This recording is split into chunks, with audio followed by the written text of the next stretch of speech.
Hello, hello, I'm Ryan Escalus, Celestial Wanderer, and AstraLog member number 1, joined tonight, as always, by... Hello, I am Akari Mai, and I just dropped my mic. Alright. I am a nocturnal light spirit who died before today. That was weird. Oh man, just one little thing can be like a surprisingly big impact on your day, and just like, oh well. Oh well. I'm dramatic is all it is, but... Well, again, I think I said it earlier, but I said it earlier before we went live, but it's just like, man, I think at least everyone at least somewhat deserves to be upset if their day doesn't go quite right, you know? Yeah. Yeah.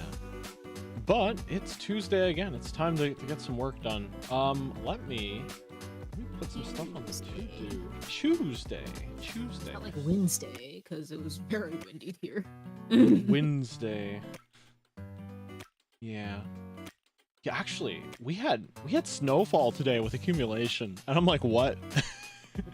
The roads were slick, and I'm like, everyone put their shovels away. Why? Why now? It warmed up significantly as the day went on, but like, what the heck? I was not expecting this at all. Yeah, I just woke up. It's cold. It's like above freezing, but still cold, and the wind does not help anything. Yeah, actually, I did some yard work last weekend, and I'm like, this is not the same climate. Yeah, me too, actually. Yeah, not at all. What did I do? 2 weeks in a row, and it's just like... Oh wow. Actually, yeah. What did I do in the yard? There was like, oh yeah, no, just a bunch of leftover leaves and stuff that had gotten blown into places that weren't terribly easy to get.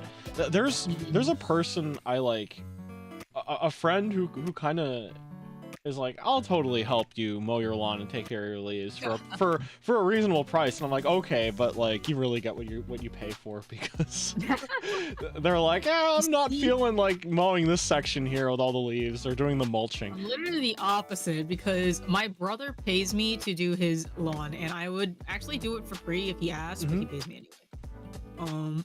And I make it a point to do as much as possible. Yeah, that's a good kind of ethic or approach to it, I think.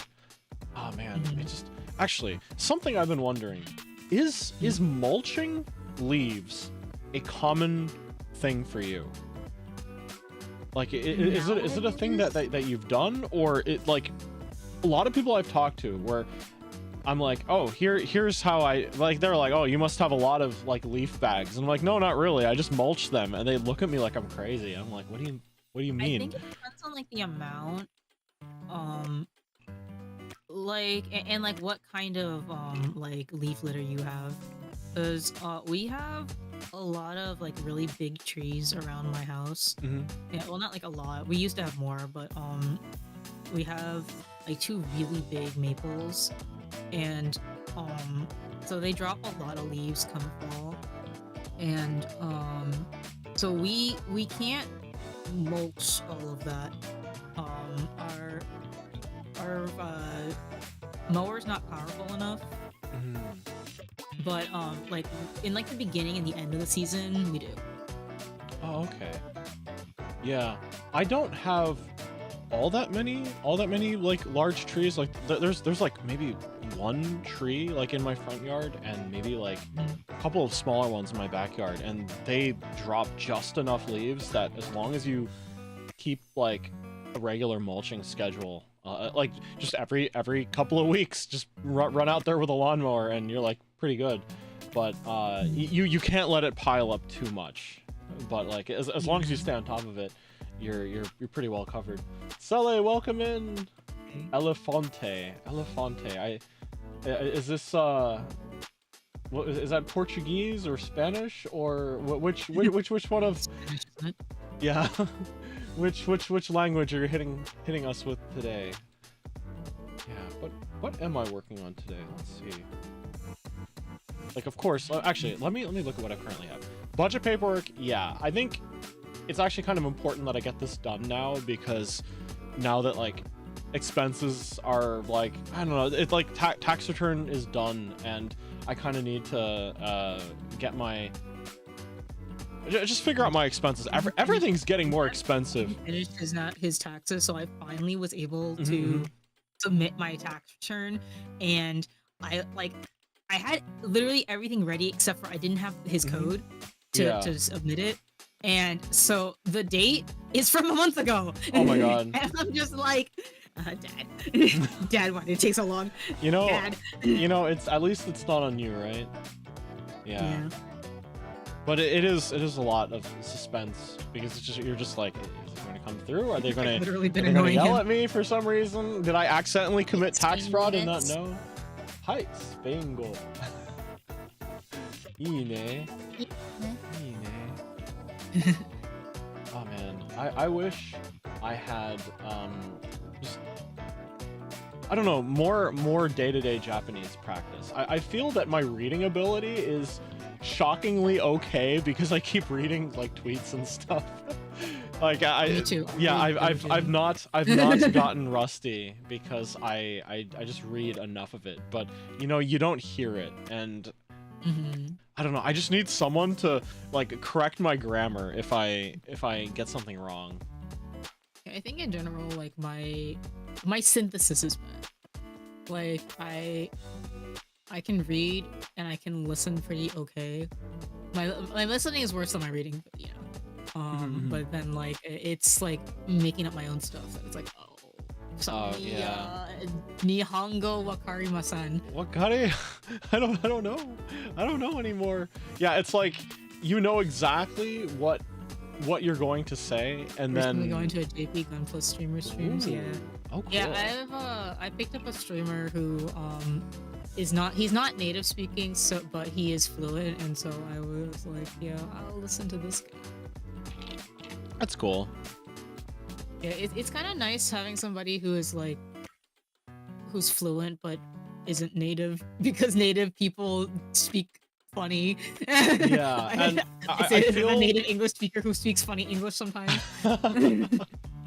I feel that someone who's like learned it as well is going to also understand like what's going to trip people up too.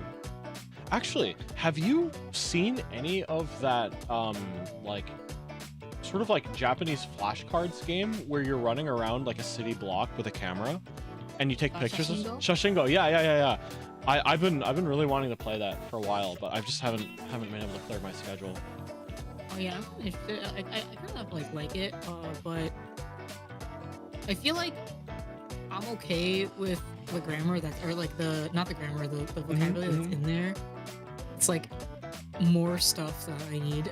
Yeah, it's like I need something that's the like level of nuance, right? Yeah. Yeah, I kind of just want to do it to see if I actually do have like the most like basics down, because I think after a point flashcards are like I mean they're still good to learn from, but you kind of graduate from them because then it's like grammar and nuance and stuff like that. A lot of it is like, yeah, I think the problem is like just using it. I think that like me, you, and probably like actually I think Noelle is better than both of us, but oh, Tapioca. Oh my god, Tapioca! Hello, welcome in, and thank you so much for the gift to Sele. Stealth sub. What? Stealth submarine! Oh my gosh. Get subbed, I guess. Or actually, I don't know if there's connotations when I say it that way, but no, enjoy the sub. You made no, you made it weird. Oh no! It was not weird, you made it weird. Oh my gosh, I'm sorry. Okay. Oh wait, I got a message. Oh my god, good luck on your certifications. Oh my gosh, good luck. You totally got this. You totally got this. Oh no, there was a person on Reddit selling a rare Nesoberry, and I messaged them. They're like, no, someone else bought it before you. I'm like, no. I just thought to check. Sorry, completely unrelated. But I just got pinged that I just got a ping that they're like, nah, sorry, don't have this one. Yeah.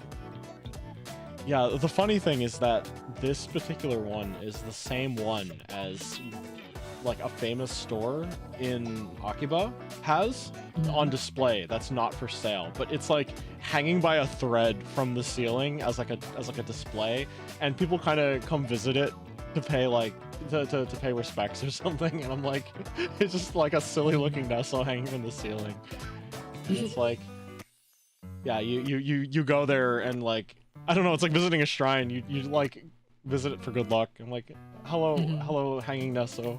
It's like, yeah, what's up? I'm just hanging out. Yeah. Actually, I wonder, would I be able to find one of these on Yahoo Auctions? I've actually looked for one before and was not able to find it. It is quite rare. If only I knew to message that person earlier. Oh well. Yeah, actually, I was looking through my to-dos for today. Budget, yeah. Minecraft remote control. I've had this here for a while, but I did some math and I realized that the way I currently have the AstraLog Minecraft server set up, it's already kind of okay. Like, it's a good thing to put in eventually, but I would probably... It'll save some money, but ultimately it's kind of inconsequential. Yeah. So they give you a certain number of hours every single month for free for their free tier when you're using like a certain amount of data. Yeah. And I always get a warning near the end of the month. It's like, you are approaching the last few hours of your free tier. And I'm kind of panicking, being like, oh no, do I have to pay extra if I go beyond a certain amount? And then I realized that they just took 32 and multiplied it by 24. So no matter what, you're always going to have enough hours for the month if you're only running a single server. Yeah. So I'm a little less bothered by it because I'm going to remain on the free tier. So it's like, I don't know. Like, they still charge you. It's interesting because the free tier is like the cost of entry is 0, but you still have to pay for the usage. And the thing is I could reduce the cost of usage, but it's like so inconsequential. It's like such a small cost when you run it off of AWS. It like doesn't matter. So I'm like, I could save like $2 a month, but at the same time I'm like, don't really, because it will probably take me like maybe like 5 or 6 hours to figure out how to set it up. I'm like, I don't know if this is worth it, really. Video editing software script, I'll leave that there because that would be a good thing to find out. Just that script that can merge video files together. I know it's possible and it's not hard. I just have had that there for like a good month because I haven't bothered. Well, I mean, I guess just other things have taken priority. Yeah, what else? Let's see, I already checked that off. Let's see. Ooh, okay. Let me put it in the like boring side, even though it's quite interesting. Hitman Reborn karaoke prep. For anyone that does not know, who may be tuning in, I'm a huge fan of Hitman Reborn. Oh my gosh. Well, first of all, what is Hitman Reborn? It is... I think it's crazy that you're an anime only and you're a huge fan of Hitman Reborn. I don't know. The manga is better. I know the manga is better, but my standards were lower back then too. It was kind of the first ongoing series I ever watched, actually. Yeah, okay. Let me start from the beginning, right? Hitman Reborn is a late 2000s, early 2010s series, right? Eh? Is everything okay? Yes, that was weird. What the hell? I have like a soundboard behind my stuff, behind my monitors, and it fell for no reason. Oh my gosh. I don't know. Everything okay? Anyway, continue. I'm gonna fix that, and you don't have to worry about me. But, like, okay. That's what's going on right now. Yeah. As long as you're okay. Yeah. Hitman Reborn, late 2000s, like mid to late 2000s, shonen manga and shonen jump by Akira Amano. Basically, it started as better known now as the character designer for Psycho-Pass. Yes, that's right. She also went on to design the characters. This is what she did before. Yeah. This is what she quit Reborn to like. This is what she quit in order to make Psycho-Pass. Well, I mean, Reborn's ratings were not doing so great towards the end, from what I understand. Yeah, like again, that was just classic like long-running shonen syndrome where the series probably should have ended earlier, but the editors were like, it's making enough money, so you can't stop. Yeah, sorry. This is me talking about the fact that my soundboard came down. Okay, but, okay. This is the world telling me to put these blankets to better use. I'm gonna go build my sound booth somewhere.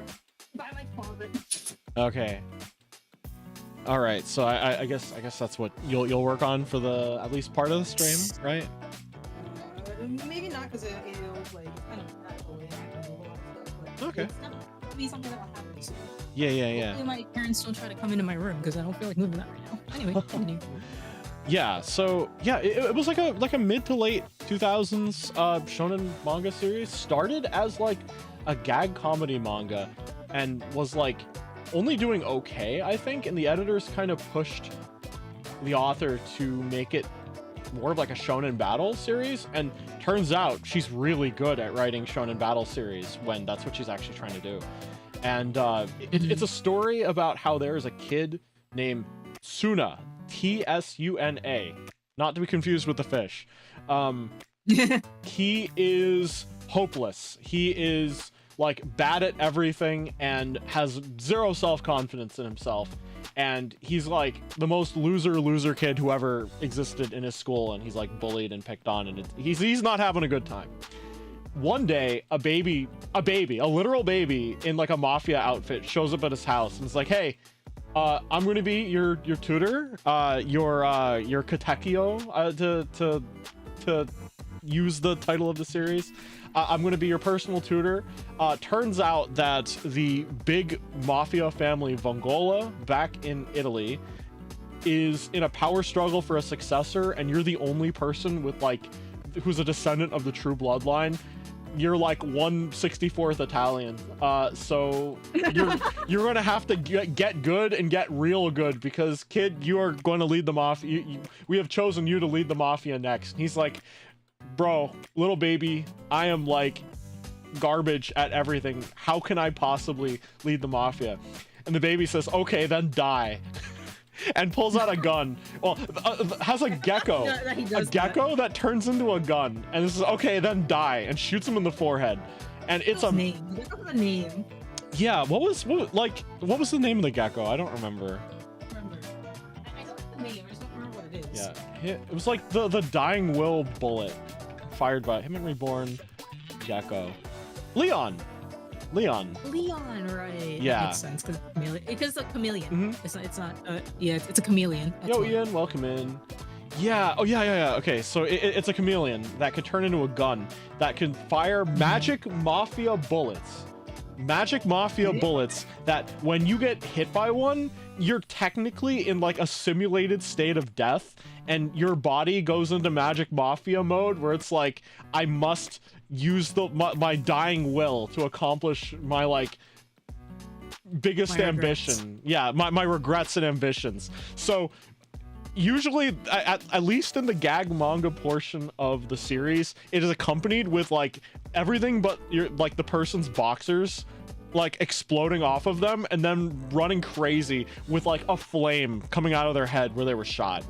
And yeah, like he goes faster, stronger, like more confidently. Yeah, he jumps like 20 feet in the air, and he decides that he's going to run to like the girl he's had a crush on and confess to her, despite the fact that he is like only wearing boxers and is like his head is on fire and he looks rabid. And he kind of comes to after the confession, is like, oh my god, I want to die. And the baby is like, yeah, no, I'm going to do that to you when you need to like get your act together. That's the dying will. And yeah, and then as time goes on, like the dying will, he becomes more used to the dying will and can use it at will. And at that point, then his rivals for succession come to try and steal the title of 10th boss from him. And then it kind of like continues from there. The Varia arc. The Varia arc is the best arc. Yeah, no joke. That is like my favorite arc in the entire show. Second arcs are always the best arcs. Yeah, oh man, it was so good. It was so good because I really like the vibe of like no one really knows. You will like the Shimon, I think. Okay. Then. Yeah, something that I think Reborn does really, really well is it keeps engineering situations where the protagonists are completely thrown into things and are essentially told, okay, you have had no practice, you have new abilities, jump in there and kick some ass or you will die. And it's like, wait, what? But hey, Ian, hey Lou, welcome in. Do we still need elephant names? Yeah, yes. Fire away. We're still. You're welcome to. Yeah, Kentucky Hitman Reborn. There are rumors. We're Reborn. Sorry, we didn't say anything. Yeah. There are rumors based on trademarks filed in Japan that there is going to be a reboot anime on the anniversary. Which is coming up soon. Not even like it's not just like the fact that there's like new trademarks. It's also like the activity, like the merch activity and whatnot. Like there's more. I noticed that they were doing like Nendervoids for the series. A pile of merch. Like tokusatsu style like henshin devices and like rings and stuff. I'm like, wait, this is amazing. Yeah, so there's like a lot of stuff going on. Oh my god, I am noticing. Oh my god. My soundboard went down and now I'm echoing more in my fucking room. Oh, that's what you meant. For a second I thought you had like sound deadening board, right? Yeah. Okay. Yeah. Okay. I was about to say for a second when you said soundboard, I'm like, oh, do you have your interface like mounted to the wall or something? Okay, that makes sense. That makes a lot more sense. Literally, they are pieces of foam insulation that you would put into your house. And I put a moving blanket on top, like a really big moving blanket over top of them, and leaned it up against the wall. And then for some reason, just now they fell over. I don't know. Oh, okay. Yeah, that happens. Physics. Yeah. I just want the Shimon arc to be animated. I want it so bad. I love Enma so much. I personally would not mind if they did like, I don't know. Imagine if Studio Bones, like they're done with My Hero Academia. What if Studio Bones animated Hitman Reborn? That would be awesome. That would be so cool. It would be. I would be fine if they did what Black Butler did, and just like accepted that like the anime happened and like it came to like a close, and then just like ignored canon in shambles. Ignore. Continue. Yeah, ignored part of it. And then it's just like, okay, we're picking it up where it stopped. Yeah, honestly, that's what Black Butler did, and they did it amazingly. Yeah, Black Butler, Bleach to some extent, Blue Exorcist. Bleach, yeah. Yeah, they all kind of had weird sort of like endings, not quite where they were supposed to end, or like anime original endings. So they ended up sort of like changing them somewhat, and then they got follow-ups that are like, all right, ignore those last few episodes, ignore the past season, we're just going to continue where we left off. No need for further explanation. Yeah.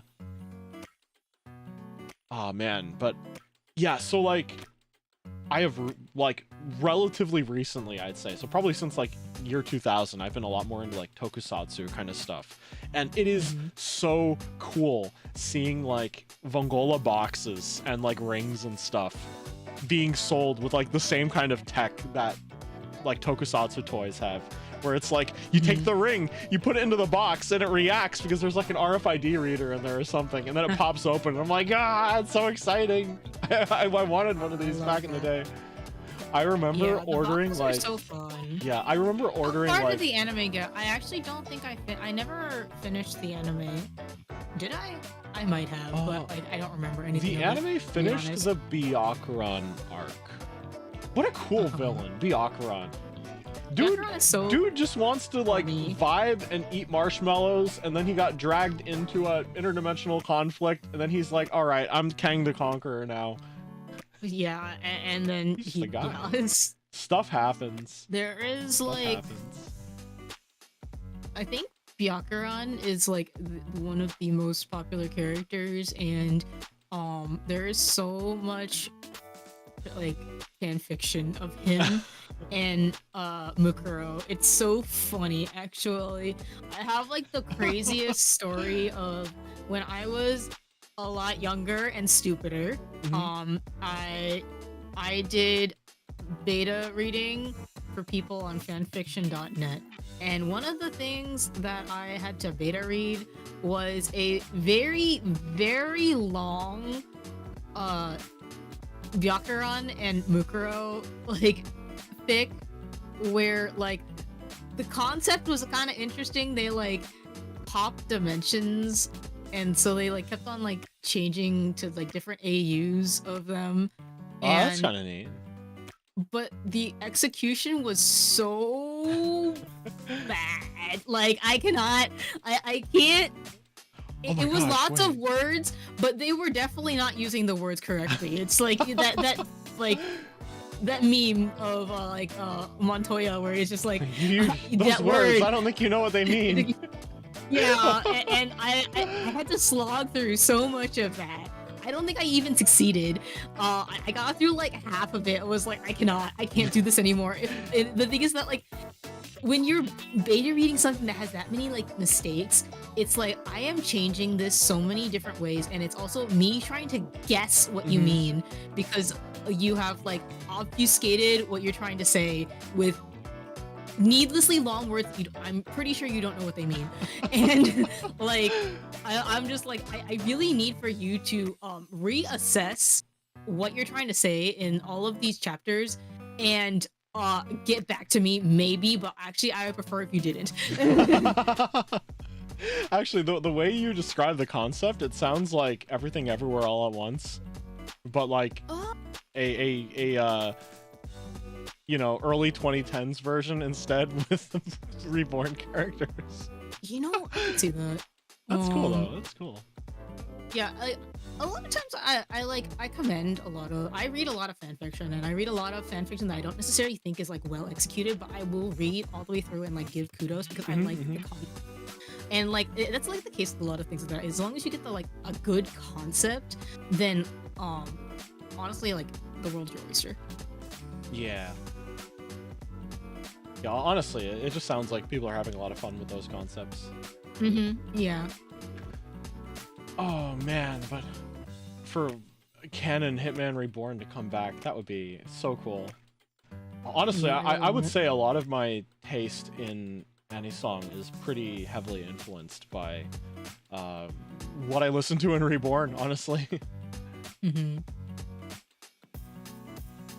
What a fun series.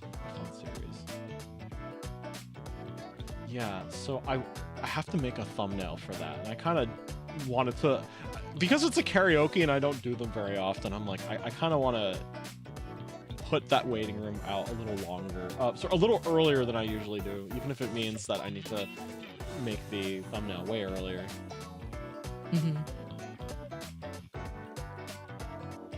Oh wow, like each one of these has like, I don't know, it just takes me back. Like drawing days is just like, wow, this is the idyllic days of the crazy like mafia gang, like finding their feet, I guess. Boys and girls, it's like, oh my gosh, the Varia are here. Dive to World was like the finale, right, of the Varia arc. 88. I think I downloaded like all of the KHR oh, songs. you read them, that's right. Yeah, I think I downloaded all of them because I was like, oh, I know this series, I'll download them. And I didn't watch all of the anime, so it like I don't associate it with certain like arcs either. Do you want to watch all the openings? The one that I remember the most is yes. Okay, I'll screen share. I'll be screen sharing into my like personal use browser, so ignore anything if like names you don't recognize appear. Let's see. Yeah. I will dox Orion Escalus right now. Oh my gosh. Oh my gosh. You'll know that I use light mode on no. Wait, what? No, I'm not using light mode on anything. Okay, yeah, this website is a thing. It's an archive of a lot of openings and endings, and I think it is a. That's nice. I need that. Yeah, it's like a public secret, I guess. So don't spread it around too much. But it's a really cool resource because I won't, but I will use it. Oh yeah, totally. Yeah, let me know if the audio is coming through. It'll take a while to load. Okay. Hello? Is it not? Is it broken? Hello? Is it broken? Did I break it?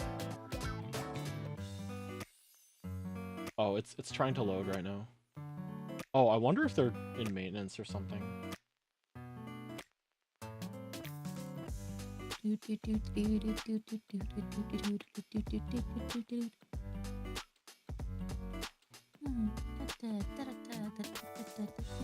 That's the one I really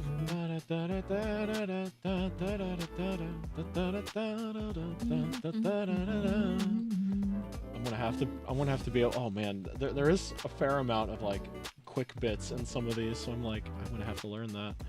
I am so bad at. Oh, here we go. Here it is. Like. Oh no, faked out. What? We got faked out. Hold on, I'm just gonna refresh again.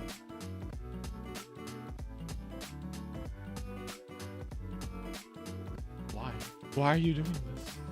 Can I download it and then play it? No, it's not even loaded enough to download. What the heck? Man, I am so. It's so over. Whenever I think of the of boys and girls, I think of the Idolish 7 song now. Boys and girls be ambitious. Boys and girls keep it real. I used to know how to.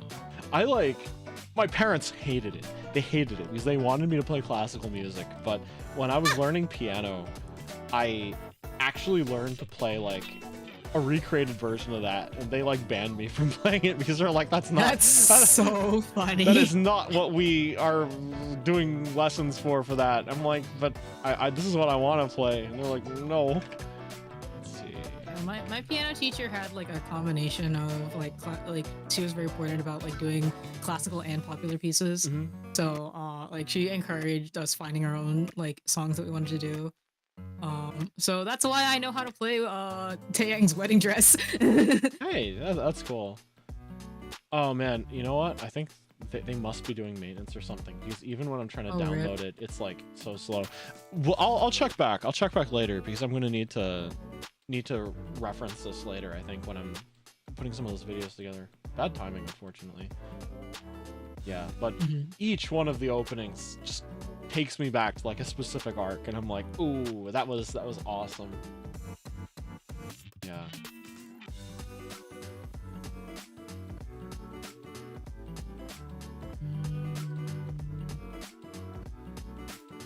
I wonder what would happen if I tried playing it in a different browser. I wonder if it's because I like turned hardware acceleration off or something. Oh, usually that does the opposite, but you can try. Yeah, I'm checking right now. Like try turning it back on, and then like if it doesn't work, then do a different browser. No, I checked in a different browser, and it unfortunately is not doing anything right now. Yeah, I'll check back later. Maybe they're doing maintenance. In terms of to-do list stuff, let's see. Budget paperwork, that's important. Video editing software, yeah. Boring work, yeah, there's always boring work, but I actually have like a very specific thing I need to check. And as always, by boring work, I mean like work that needs like an additional check. Thumbnail prep, yeah. It'd be nice to make a nice thumbnail for tomorrow and for Friday. Oh my gosh, I'm so excited to play more Astraea. You have no idea. Astraea, I love Astraea. Are we going to be able to, like, you'll be able to play as Mikleo until we unlock the second person, right? That should be fine. I've played the game enough that I know how to play. Okay, I okay. know how to play as majority of the characters. Yeah. Especially Mikleo. Okay, cool. Yeah, I just wasn't sure if it was like the kind of game where it's like these are the think the one characters that that are I meant to like- be like player controlled, and these are the significantly less interesting ones, you know? I think the character that I like can't play as Dazzle. Okay. And I'm really bad at Edna because she's kind of slow. I may have seen something I shouldn't have. Is Edna the like crossover cameo fight for Visaria? She is. Oh, that's cool. That's awesome. Part of me thinks that it's because they already had like an HD model for her and didn't want to have to make an HD model for anyone else. Let me listen to Idolish 7 Boys and Girls. Yeah.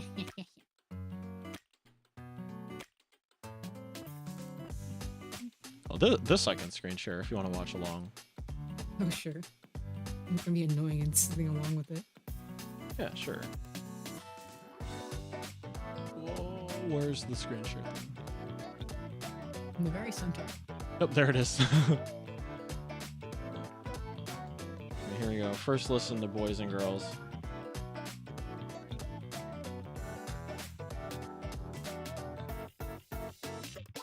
I'm always so impressed when people do these like lyric videos where they break it down by color and stuff.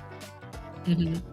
Like part of me thinks that maybe there's like a script or something that they're referring to, but I'm also like, if they're doing it by ear, that's crazy. Some Especially people do it by ear. Sometimes they do just get it from somewhere. yeah, sometimes like multiple characters are singing and it's like you don't really know like you need to listen very closely. I know that have you ever heard Viva Fantastic Life by Idol 7? I don't think so. Have you Which one? pick that one up. Yeah, link it. We can listen to that next. Okay, so in Viva you know like to a general extent how like these guys sing because you did watch the first season, right? Mm-hmm. And so like there was a part at the end of Viva Fantastic Life where 3 of the characters rap. Okay. Yeah. And generally, right, it's because it's Yamato and Nagi, and then you generally guess that the third one's gonna be Mitsuki. Okay, because the 3 of them are paired are like grouped together a lot because they're literally a unit in the game. But the thing is that Wingu, Mitsuki's voice actor, he developed a throat condition that is like affecting his voice, so he was singing a lot less during that period. And so it actually was Ono Kensho, so Riku, who was rapping at the end of it. Yeah. And it took people a really long time to figure that out because they actually sound very similar when rapping. They're like, wait a second, that doesn't sound like them. Oh, it looks like the website is loading now. The other one. Oh, nice. Yeah, let's finish listening to this one first. I like the vibe that i7 Music, like specifically like for their group has. Me too. Like it's very festive.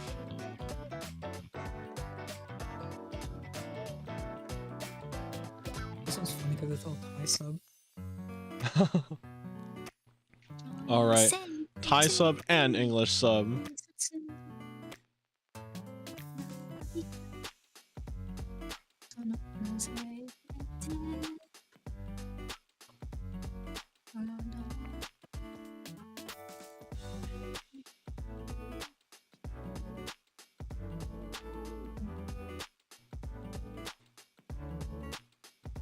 This is pretty much just a One Piece opening, isn't it?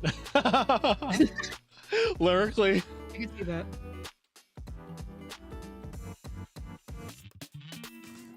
Oh, I'll have you know that I had dinner before this stream. Oh, good. Yeah. I had some meatballs with sauce. I didn't have any pasta, so I just had the meatballs. At least that's protein, I guess. Yeah.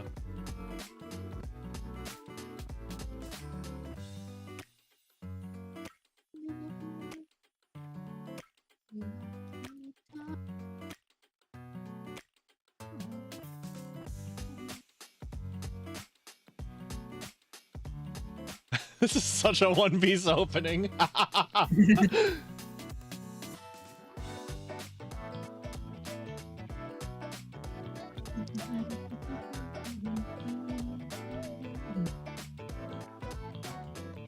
Thank you guys for watching.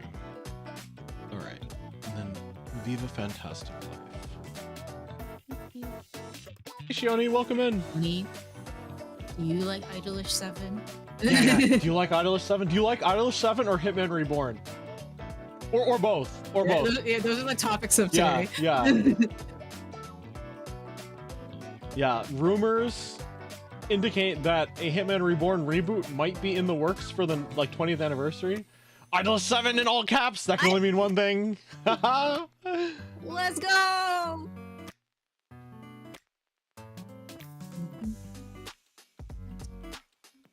Yeah, if anything, at this point, I know Shioni has incredible taste. Incredible taste. So at this point, it's just an assumption. If there's something good, Shioni must be a big fan.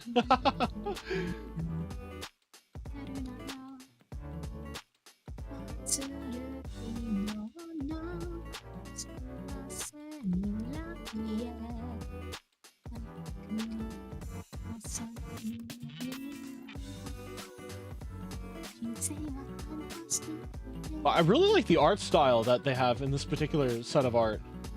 Oh, this is Arina Tanimura. So she's the main artist for. She's a character designer. Oh. Yeah, she did. So she is the mangaka for Kamikaze Kaitojin and Full Moon no Sagashite. And is she doing anything else recently? I can't remember what else she's done, but she did those two, and then she did these guys, and it's very funny because she draws girls way better than she draws guys. But because of this, her guys have also gotten pretty too. That's fantastic. Yeah, most of the art I see isn't the original illustrators' designs or concepts and stuff. It's mostly either the anime or the game art. So it's really cool seeing the origin then. Yeah, she does a majority of the jackets for CDs. Oh, and okay. And then a lot of anniversary art. And yes, Shioni, you do have to rewatch the first season. It's mandatory now. About Hitman Reborn, it's been on the list since forever, but it's always been beaten by romance anime. Oh, fair enough. That is so fair. There is just too much anime out there to watch it all. Hey, if there's a reboot from the beginning, that's a yeah.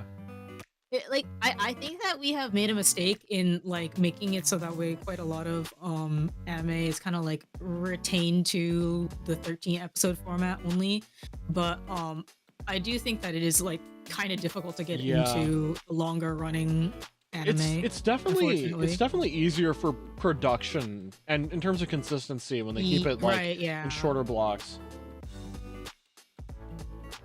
I've watched 140 anime. I have a list, and the 150 mark is getting close. It's been a long time since I've checked. Honestly, I haven't updated my anime list in a while. Let me see.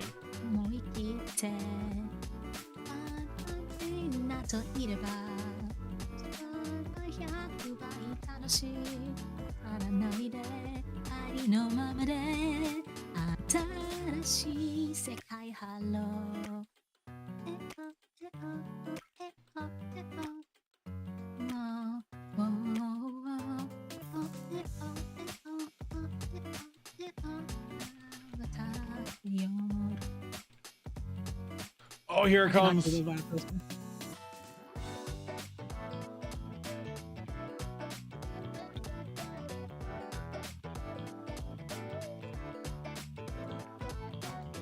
That was so cool. That was so cool. This rap is so good, actually. This is one of their best songs in my opinion. Actually, speaking of interestingly presented anime and rapping at that speed, are you familiar at all with the phenomenon of girls band cry? Actually, somebody showed it to me recently, and it's really, really cool. My understanding is the director of Love Live Sunshine wanted more freedom in directing like a music related series, like a character focused music series. And I guess we're in like the era of like darker kind of girls band shows, right? We had Bochi leading into like Ave Mujika and like Maigo, and it's sort of like paved the way for Girls Band Cry, which is interesting. Hold on a second. Let me see if I can play the opening. Hold on. If I can just switch. Hold on a second. If I can just switch. Yes, I agree. I love Wish Voyage. It is such a good introduction to the show. And like the bridge really, I really like singing the bridge in particular. Especially like, it's funny because it's like it's my Oshi's line, it's Sogo's line. So it's like, what part is it? It's like, I don't know if I can do it like off the fly. How does it go?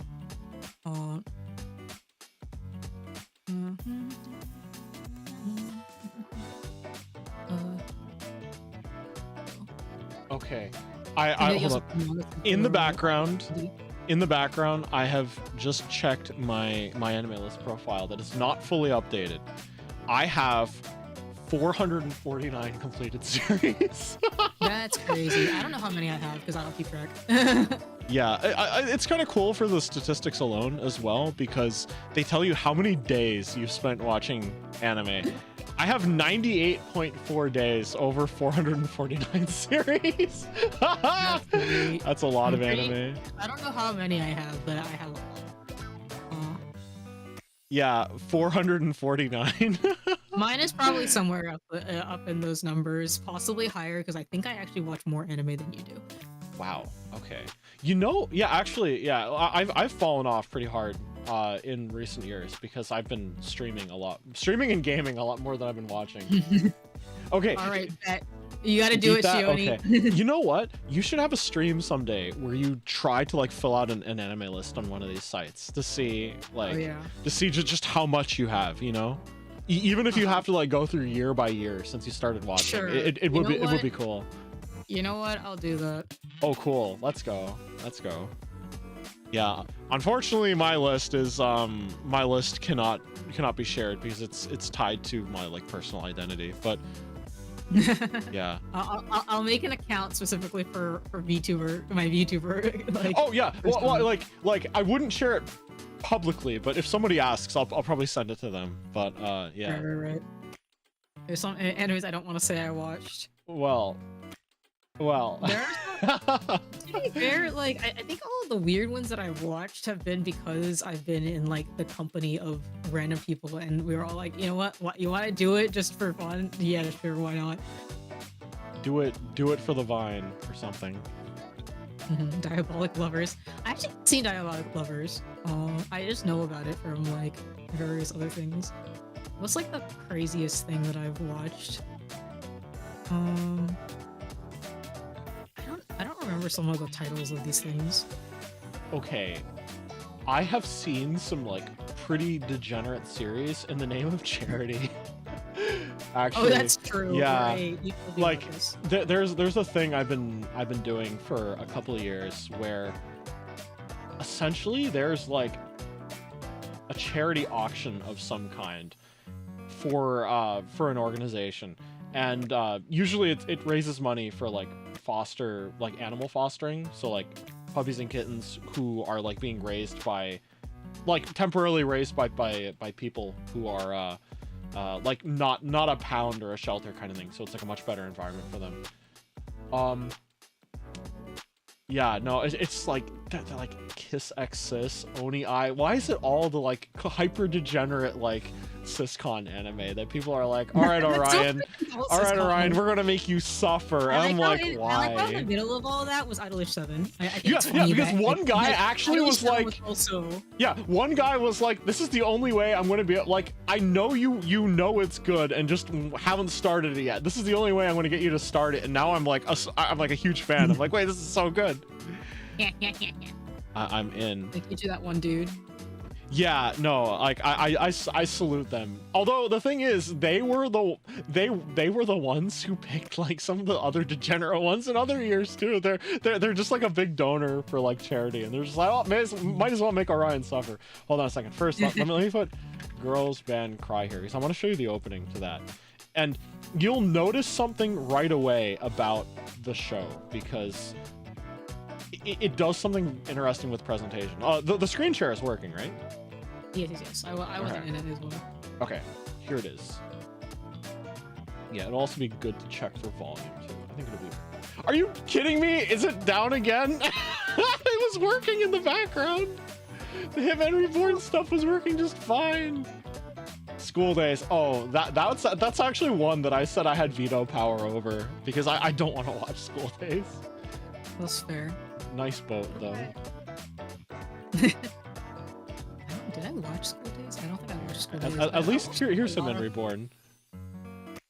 Oh, that works at least. Yeah, I think this one cached in the background. Yeah, I don't want to. Yes, I used to be of the opinion that like if I watch a bad anime, it just gives me perspective for like, oh, the good anime is better, right? Now I'm just like, I don't have time. I don't want to waste like minutes of my life watching like Pupa or something, you know? God. Pupa was easy to watch though. It was like so. It's like so ridiculous. It's short and ridiculous. Yeah, it was bad though. Like yeah. it had no resolution. Yeah, I think it wanted to be controversial more than it wanted to be a good story, you know? In my defense, I was a silly person watching anime on YouTube. Oh my gosh, the like episode 40, part 205, you know? I understand. You know what, like, on paper is, like... I feel like it's, like, Reborn, where it sounds, like, epically ridiculous, but... and it is epically ridiculous, but it is also good. What is it called? Kyokaramao. Wait, which one is that? Kyokaramao. Kyokaramao. Yeah. Let me so, okay, here's the premise, okay? A guy gets flushed down a toilet, okay? And gets isekai'd to a place where it turns out that he has the blood of the Demon King. And so he is now supposed to ascend to the throne in this, like, other world. After being flushed down the toilet. Yes. Can you, like, spell that for me? I want to look it up. So, Kyo, so K-Y-O. K-Y-O. Kara, so K-A-R-A. And then I think that they do it as M-A-O-H. Oh, Kyo Karamao. Okay, I heard it as, like, Kyo Caramel. And I'm like, what? Oh my gosh, wait a second. I have heard of this one. It's like, okay, so first of all, it's like BL without being BL. Because, like, everybody is, like, they look like they belong in like a yaoi anime, but also like all the characters are men, and because like the culture is different in like this demon world that he's landed himself in, so he does things that are like certain customs. So he like one of the characters makes him really mad, and so he slaps him, and in their culture, that's a proposal. So now they're betrothed. And the thing is that like they don't even like after that they're like, okay, well we're not gonna fix this. You guys are now just betrothed. Like it doesn't matter. Like we're not gonna annul this ever. You're just gonna be betrothed. And then they end up adopting a daughter. Yeah, like near the end of like the show, like there's like a girl that they like end up co-parenting, and yeah, it's like crazy. That sounds but like there's like actual thought to it, because it's this like it's him discovering, because he has like demon powers that are awakened now that he's like here, And so it's him getting a hold of those demon powers, him trying to figure out like what are his duties now, like, oh, I guess I'm here now, so I guess I'm gonna do my job maybe, but also like, what the fuck, how do I get back home, that kind of thing. And yeah, so there's actual plot in addition to whatever the fuck is going on between him and Wolfram. That is also, that's he like ridiculous. low-key has a crush on this other guy named Conrad, because like he just thinks that he's like really cool and like really sexy, and like he won't say it in those words, but you know. That's amazing. Like this is, I think, actually my first BL, and I didn't even realize that it was a BL because it's not actually labeled as BL. But it is. It definitely is. It's like Fisher Price BL. I don't know about Fisher Price, but yeah. No, yeah. No, not quite, but it's like yeah, under the radar BL or something. Okay, what is? Definitely one of the crazier animes that I've like watched, but honestly, like it's good. Interesting. Yeah, and this is like 2006 apparently. Oh yeah, apparently. I am not Do I watch or read BL? Seriously, yes. fan. I have nothing against it. It's just not for me. It's not for me. I understand. Yeah, but if you like romance at all, I think that BL, like there's some good BLs out there. Oh yeah, mostly I'm just responding to what Shoni was asking. Yeah, I know. And I am responding to what you said. Yeah. Interesting. I'm trying to feel like. No, I don't know that one.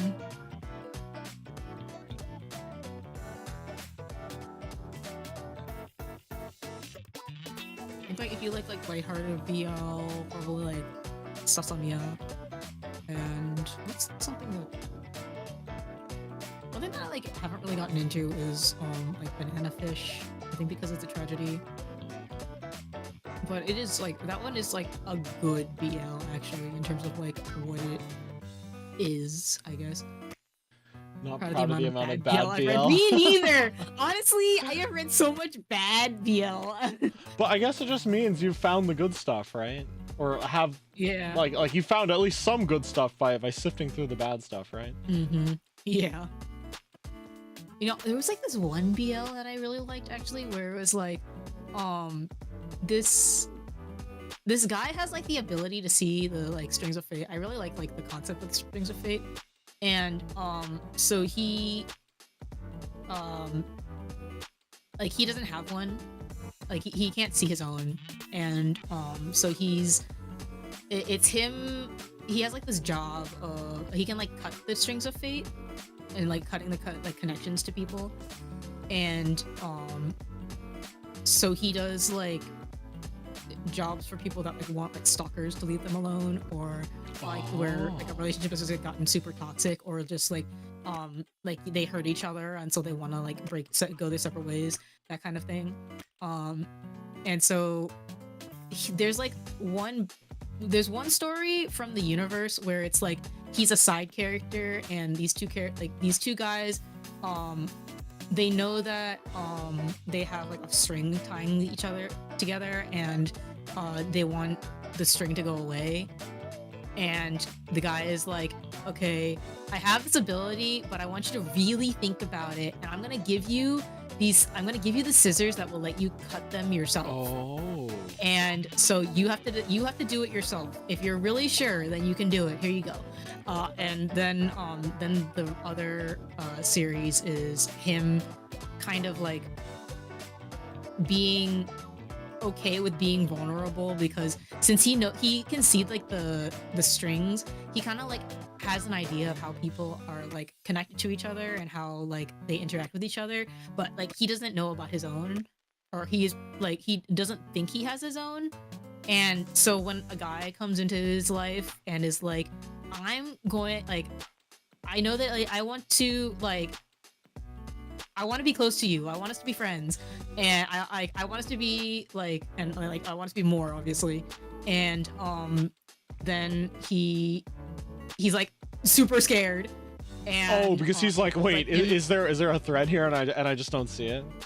Yeah, it's like, is there a thread? Like, I can't believe in me having a thread because I've never had one. or that kind of thing. And so is or it what just if he can't see it? he can't see his own? I think. Could it also mean perhaps that like things aren't necessarily bound by the laws that they know of? Perhaps like Yeah, that's the perhaps thing, is perhaps that- they're connected read even that without a thread kind of thing. Mm-hmm.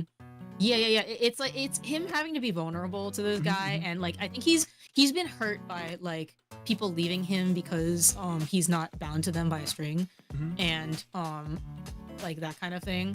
So he like has decided that he doesn't want to get close to other people. He doesn't want to like have a relationship with other people because he kind of expects them to leave him for whatever reason. In fact, actually, like I think it was like his, because he has a brother, and he had like a crush on somebody, and like the girl like she ended up being connected to his brother, and they ended up getting married and whatnot and all that stuff. And he's like, because there's like, no several thread, times, too. because there's no thread means there's nothing there, right?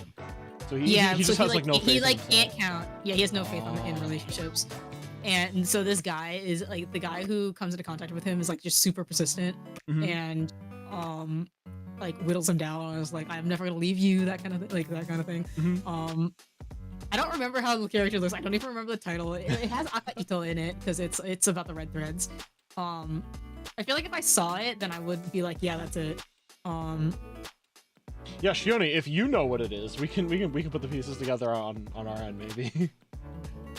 Yeah, I think the like, does the character? I think the character has like red hair on the cover of the manga, something like that. It's gonna be on my mind until I find it. Gonna have to find it now. Oh man, that just reminds me of like when you know there's something that you've like read before, but you just cannot remember what it is, and then you're like, I consume so much like media and content that it's like some of it. Found it? Like, I don't. What is it? What is it? You found it? Is the one you read? What is it? What is it? What is it? Tell me what it is. I'll look it up and I will tell you whether I've seen it or not.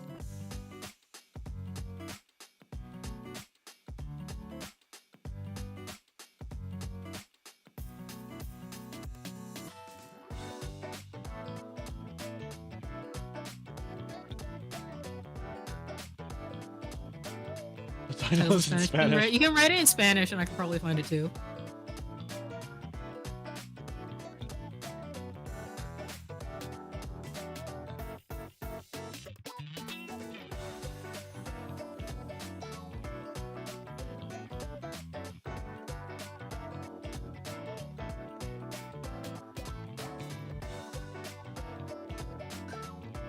The suspense.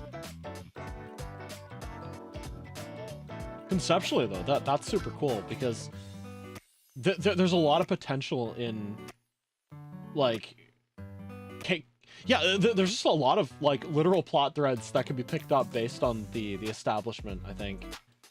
Yeah. And it's like I like it a lot.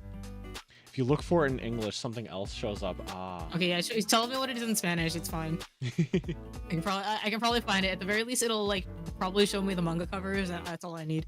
Yeah, I mentioned it before, but like the idea that there could be a connection without that thread shows that like their understanding of like the laws of the universe are not definite. You know, I think that's super cool.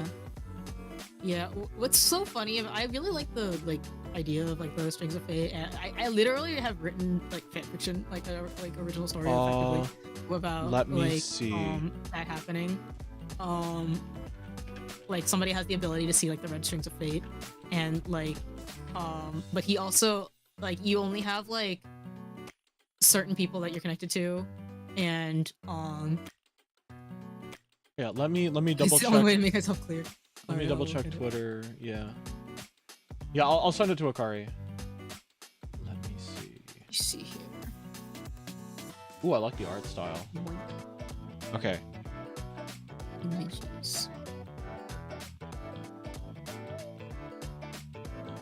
Yes, it's that one. It is that one. it's conceptually really cool too that he like gives the scissors to the people, so it's like their decision to make in the end, you know? Yeah. Because I like it a lot. because if it's like an episodic kind of thing, it's like, here's the scissors, what do you do with it, you know? Like they may decide they don't want to cut the thread. That's cool. Yeah, and I think like I think like spoilers, but I think that also sometimes if the connection is strong enough, even if you cut it, it'll go back. Oh, that's interesting. You can sleep in peace now. Yes. Akai kono shikoryo. Yuryo. It's a little fuzzy, so I can't make it out entirely. Akai kono Yuryo. Well, yeah, something like that. Yeah, at least it's reverse searchable. That's great. Conceptually, that is very cool. Yeah. Let me see if this is loaded, because I see the image for like the first frame has appeared. Oh yeah, no, this one's loaded. This is a mixed media project that has exploded in popularity in Japan, and I think in the space of 1 year they secured a like a top billing at Budokan, which is crazy. That's crazy. Dang! It stopped after 1 second. That's crazy. No, what? Why? Why now that I want to show cool stuff? Hold on a second. Let me see if I can find. Perfect Buddy. That sounds familiar. I don't think I've actually read it or seen it, but like it sounds familiar. I think people have talked about it before. Even if like I haven't watched something, then a lot of times I will have heard of it. Like that's how I consume One Piece, actually. I haven't watched it or like read a lot of it. Consumed it vicariously. Yeah, basically. All right, this is the official channel on YouTube, I guess. Oh my god, it finally loaded in the background and is playing. What the what? That's so funny. Okay, you know what? I think their servers need to maybe need to take a nap. Maybe it just hates Discord. Maybe. All right. Well, in any case, here it is on YouTube. Oop, I got a redemption. Yes, I see. Hydrate. All right, I will. Mm-hmm.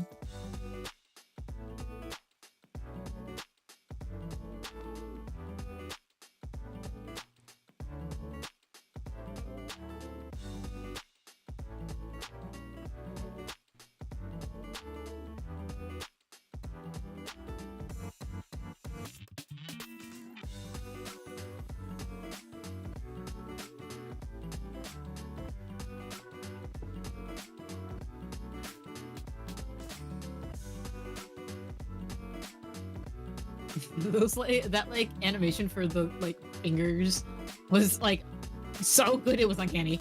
Yeah. So something that's really cool about this series is not only is it full CG, they are not. It is like we are not even pretending that this is 2D. It's a 60 FPS anime, like actually 60 FPS and it's like full mocap and everything. And they like That's crazy. Yeah, and they like hyper exaggerate character motion and do crazy stuff with the camera. Like the music videos are so cool because they're just like, yeah. Good song. Yeah, and in the space of 1 year, they have secured billing in Budokan. I'm like, that's insane. That is insane. That is insane. That is insane. Yeah, I wonder if... Wait, did Crunchyroll just upload the first episode? Oh, yeah, no. You can watch stuff on YouTube if you're a member of Crunchyroll. What? Yes. That's It's funny because I will I get Zenshu when I was watching, because I've been watching the opening a lot. Yeah. It was I kept on getting recommended to watch Zenshu on YouTube. That's really funny. Let me see. Oh wait, they have an official upload, but to give you a sense of the it's crazy. 10 out of 10 because there's limbo. I understand. There's really cool stuff they do in CG.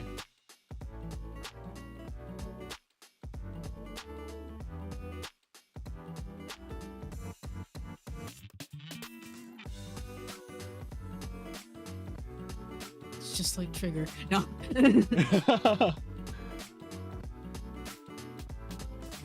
Weirdly though, this is Toei animation. Toei invested in a CG team, and this is like their like debut sort of like CG project, and it's like Interesting. really good, and it's Toei.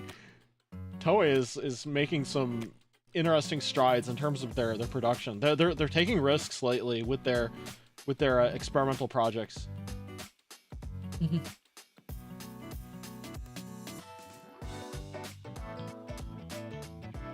don't know if there's gonna be a second season of Zenshu is the only thing. I think that they told the story that they wanted to tell. Is it anime It was very original? good, but- Yes, it is. I'm pretty sure it is.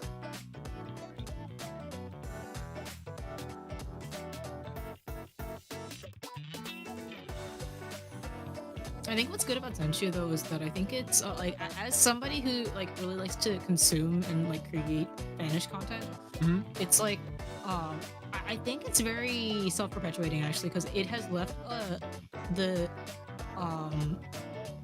ending of Zenshu I think left enough to interpretation and like open-ended enough that like you can actually do so much with it. It's like prime for creating fan work and fan art. I think. Interesting. Because like I think a lot about how I've already talked about this, right? Or Tales of the Abyss is my favorite Tales game. Okay, I think it is perfect, and but the thing is that like I don't have like any real desire to make fan content for it, like as a writer specifically. Because like I think it's like it's gonna be different between like fan artists and fan writers because fan writers have to like grab onto a concept or like an story idea, threads and stuff, right? yeah, and like something that they can build off of. And so actually for me personally I prefer to have things that are like slightly incomplete, which I think that like Tales of Astraea really falls under that. So I can run with Tales of Astraea concepts really well, and like I've written a lot of stuff about like Tales of Astraea, but like nothing for Tales of the Abyss. Even though I objectively think that Abyss is better than Astraea. Like Abyss is like a full package in a lot of ways, right? Yeah. Like Zenshu, I think is like it's a very well made story, but it has like the sort of things that you can like extrapolate on and like further, like they left open-ended threads that you can grab onto and create something from.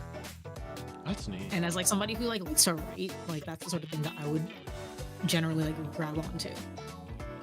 Zombieland's talking about a second season, I believe Zenshu will.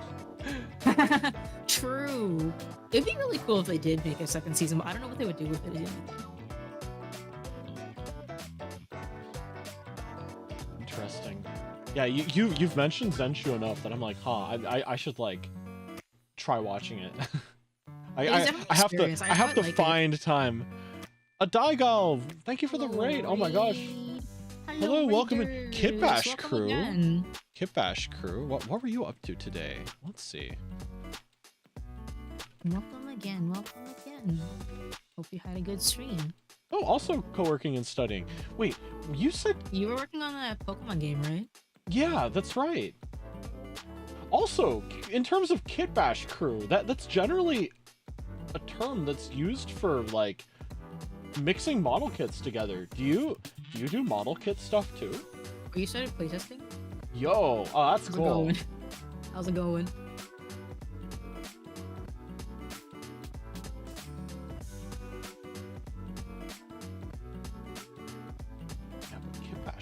Kitbash crew is generally used to refer to like when you take multiple model kits together and you either snap together the parts that use the same kind of connectors, or you just straight up like glue connectors or just slice things in such a way that you can put them together in a whole new kind of context.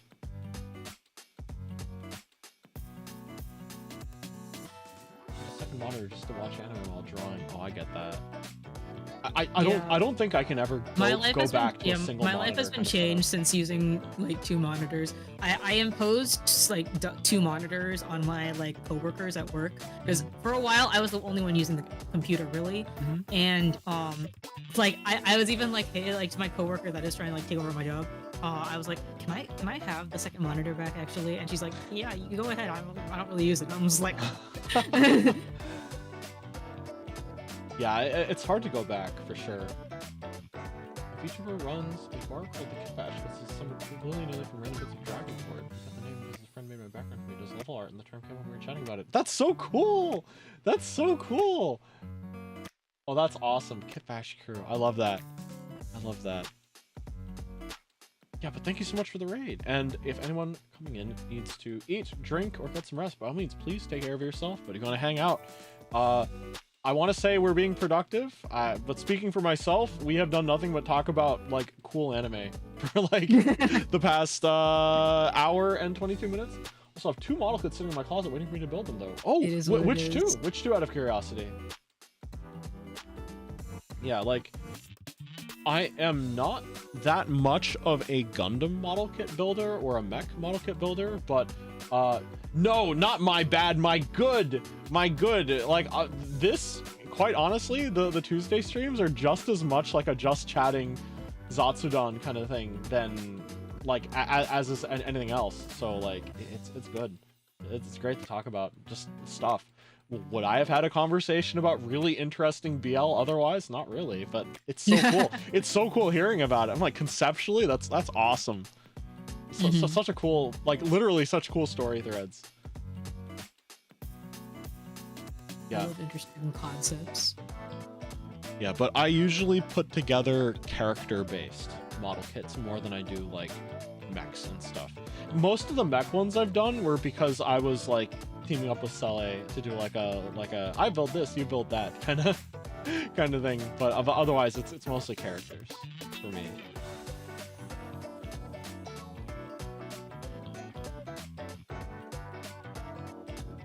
Oh yeah, I think that like if you have good characters, then you can just build off of anything. That goes for like kits and stories too. Frame arms phrase Velgar, Ader, Ritu, and the Gundam Elfrith. Wait, I have the frame arms phrase Velgar, Ader, RE2. Maybe not the same color. Maybe not the same color you have, but it is like on my shelf right now.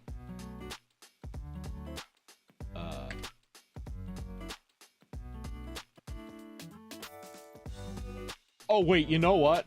I have the character version of this. I have the character version of this, not the robot version. Yeah. Interesting. Yeah, let me put this together. So for anyone that doesn't know, Frame Arms is a series of original mech designs. Like they're not based on an anime as far as I can tell, but they're just like really cool mech designs. And they decided that in order to capitalize on like the like character market as well, they were going to make like Bishoujo kind of characters wearing like mech suits and stuff as part of it. And you can see the inspiration like really like when you put them side by side. I'm putting together an image right now. That compares them.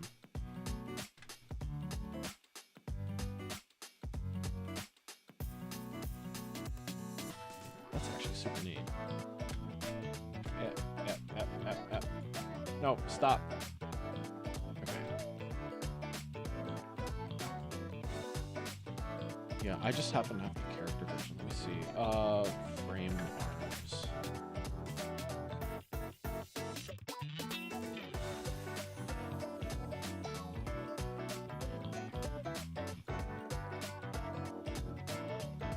There it is. Check it out.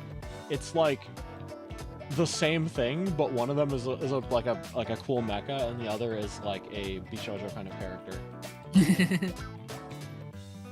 Well, and honestly, I think they did a really good job with this one, because you can look at it and tell like, oh, that is supposed to be like a character version of this mecha, which is kind of neat. Yeah. Mechs plus cute girls? Oh yeah, that's frame arms for you. That's cool though.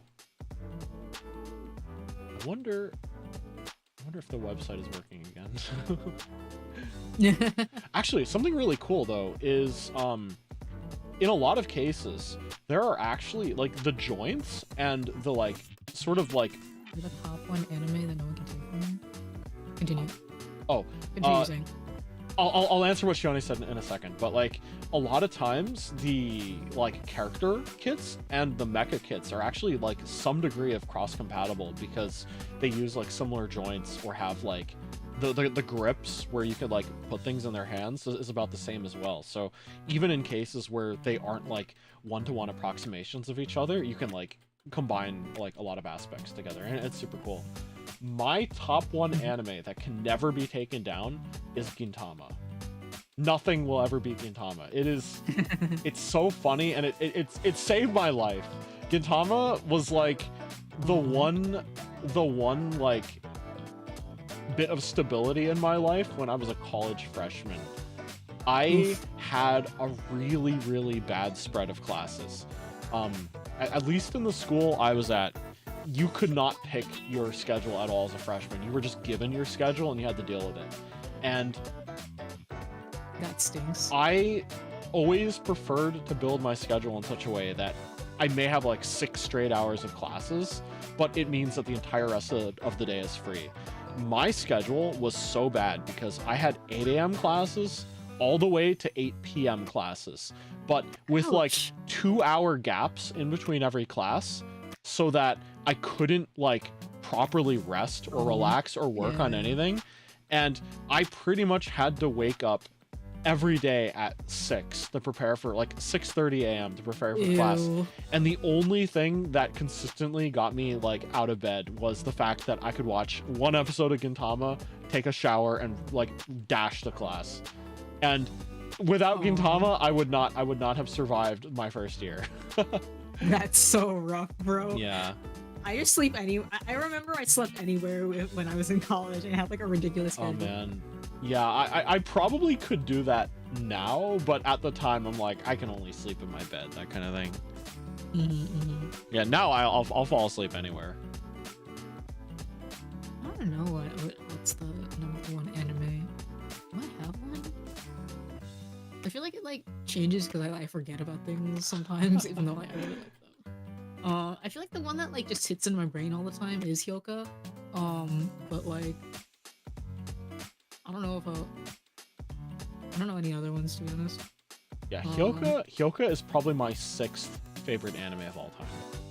What are the other 5? First one is Gintama. Second one is Nichijou. Third one is Nichi Bros.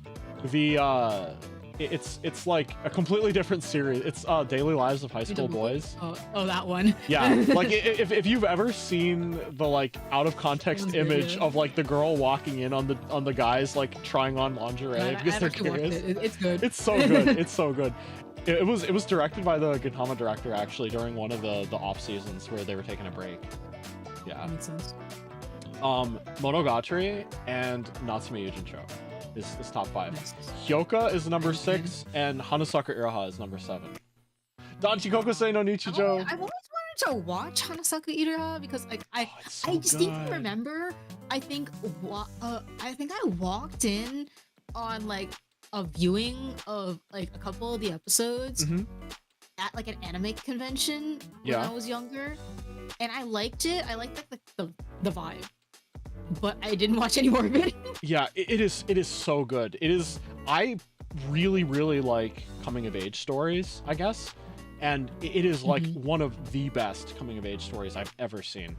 And it also is animated by PA Works, which I'm a really big fan of. They're really good at scenic backgrounds, and that anime is just 5 wallpapers per second, you know, like it's beautiful. And they also contracted NaNoWriMo when like their debut album was essentially insert songs. Like almost every single episode of Hanasaku Iraha had a different NaNoWriMo insert song. And like, That's crazy. yeah, I really, really like, I'm a big fan of NaNoWriMo and became a big fan of them through that.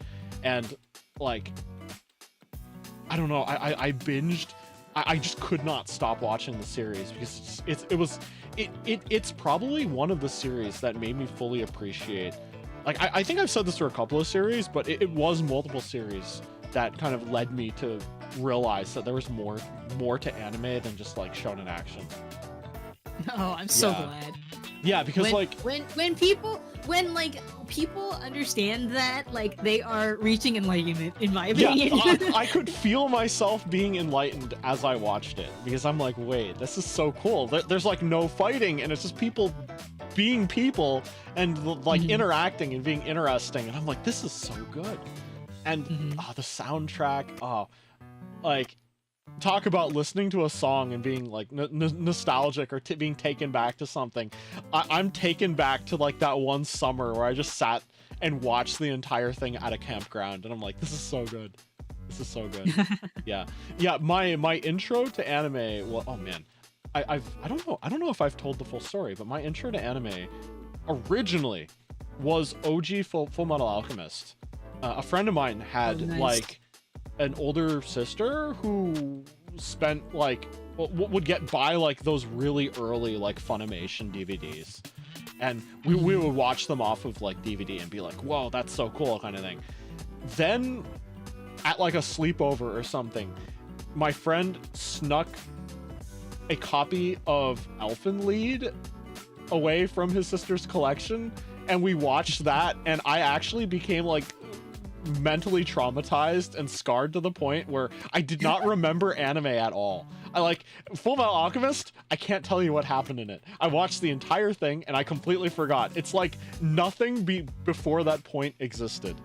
And I kind of avoided anime because it like literally just thinking about Elfenlied was enough to give me nightmares like that night. It's so funny. Yeah, like it was for anyone that doesn't know, Elfenlied is a like ultra violent sort of like, there are these like almost alien beings that have kind of infiltrated humanity, and they're like beautiful girls with like invisible hands that can cause a lot of bloodshed, and it's just a lot of traumatizing stuff happening to good people and bad people, and a lot of violence and a lot of blood. And like, is it good? I think it is, but I'm not going to go back. I'm not going to go back. Yeah, I'm probably mature enough to handle it now, but at the time I was not, and I was traumatized. And what got me back into anime was in 2011. The same friend was telling me about how anime was now on streaming websites. It was on the internet, not on DVDs. And I was like, wow, that's kind of cool. And he was watching things that were fan subbed coming straight from Japan that were like airing that season, like seasonal anime. I'm like, wow, that's crazy. You mean it just came out? There's no DVD or anything? He said, yeah, no.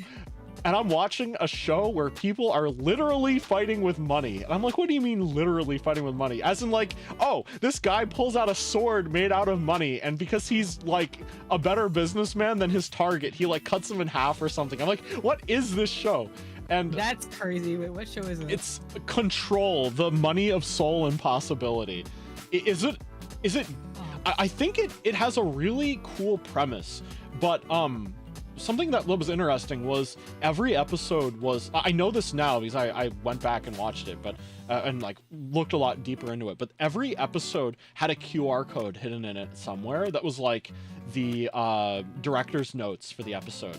And there was actually a director's note that was like, our funding got pulled, our 26 episode series is only going to be 11, I'm sorry for what I'm about to do.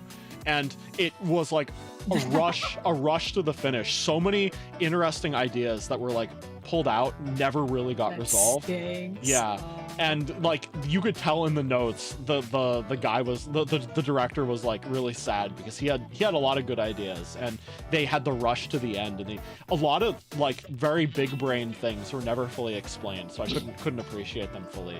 But it was like the concept was that there were people that signed, like people in terrible financial situations might be approached by a demon, like a money demon, and they can make a contract with them, and they can enter this like alternate dimension that is like literally shaped by how much money you have.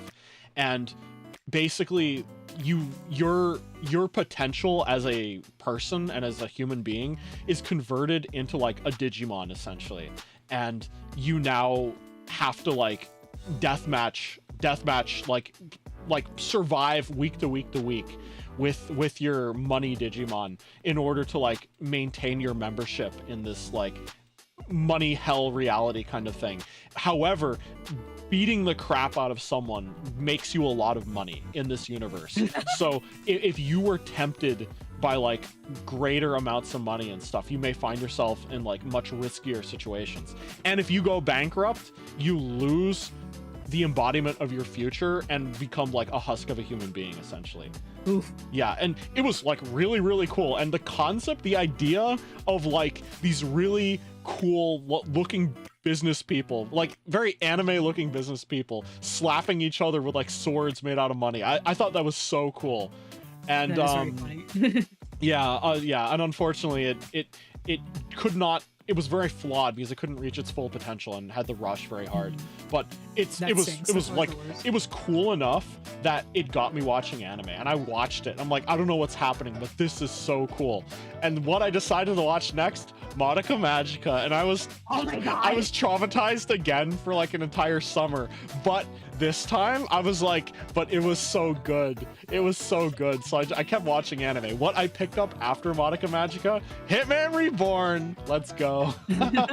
And everything else is history. Yeah. Actually, let me see if it's working again, the website. Okay. I think it's sat for long enough. Yeah, but sorry, what were you, continue what you were saying. Well, I was just thinking about how a Daigle is like, for my intro to anime is Tokyo Mew Mew, and like I understand because well, technically my first anime would be Digimon, I think, but it kind of like all is the same in like that realm of these are things that I watched as Saturday morning cartoons, so I didn't really like recognize it as anime. And then I think like after that, the first thing was like Yu Yu Hakusho and Detective Conan, because those were, oh, and Fruits Basket. Those plus Kodocha, and like those are all the ones that like I watched after reading them at the library. And then like from there I was like a huge weeb. I got into like I think Prince of Tennis after that, and then like a lot of other stuff. This is also where Kyokaro Mao comes from. And then I like put it aside for a little while because I got into K-pop. And then I fell out of K-pop and went back to anime, and I started and I watched Hyoka actually, and also Mawaru Penguin Drum, which is crazy. So and good. Kaori, which is also crazy. So good. Like, you all fell of them, back like, into anime with like actual peak. Yeah, and also Sword Art Online, but that's side by side. Self-save me, that's a shelf. It's actually not a shelf. It's an IKEA scarf organizer. Like the little rings, yeah, and you can attach the little like small size Nessos by their little keychains to the places where you would loop the scarves through, and it holds them very nicely. That's cool. Hey Noel, welcome in. You know, I like don't think about like anime as much. I feel like it would be like mostly because I like classify them differently. Like Hyoko's kind of like what got me back into anime, and then like but the thing is that like the I think that Shinsekai Kaeru should be like analyzed on an academic level. for real actually, yeah. I also think yeah. I've seen this, not like I haven't seen it, but like I saw it around when it was being made. Yeah, let me see if it wants to load right now. Oh, I guess it's loading now.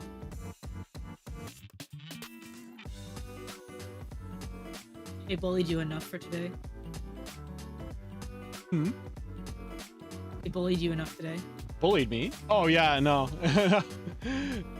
I guess the servers are awake now. You know, in high school, since I got back into anime, Mm-hmm. I made this like normie friend of mine get into anime as well, Mm-hmm. and for the first time, and then he started like consuming a lot of anime, and this is one of them. Oh, I that's did not cool. watch this one. He did though. I also just thought like the opening having like this montage of money was like so cool. The fact that it's like Nico touches the walls is so funny, actually. Yeah. Are you familiar with School Food Punishment? They did the ending. They were like No. more active in this era. My favorite Nico touches the wall song's a Naruto song. Oh yeah, they did a couple of Naruto ones, didn't they? Yeah. Mine is oh shoot, how do you say it? It's Ameni Maketsu something or other. You know what? On this website we can find it. Yeah, that sword is made of money. That guy has fat stacks. Let's see. Ameni. Let Let me see if it wants to load. Maketsu whatever. Ame by Metso. Was it original Naruto or was it Shippuden? It's Shippuden. It has like the it has, in my opinion, like one of the coolest it's an opening. It's like yeah, there Niwaka, sorry. Wow, glorious 576p. Let's go. No! No, is it not? Oh, here we go. It's like Tanabata inspired. Oh. Inspired. In-styled. Yeah, Naruto this is, openings like, always were like really stylized. Yeah. I like the ones that I like the most is like this one, and I think New Song had a really interesting style too. New song? Yeah. Like right like Oh. yeah. Pasica, really? Mm-hmm. I know they did the ending of Haikyuu, right? Season 1? Yes, I believe so. Leo? Oh wait, the Tanabata theming is so cool.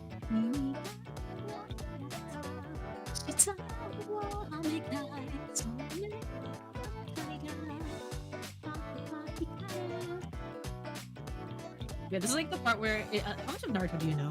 Very little. I know what happens, but only because like vicariously through other people, you know?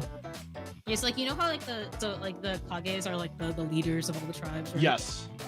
Yeah, and so like this is like the part of the anime where like one of the characters is like targeting the Kage specifically, Oh. and so that's why it's like it features them a lot. Oh, okay. And that was all of them at the beginning. Yeah. This is thematically so cool. I love it when an opening for a long-running show veers off canon just for like theming purposes. I think that's so cool. Wait, I have a really good one to show you in regards to that.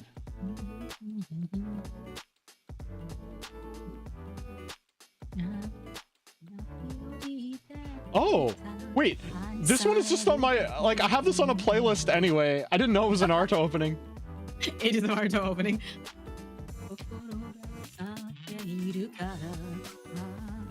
I like the like motion in it. Yeah. And then they like start dancing. Wait, is this the one with the dance in it? Oh, that's great. Yes, it is.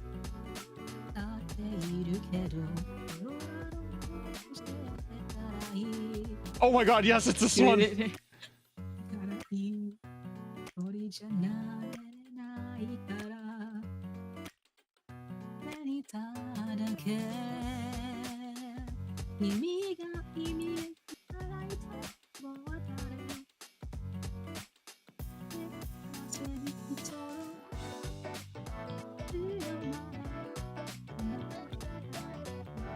Oh my god.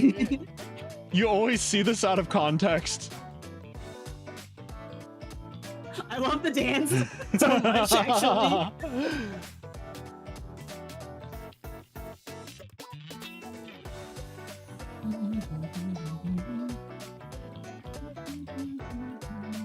Okay.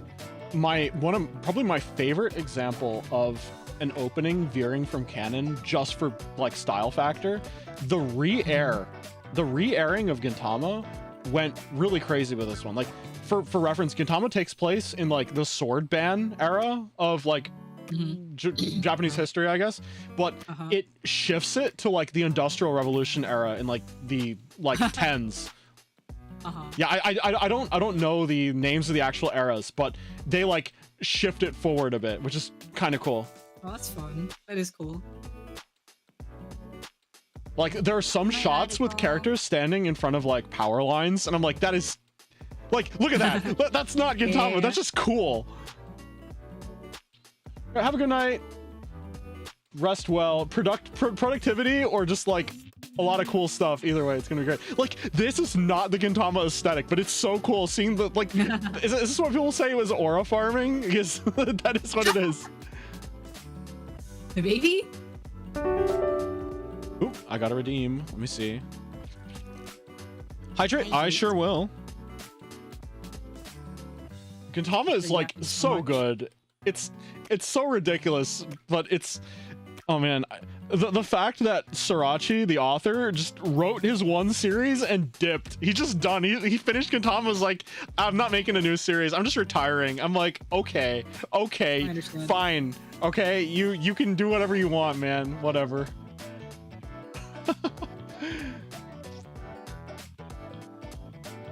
Yeah, and then there was like in the re-airs, they were a lot more open to like doing interesting things to the openings and endings that were like very different.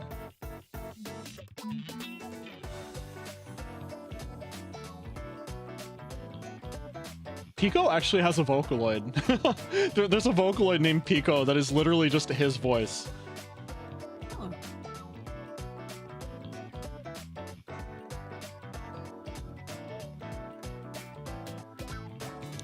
After this, I'll show you my favorite anime opening of all time. It is a Gintama one as well. Favorite anime opening? Well, we're gonna ignore Karma. Is Alones from Bleach. Oh, it's so good. It's so good. Oh, but the Bleach openings of that era were just so good. They were so good.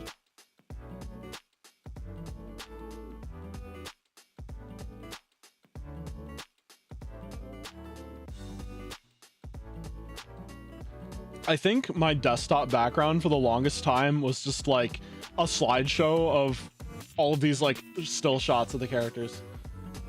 Any anime that has an oral cigarettes goes to the playlist. Oh yeah. They haven't done that many, but they're good.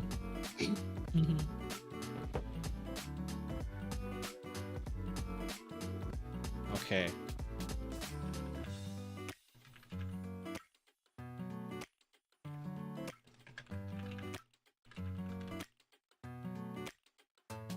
There we go.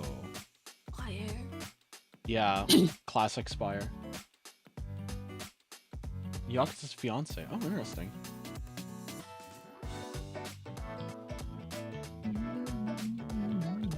Haru no yoru hitori datta monokuro no sora tameiki ga kieteku ashibaya na hito no nami it's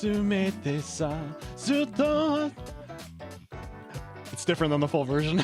Oh, I hate it when that happens. You're like, ah. Yes, Samurai Flamenco. I really like that. I think I should rewatch it because I would appreciate it more now that I'm a Tokusatsu fan. Yeah. I don't think I've even watched the last episode. Oh my god, that last episode, it goes places. Considering how crazy the series is, they like managed to top it in a way I wasn't expecting. Yeah, like there's a lot of anime where I like don't watch the last episode for some reason. I think that like, let me think. I haven't done it for Tsurune. I did it for Samurai Flamenco and Senpai wa Otoko no Ko, even though like I don't think that one counts because I read the manga.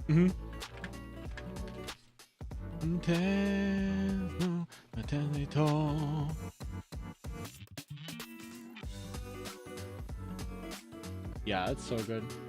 Matilda, welcome in. Samurai Flamenco sounds familiar. Oh yeah, it's good.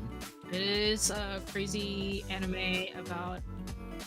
It's like tokusatsu kind of inspired, but like it's not tokusatsu. Yeah. Exactly. And the stakes just keep rising.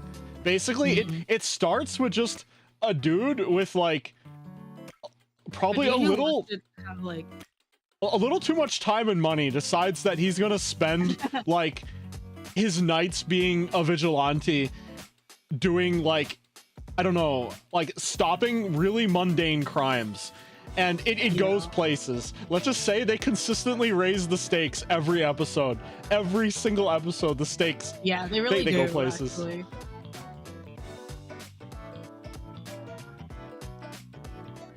It's very like genre aware. Yeah. But also like. And so it knows what it's doing, I think. Yeah. The entire time, even if it seems like it's completely crazy. Like I think it justifies the madness by the end, which is like really cool. Basically. I know what happens in the ending for the most part, because like everybody would just talk about it, but yeah. Like,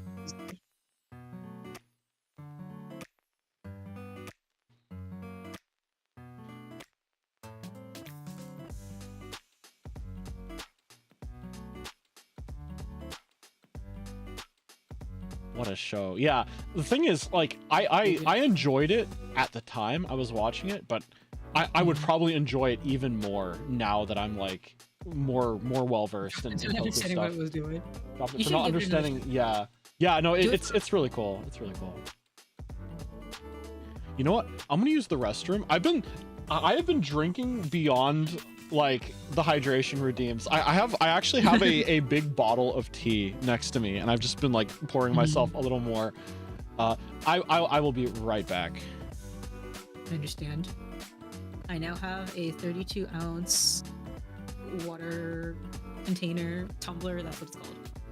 And because I saw it while I was at the bookstore, and now I just use that for streams and regular life. And today my everybody points it out, it's like, that thing is gigantic. I'm like, yes it is.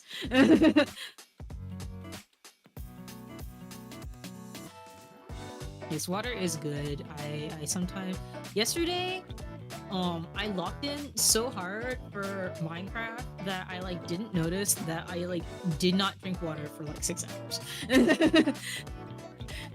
It's because we were like constantly on the move.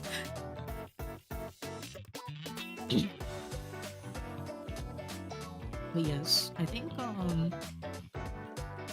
if it was for me, I'll carry a 3-liter bottle of water. There was a girl in like one of my classes in high school who carried like a literal jug of water, and I like could not fathom it at the time because we were teenagers, but now I get it. Now I'm like, actually give me the largest container that you could. It was you, yeah.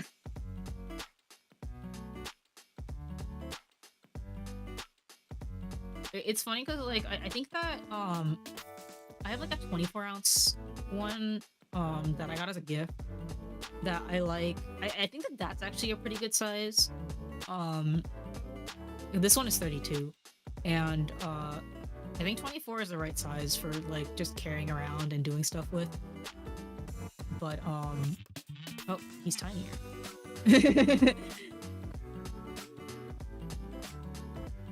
But like this is kind of nice that I could have like this gigantic thing to just keep water in. Who is my favorite Idolish 7 character? It's Sogo. I am a Sogo Oshi. The purple one, a crazy one. He's not that crazy, but like he has so many repressed emotions that are now coming out because he is getting unintentional therapy through his friends. I see. Yeah. His birthday is coming. I forgot to unmute. Ah. It's okay. I didn't hear anything. Yeah, no, it's because I didn't. I was muted. Yeah, but it's probably a boring answer considering it's like an idol-centric series, but Tsumugi, the producer, is actually like just such a cool character from how they've characterized her. Does she play like very much of a role in the game, or is she supposed to represent like you, the player? She's supposed to represent you as the player. Mm-hmm. Like she is the player character. Like you can change her name in the game. Mm-hmm. But she does have her own personality, which I like. And like it does come out. She's like she is like the grounding force for the characters, and like she has a role also as like time goes on, I think, because like her relationships develop in certain ways.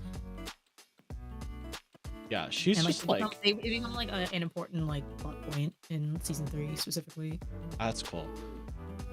Yeah, because it's just really cool seeing the like player perspective character get so much characterization. I actually really like that, because sure, there is something to be said for like a self-insert style character, or like the audience surrogate kind of character, but she serves the role while also having like a very important sort of role in like just building the like plot and interacting with the characters. I really like that.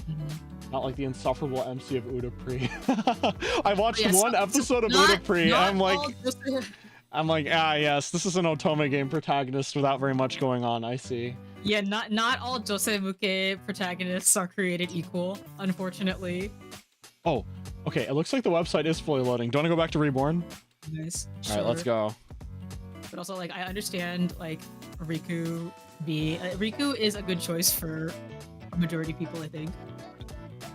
Yeah, actually, the problem with, like, series with a lot of really wonderful characters to pick between is that I am a serial Dare Demo Daisuki. What is no... like, everyone, I love them equally to the extent where I'll, like, actually go out of the way to collect merch and stuff for all of them, and I suffer. Oh, yeah. That's me. I have to like create very like strict like bounds, because like if I had my way I would get everybody. I am also like low-key understandable like, for Idolish 7 also. Yeah. Like even like other games. So what will happen basically, because I am a terminal shipper, I will collect my favorite character, and then I will collect the character that I like to ship them with. And then, like, it kind of, like, goes from there. It's like vectors of relations. Like, I'll get this one next. Yeah, so, like, my Oshi is like, Sogo. Like, Kami Oshi is Sogo, but I also Oshi Mitsuki and Yuri. And, so, for that, it's, like, I mean, I like the brothers together, so that's fine. But, like, I also like Mitsuki with 10, so I get 10. And I also like Ryu with Sogo, so I get Ryu. And then I also get Gaku, but that's because my friend is a Gaku Oshi. So I give all the Gakus to her, and I keep the other 2.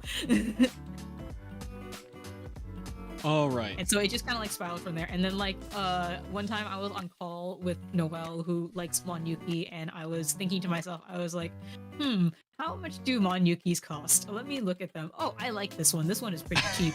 And then it's, if I have a Yuki, then I should get a Momo too, because Rivale. And then I was like, I want I want like the cutest Monyuki, and then I want specifically a Momo that looks like a pill. Like, because they're like shaped really nicely. Imagine getting merch of your faves. Yeah. Do not get started. It's bad for your wallet. All right. Posture, stretch, and hydrate check. All right. Well, posture check is for everyone else. Akari, are you shrimping? Not exactly. I'm like leaning down more because I'm on a taller stool than usual. All right. Hey, good enough. It's an improvement, I think. Yeah. Little by little. You know, I shrimp more when I'm lower to the ground. That makes no sense. Yeah, it's like that like caveman illustration where they're like crouched over the computers. And you get a lot of merch of Hollow Stars already crying. Oh my god. Oh my gosh. I didn't realize Octavio's birthday was so soon after like the 3D, because I'm like, wait, is this not a 3D stream? I'm like, it's not. Oh no, it's more merch. Happy birthday, Octavio Hollow Stars. Yeah, happy birthday, Octavio Hollow Stars. Oh my gosh, yeah, his original song, I watched the 3D performance, String Theory. Yeah, have you seen the 3D one? I haven't seen it. No. Oh shoot, hold on a second. Let me pull that up. It's probably going to find my personal account. I like saw it, but like I saw string theory while I was at my brother's house and I was like busy. String theory 3D. Yeah, I have to think about that a little bit. There isn't. His full name is just Octavio. It begins and it starts with an O and ends with an O. Yeah, he doesn't have a last name technically. Hold on a second. Okay. Let's see. Yeah, this is his 3D one. The song is so cool. Yeah, and there's something really cool about the live one, the live person, because you could see like how he emotes, and it's like really cool. And it's a freaking Kingdom Hearts reference. I'm so angry. Is it seriously? Yes. That's well, crazy. kind of. So it's like a lore. It's his lore, but the stage. Oh, I see. Yeah. No, it gets more obvious. Sorry, Shioni, it's too late.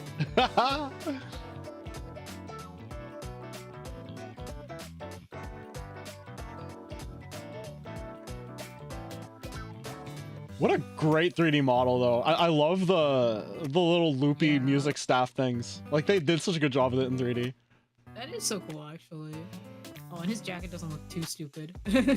Yeah. The thing about like jackets that like hang over the shoulders is that they tend to get modeled very oddly. Like they're fine when you make it, I think, but then like when it actually like moves, sometimes it moves weirdly. Yeah. But this one looks good, actually. Yeah, it works really well.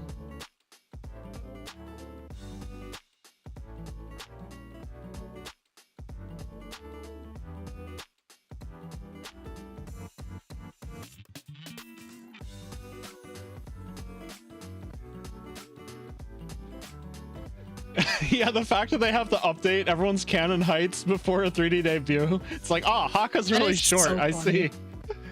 That is so funny.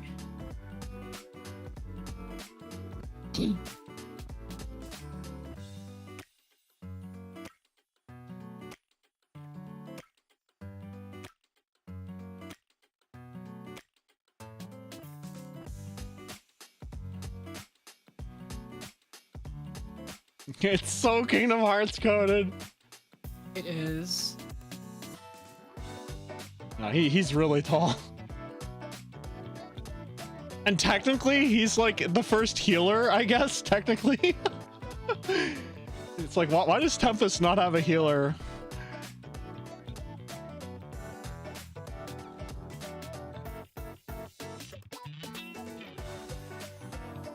I guess reality bending people back to life is a form of healing, so. The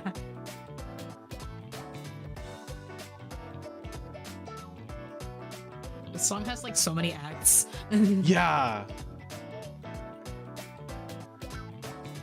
It's like, it's so fun though. Like how many different like vocal sounds it brings to the table. One thing I have considered is,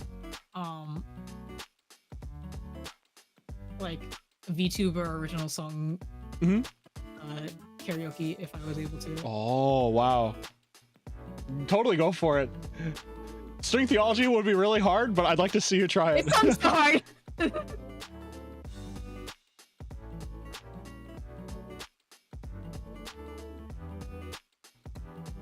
What would be harder, like Raven's Paradigm with like the like metal screams, or like string theology? Oh, metal screams. I don't know. Yeah. You know, what if I did like... We're also hearing dying, true. Yeah. You know, I thought of something very funny. What if I tried to sing Raven's Paradigm and just pulled out a kazoo for the metal screams? Oh, true. Just go like... Completely change the vibe of the song. Yeah. Wait, you actually have one. Yes, I do. It always sits here. I always forget that I have it. Oh, earlier we were raided by a Daigle, and they were talking about having the Horace Velgar. I'm like, yo, wait, I have the Frame Arms girl version of that, and we compared them. Man, Holostar's EN power scaling. I think Octavia would be pretty up there. Yeah, you're right. It is the Gundam person. Yeah. The Gundam. All right, time for more Hitman Reborn. It's so good. Yes. Oh, is it doing the Eventually thing we'll again? hit one that I like actually remember really well. It's probably this one. It's messing up again. we step away for 5 minutes. No. But right on time. Unfortunately, like Reborn, I think falls into the like category of like I originally like listened to these songs before I knew a lot of like Japanese, and so I listened to it phonetically, and so half the time I'm wrong. Yeah, actually, you know, So I'm gonna BRB. Okay, yeah, I'm gonna let Dive to World. Oh, let me get the BRB sticker for Akari. Whoop. Yep. All right, there we go. All right, I'm gonna pull up the lyrics for Dive to World, and when it actually loads, I want to see if I can actually keep up with it, because I'm gonna have to do it on Friday. Yeah, again, I am going to attempt to sing all the Hitman Reborn songs on Friday if I can do it. Jumping! Yes! Oh, right on time! Todoke hibiki ikan one more time! Kashita aits no sake wa koi, sono koi shite me mai. Get on time! I can't fly! It's rapping. It's hard. It's difficult, and I need to practice.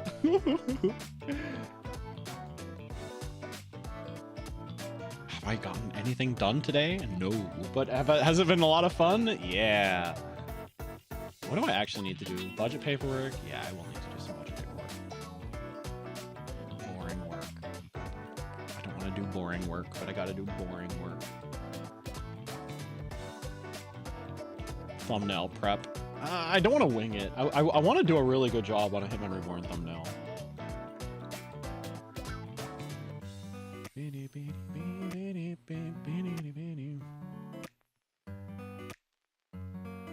Actually, I kind of wanted to subtitle the openings and endings the same way that Sele did.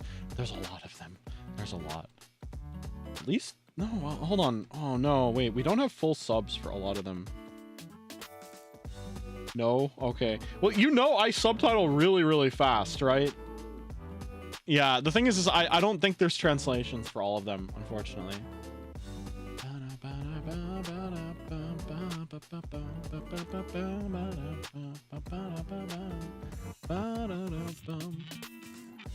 That's the thing. Oh.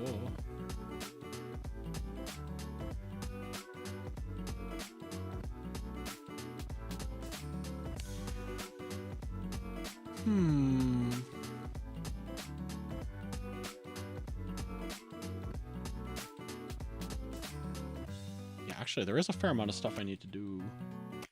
I need to look over some notes. I'm working on something with my brother, actually. It's not streaming related, but the thing I'm working on with my brother is not streaming related, but he actually is probably going to start streaming, not as a VTuber though. So I'm gonna talk to him. Maybe we can collab because I like, it has been posed before that he could be a guest on the channel at some point in time, but like we might be able to actually collab given the fact he actually like is going to start streaming, I think. My brother is so cool. My brother is so cool.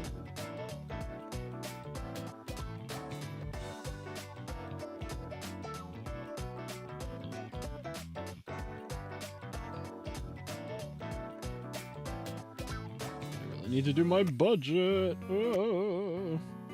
Why does everything cost so much money? Prices of everything are going way up. And my paycheck is not.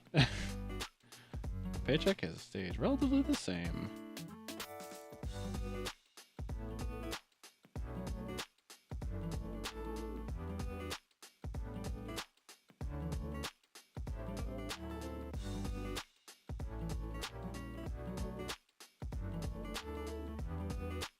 pretty happy with the thumbnail today. Has everyone seen the thumbnail for today? But yeah, it's a draw over of Tales of Grace's skit frames. It's supposed to look like a Tales of Grace's one. Thank you, the character Richard, for having the sassiest kind of just frames. All right, yeah. Good luck with your work. Oh, you're in the same time zone as me. Okay, that's cool. 11 p.m. 11 p.m. Yeah, same time zone. That's neat. Yeah, but good luck with your work.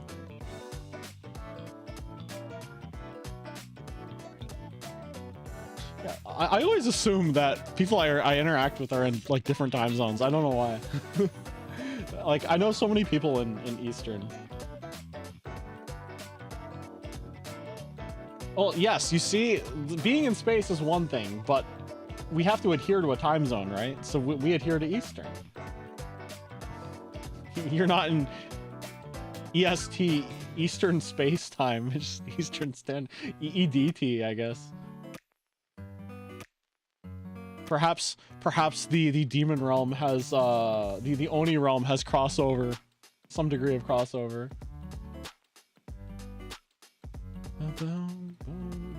Oh, Kari's back, maybe.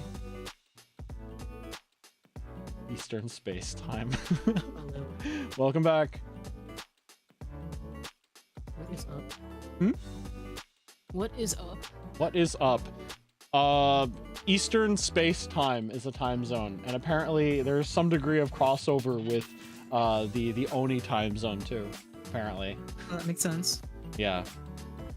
EDT, Eastern Demon Time. That makes sense. That's how it feels. Yeah.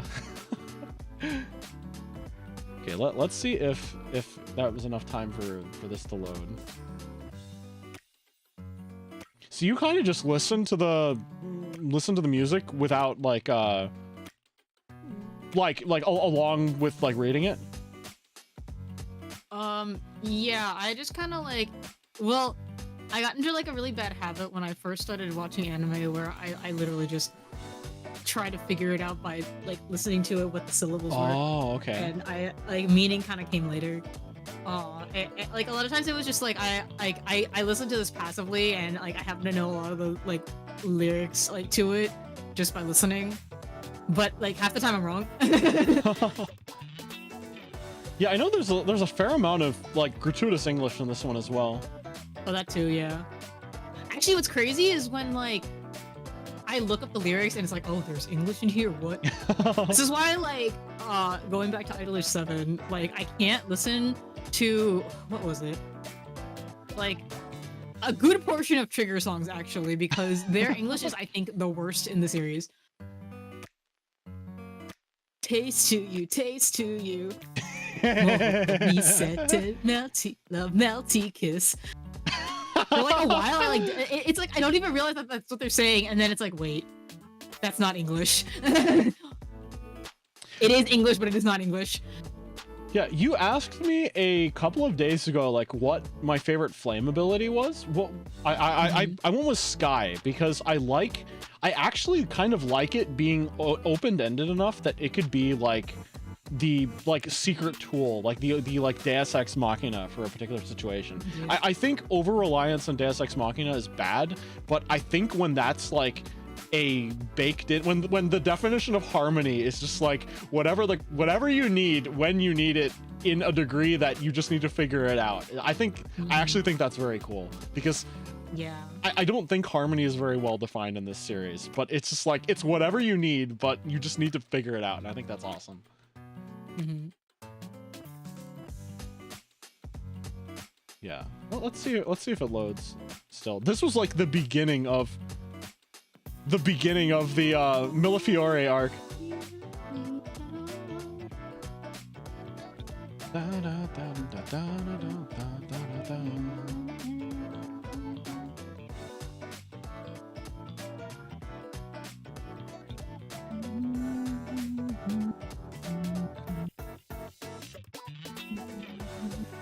This was so cool because you're like, oh my god, they're powered up.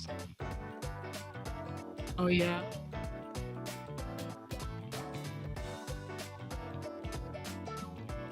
The 10-year later arc is something, that's for sure. Mm-hmm.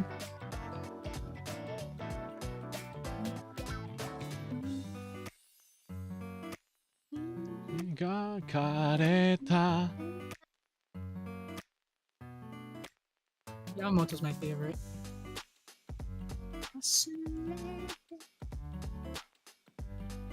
They're all just like, each character just has like something so cool going on with them. Yeah. I really liked like Yamamoto's fighting style particularly. And I like him as a character too. Yeah, he's also probably like one of the characters with like the most self-doubt too. You know? Yeah. Like he's super well written. Mm-hmm. I like them all, but I think my favorite would probably be Gokudera, just because it's like he has to like find his place in like not being the strongest, but in like being the most resourcefulness. Most resourceful. Yeah, that's the right grammar. And I think that's super cool. Yeah, I like Gokudera a lot. I think he has, I think, the most like besides Suna, of course, I think he has like the most character development. For sure, so yeah. It's like really easy to like him, I think, because you want to root for him as the series goes along. Yeah, and you can see him like struggling earnestly. It's really nice. Yeah, and it was kind of like plot twist, I guess, the fact that he has like enough harmony flame that he could use other flames too was like such a cool idea. Oh yeah, that was fun. Yeah. Yes, it's like, no, you are not just the red flame, you are the orange flame. I'm like, ooh. Name them elephants oatmeal. Oh, Prim, if you had not answered earlier, I would have answered with very similar names for the elephants. One thing that I was actually, hey, I have a question. Can you use accents in text or in Minecraft? I don't know. That's a Minecraft master question. I like considered splitting them up and making them pea and nut, but it's like I don't know, like spell them differently or something like that, or like make it like peas, like the what's it called, like the vegetable, and like newt, like with the umlaut. Mm-hmm. Yeah. Oh my god. Of course, that's the direction they take it. Yeah, of course they would. Pea, like the legume. The green thing, the one that you put under 7 layers of mattresses, and the princess is like, nah, there's a rock under here.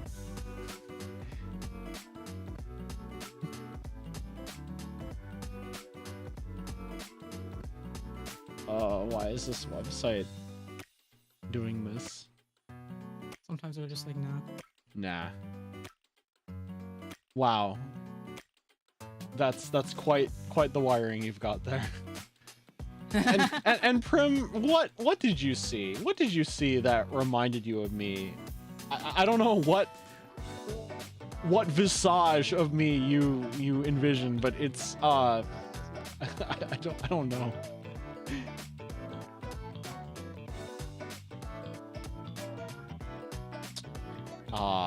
I was really hoping we had advanced past this. This was like when the shit gets real, kind of part of this like future arc. This song has like a lot of like, it has like the same vibes as like Again from Yeah. Brotherhood. It has that like the Annie song of the era energy. It has a lot of that. Yeah.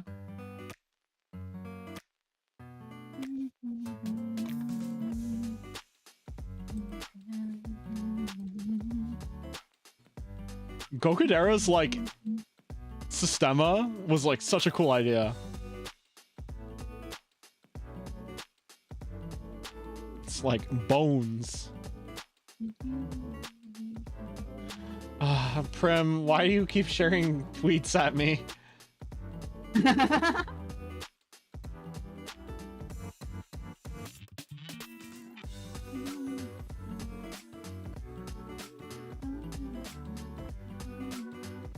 kind of, and I'm like, but why? And with that, good night. Okay. Good night.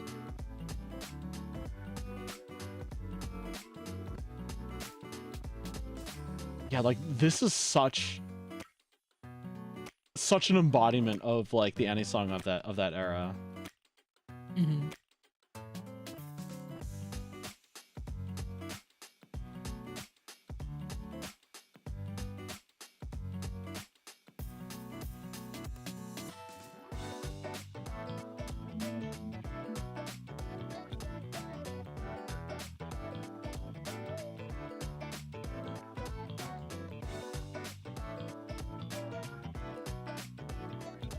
Oh, when did it become widescreen aspect ratio? I didn't notice. I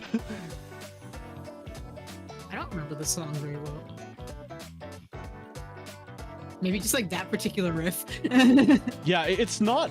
I have to say, it's probably the least memorable of all the openings, but I do quite like it. That's so cool, the handful of rings that are all just different colors.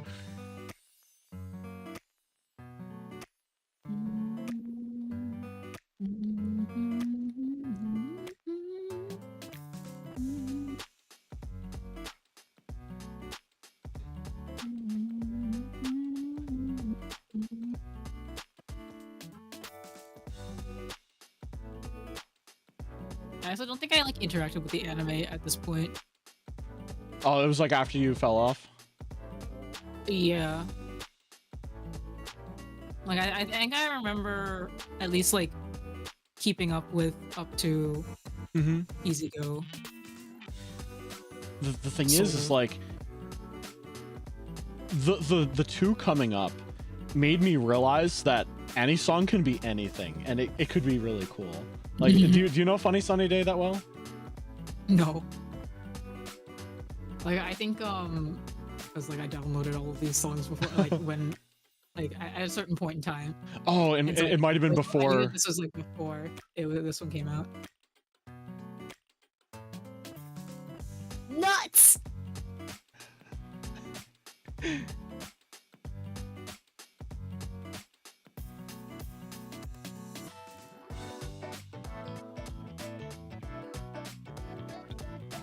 The choice arc was so cool. It's like Hitman Reborn Battle Royale. Oh yeah. Like the fact that everyone's like power armor is just like cool mafia suits. I'm like, oh, it's so cool. It's good for key art.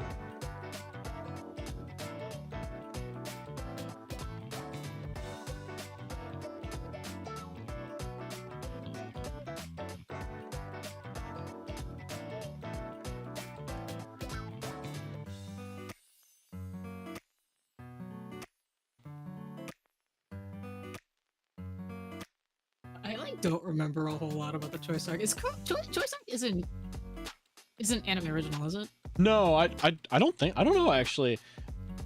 I don't think so. Was it anime original? I don't remember. That's why I was really wondering about it. Hold on. Yeah, maybe it was. Well, Choice. I like don't remember like anything about it. Like, I thought it was really cool. I wonder if it is. I mean, I'm looking it up now. It seems to be canon, yeah. Yeah, like I forgot his name. Was it Shinji, the like guy who was pretending to be the like Harmony Millefiori head, and he was like the double agent or something. I don't remember his name. Yeah, I forget. I remember a lot of the stuff from it's like I didn't. The future arc was like good conceptually. I didn't like it a whole lot. But I really liked like the Shimon arc a lot. Interesting. And I think that like I tend to forget everything that happens from like the future arc to the Shimon arc. Not gonna lie. Yeah, I'm very curious about the Shimon arc because I know like next to nothing about it. I think it feels a lot like the Varia arc. Oh, cool. So I'm like, wait, this is an anime opening?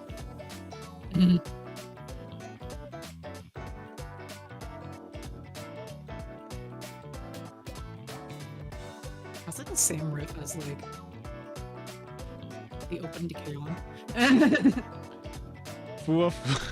Full time. Actually, no. Yeah, The opening would be Kageake Girls, right? Yeah, I think so.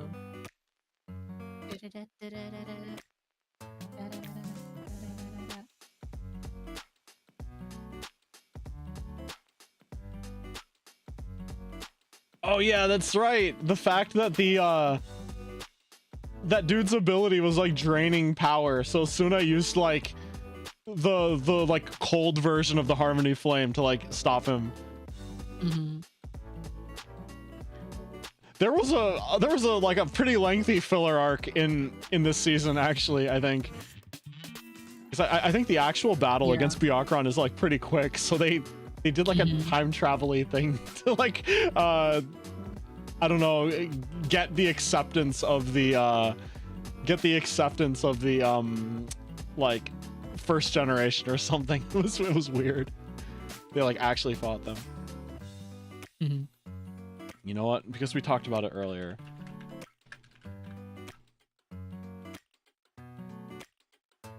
Man, what a great series this was.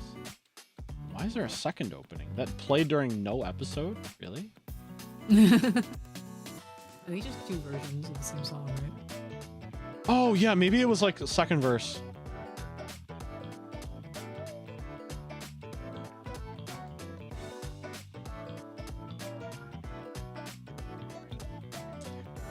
Like my first exposure to Nanoright was in Shokugeki no Soma. Oh yeah. Which I stand behind the fact that like out of I think that Shokugeki no Soma is good. Yeah, I think a lot of people will look at it and be like, "Ah, that's bait" in a lot of ways, but I'm like, but it has shonen soul. It is sort of bait, but it is. I think it's like it's got better bait than like a majority of shonen because I think that a lot of the this is me on my soapbox. Okay, the fan service is not for the characters in the show. Mm-hmm. It is for the audience. Yeah, and strictly the audience. That's a really interesting way of looking at it. Yeah. Yeah, the characters do not like interact with it in a fan servicey way. Yeah, there's at risk of saying something again, like none of the characters are the ones saying awooga. That's the audience. Yeah, basically. And so if you just like view it as like an expression of like food yeah and like enjoying food, then I think it's like, yeah, it is good. This is probably my second favorite anime opening of all time. I don't keep a top like 5 for anime openings. I only have a top 1, but like I really like the song. Oh wow, we got yellow subs.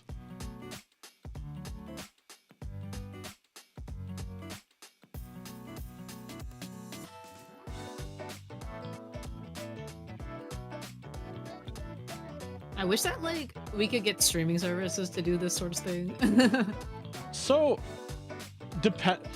you'll notice if you go back and revisit like some series after they've aired, like they sometimes will go back and add them, actually.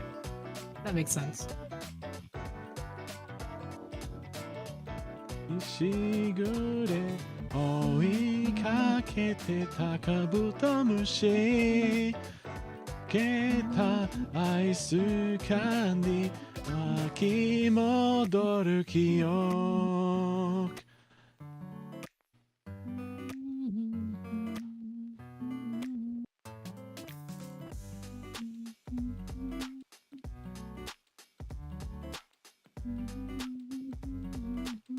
So like the lyrics are so bittersweet though. It's just like once you leave home, even if you come back, like it's not quite the same ever again because you're at a different part of your life. And I'm like, that's so good. That's so good.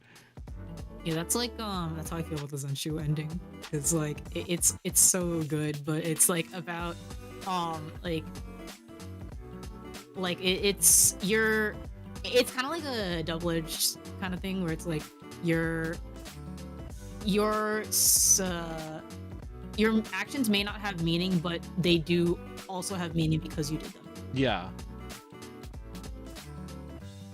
Even if it didn't change the world, it did change you, you know? Yeah, yeah.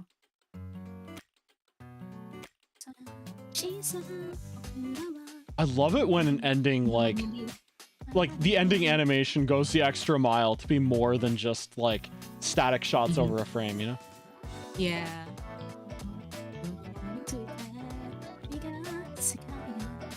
Oops. Different verse, right? Yeah, I skipped a line.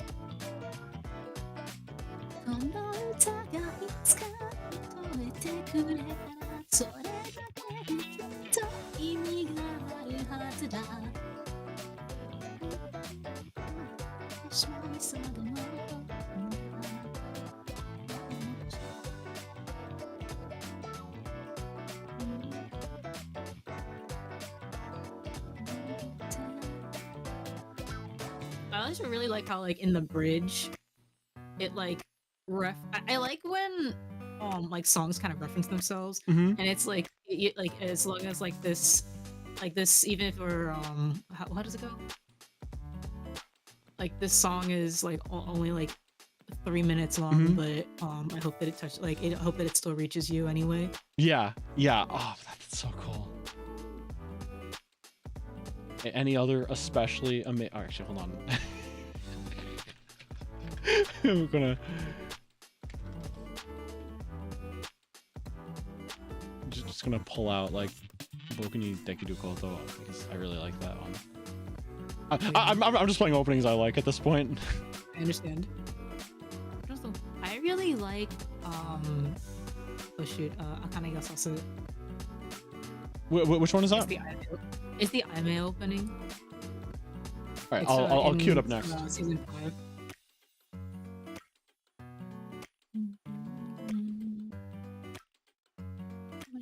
Yeah, I'm still like not caught up.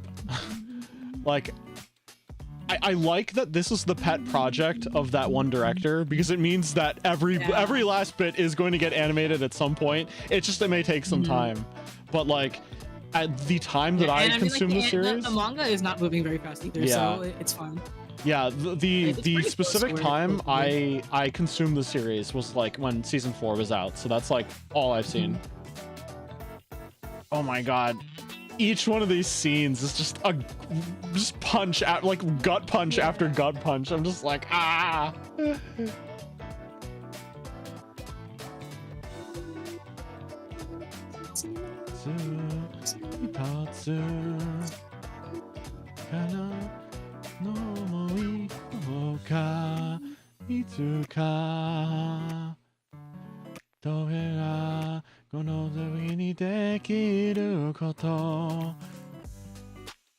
I hope that they do another one soon because like I really want for them to animate. Like there's like a bunch of interesting like things that like what's the word, like situations that Natsume gets into with Tanuma next to him. And I really like when Tanuma was there because he's like his age and like can kind of see but also can't, but like so his like foot's in the door, and so it's an interesting like relationship that they have. Yeah. Hey Batman guy, welcome in. I like that every opening and ending is like so strongly rooted in like a season, you know?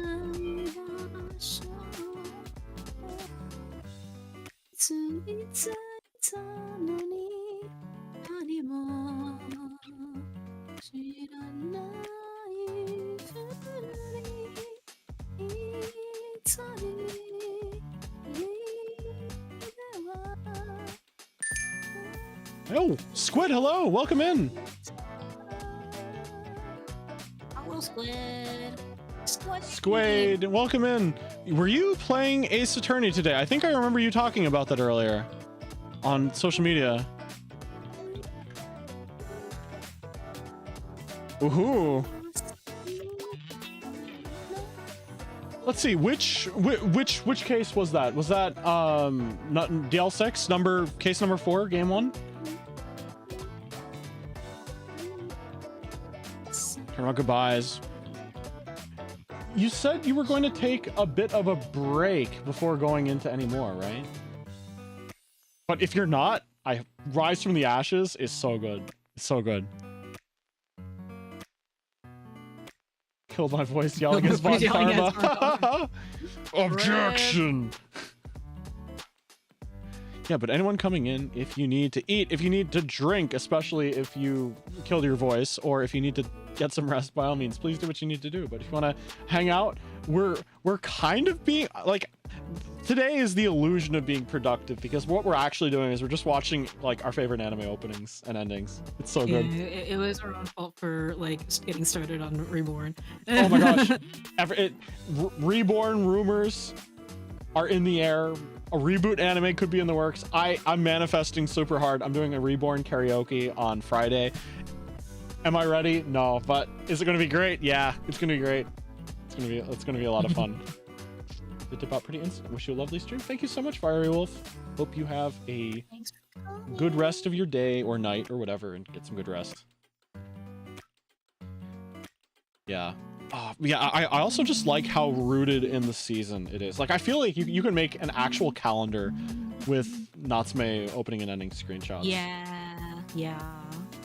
It's very, rustic. Yeah, for sure. Not like, it makes me think, like, not Tsukashi, right? It makes me say that, even though it's not necessarily nostalgia. Yeah. I think I also like Takarabako. Is that 6? No, it was the opening for 5, wasn't it? Yeah, I was gonna say, I think it was the same season. Yeah, there we go. Sauce Anomaly. I like Sauce Anomaly. Yeah, I really like this season. I feel that this opening as well calls back to the 3rd one quite a bit, because it's also springtime, I think, and they also do the thing where it's like, are you ready for feels? And then they just punch you over and over again with a montage.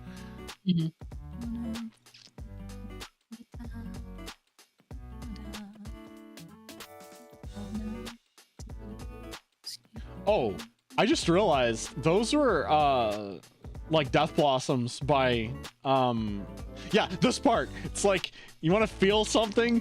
Pow, pow, pow. Every single one of these characters means so much.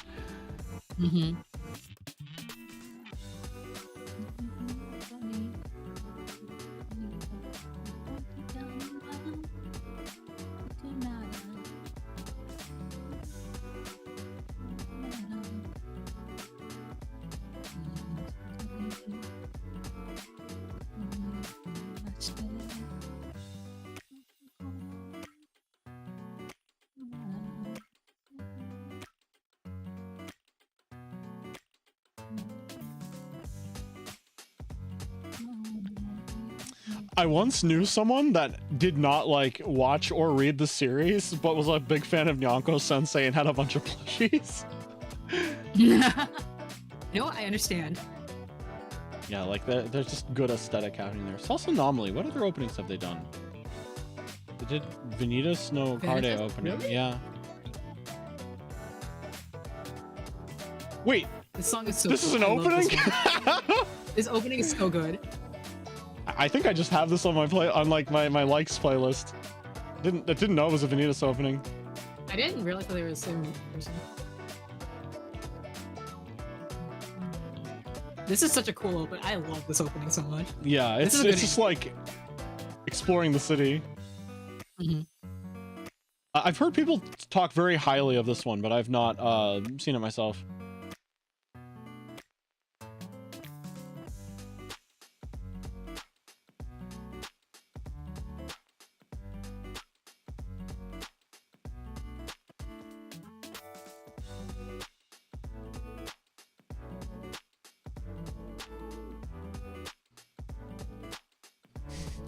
Somehow, like, watching this is just the whole opening of guys being dudes. It is certainly an opening of guys being dudes.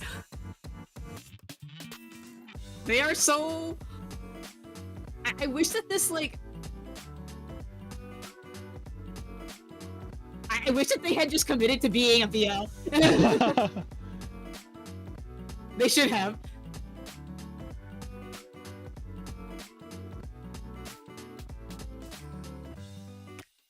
That's cool. Isn't the second opening quite similar as well? I don't remember. I don't think I watched the second part. I don't think I got around to it. I forgot.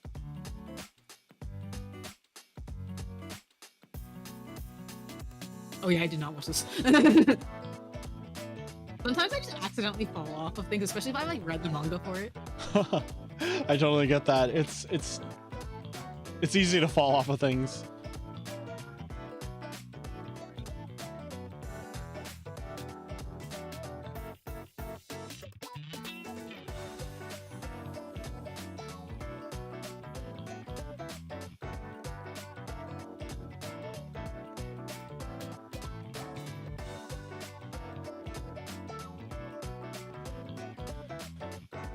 I think my first exposure to the little green monster was that one ending of My Hero? Academia. My Hero? Yeah.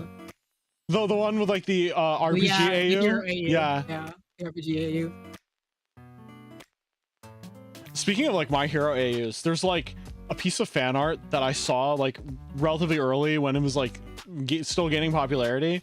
It was like My Kung Fu Academia, and it was like all the characters with like martial arts robes and stuff, and like doing stances and stuff at like various like very cool looking vistas, and I thought that was super neat.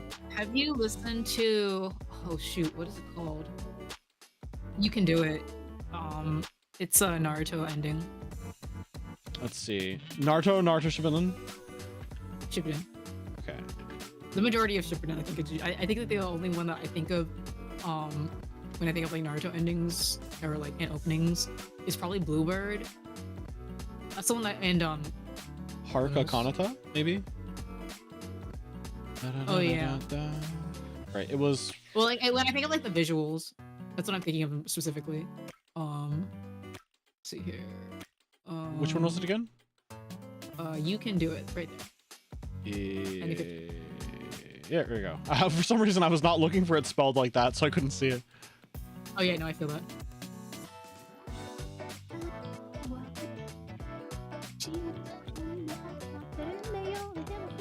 Oh, Yuda was a good one too. Ba-ba-da.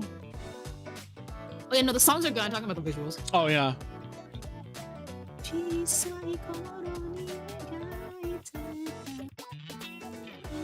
Wait, this is like for a single cut like fight sequence for an ending. This is insane. What the heck? It's so cool. It is so cool. Wait, it's still one cut. Hold on a second. Yeah. Yeah. Wait, this is insane. This is like a season's worth of Visually, budget. it is such a good ending.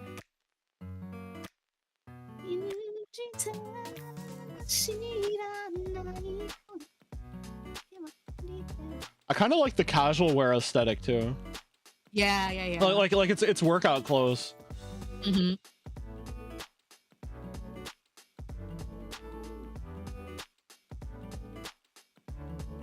That's so cool. Naruto has such like interesting like visuals to their openings and endings. Like, I think because they like I don't know about like One Piece, but at least like compared to like Bleach, they let themselves go like a little bit more stylized than they did than they do. Well, I think with like a long running thing like Naruto in particular, it's like, where do you go other if you want it to be interesting, you know? I always think of the opening and I always think of Kon singing it. Yeah.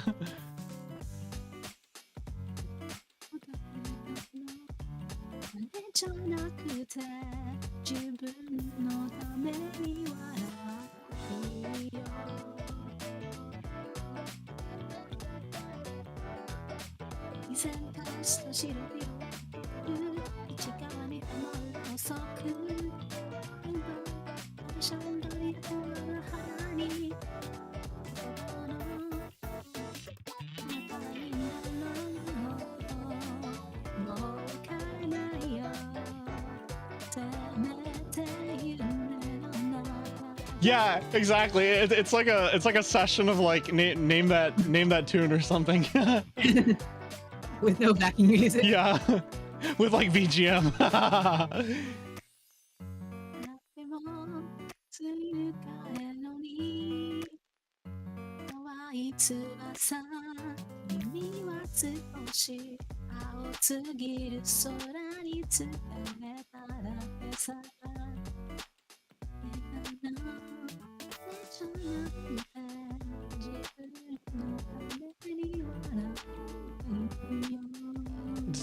Aesthetic.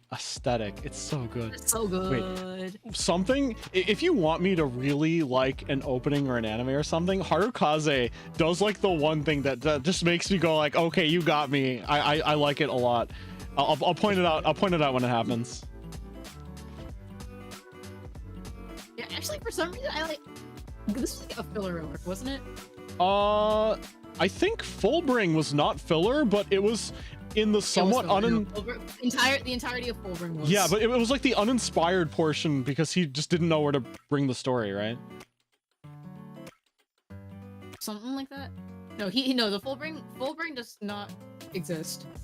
Really? In the manga. Huh. Yeah, Fullbring and wait, yeah. Yeah, I thought it was Fullbring Bount that didn't the exist. Bount. Really? The Bount doesn't exist, and I think Fullbring also does not exist. But they brought it back for like it's funny because like these guys don't exist in the manga, but they bring them in. They managed to integrate them into the That's super cool, actually. I really like it that they managed to like get those characters relevant. Okay, I think they're about to do it. Nope, not yet.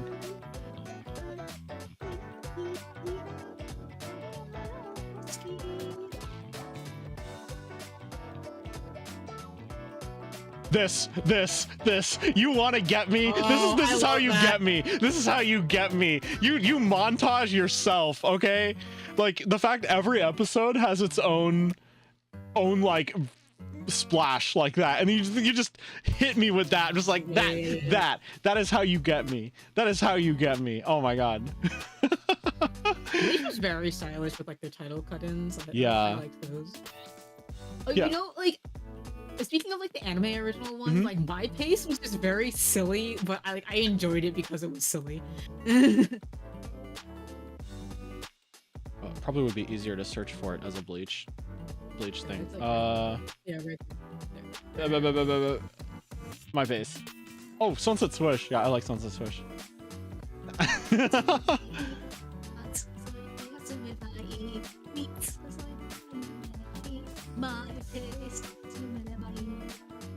I think about this like this runs around my brain every once in a while. Like that specific image of them just like doing that like hypnotizing. Yeah. Look.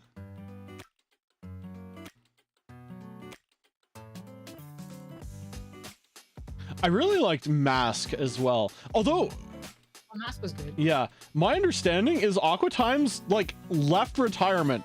Like they are back together now. They just haven't done anything yet. And I'm like, no way they aren't doing like the final Bleach opening, you know? Oh, true.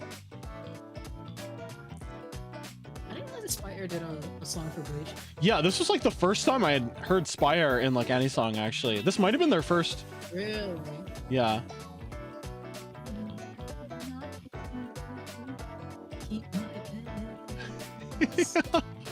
I love the mascot dudes. I love these guys actually, even though they're anime original.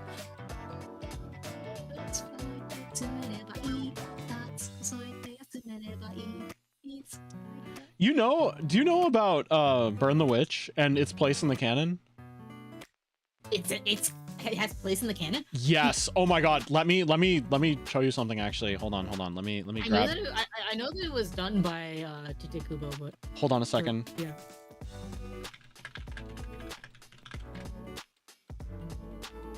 Okay, I'm going to share with you a screenshot, or rather, I'm going to share a. Yeah, hold on. All right, change stream. Okay, You see that, right? Yeah. Right. And you can see the text on screen as well. Yes. All right. In the physical printing of Burn the Witch, there is embossed letters. Some of the letters are embossed on the front of the book. Oh no. That's crazy. Yeah, only these are embossed. And that's crazy. Spoiler for what we have of Burn the Witch. We know it's going to be a series at some point, but it hasn't yet. The magic system is the same as in Bleach's, except the incantations are in English and not in Japanese. In fact, certain... It's been on my list for a really long time, but it's only like 3 episodes, yeah. Certain incantations are actually the same. They just manifest differently because it's like the British, like Arthurian British version of like the fire spell and stuff like that. It's super cool. Yeah. And something is shown at the very end of the final chapter of Burn the Witch. So it's like a one shot with 3 chapters, I guess, quote unquote one shot, 3 shot, whatever.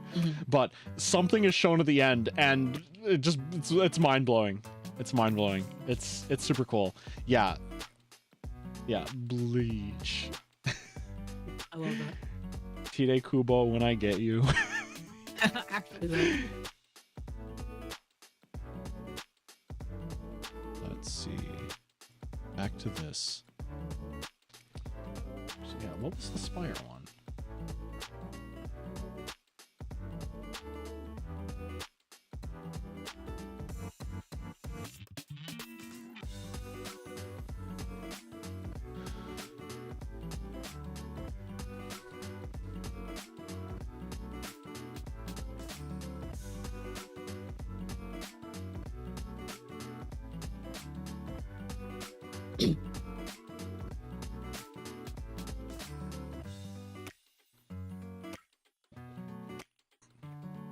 I love high effort endings.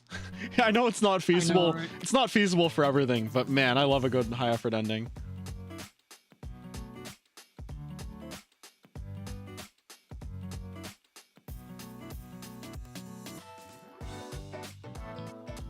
Apparently the Bleach sort of like fighting game that came out recently is like really faithful. Like, that's good. Aizen's like big attack special is, he says, wait, you were actually fooled by my illusion, and it flashes and his health bar is full again.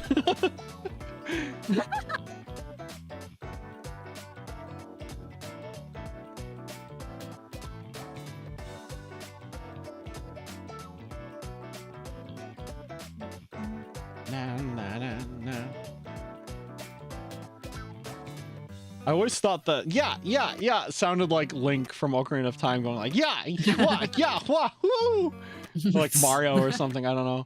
I became a big fan of this band actually after same this, actually. Yeah. I saw them I saw them live actually, huh? and that's what made them really lit. Oh, that's so cool. Homemade Kazoku. First of all, I did not realize that their name was Homemade Kazoku. I thought it was Homemade Kazoku. Oh. For like the longest time. Wow, seeing them live is so cool. They're disbanded now, so like, and like it was like so. I actually like don't like live concerts a lot. When I went to my first one in like it was not my idea for the record. I went to a concert with my friends who wanted to see the Jonas Brothers. And it's the Jonas Brothers, so there was like a lot of noise, and it made me feel sick. And so it was kind of nice going to this one because it like I didn't get like overwhelmed like that. Actually, in the concert. Are you it's possible you've not heard of them because it's like a concert going kind of thing. Like it's a lot more common to know. These are like highly recommended for if you go to a lot of concerts, actually, because Uh, normal earplugs, like I actually recommend that you bring earplugs to most concerts to just like protect your hearing and it's stuff. better for your Yeah, ear. but the problem with like most conventional earplugs is it blocks the sound spectrum in such a way that you kind of just hear the lows. These are really interesting because these plastic round thingies actually are resonators, and it is the equivalent of lowering the volume of everything around you without crushing the sound spectrum. So you still That is so interesting. hear everything like perfectly. Yeah. We love technology. Yeah, I never go to like a concert without them now because they're just like I can listen at a comfortable volume without like blowing my eardrums out. So Yeah, I just like important. generally avoid concerts to begin with, but like that's nice to know. Yeah. Yeah, I've only been to, it's like so good for to protect your hearing too. I've only been to like a couple of concerts. It was like the Jonas Brothers, like the Wonder Girls and 2 p.m. and Homemade Kazoku. Oh, I think actually, it's those three. let me show you some cool stuff about Homemade Kazuko actually, because there's some cool Easter eggs in their music videos. Really? Yeah. Let me see. I'm just gonna put a picture of the earbuds that I'm talking about, the earplugs rather that I'm talking about, because they're like really cool, and I would recommend them to anyone who wants to protect. Honestly, anyone who wants to protect their hearing at a concert should be everyone. So if you go to a concert, you should, and it's really loud, bring earplugs. And if you want a better hearing experience, try something like this. Loops are not the only company that makes stuff like this. There are like a couple others that do it too, but it's cool. Let me see. Homemade Kazoku. What's the other song by them? Shonen Heart. Shonen Heart was the second opening of well, at least I know it because it's the second opening of There's another one. There's another one that I was thinking of. It might be like, is it Naruto? It's probably Naruto. Oh, it probably is, yeah. Yeah, don't worry, I'll pull it up too because it'll make sense in a second. But this is, if I'm not mistaken, probably the one that put them on the map.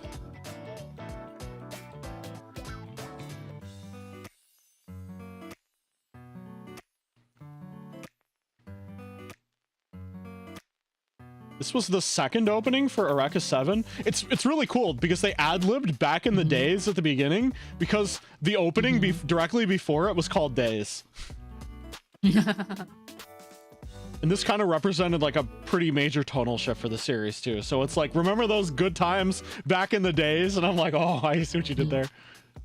Well, you know, like I don't know a lot of Homemade Kazoku songs, but I still went to this like concert just because it was at the convention that I was at. Yeah. And like they just have like a really nice vibe. Yeah. Oh man, I would have loved to see them live, but they're disbanded now. I now. like how like they like what's it called? They like described the like we're a homemade family. Yeah. And it's very sweet.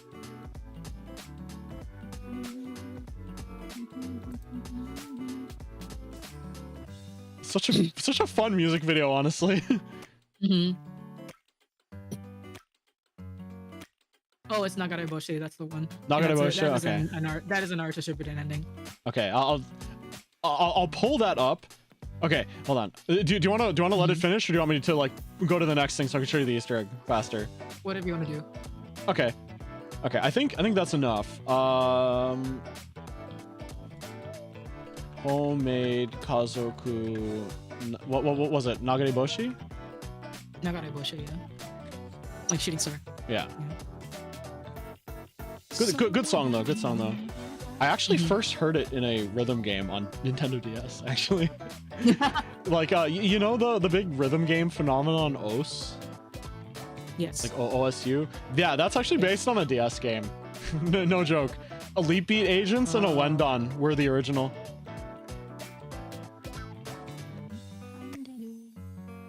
They also did No Rain, No Rainbow, which is also a Naruto opening.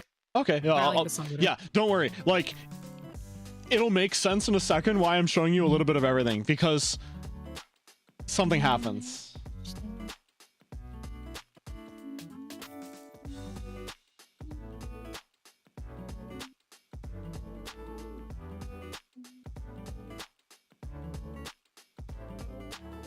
Wow, it's my fan mark, my Oshi mark.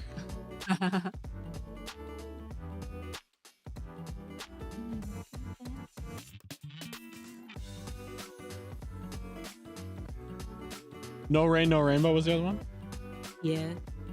I'll let the full chorus play.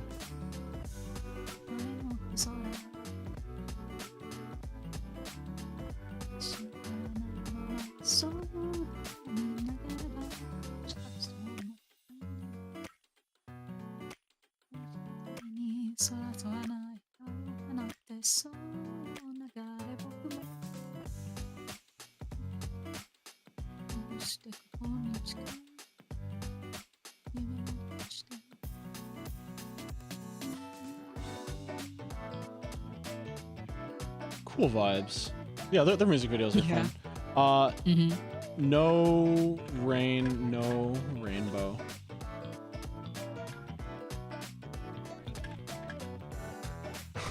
Rainbow Road extended, thanks.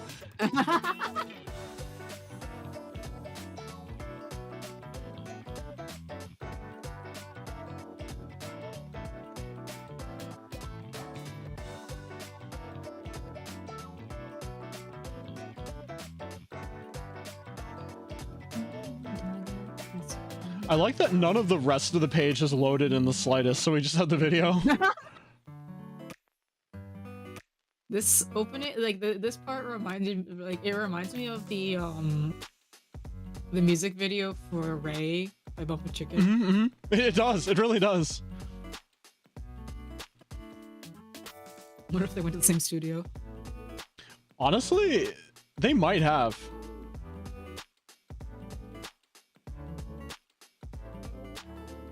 I know Bump of Chicken filmed one of their music videos in one of the Borderless installations in Tokyo, I think. Oh.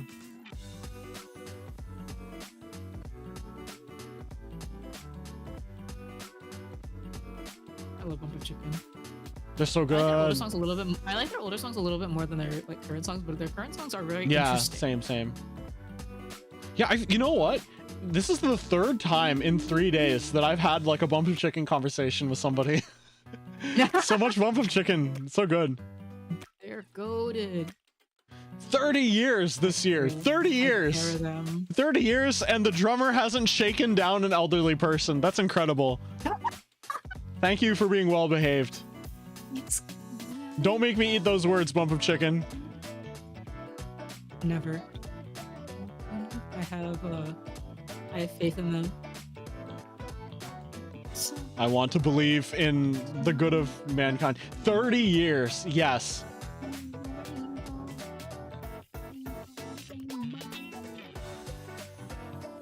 Yeah, I think 1996 is when they got together. 30 years? So. 1996? No. It might have been even earlier, actually. Are they celebrating 35? I think that aren't they celebrating more? Yeah, no, I'm wrong. Hold on. Bump of Chicken. 1994. Oh, wow. Yeah, never mind. Okay. They did 30 last year. Yeah. Yeah, you know what? I've just been repeating 30 for multiple years now. Okay. And then homemade Kazoku. Thank you.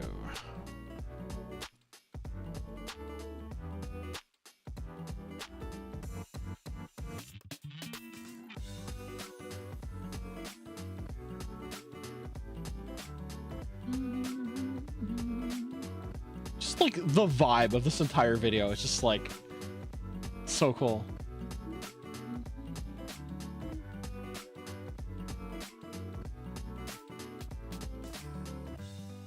Oh yeah, about Hanasaki Uraha, right?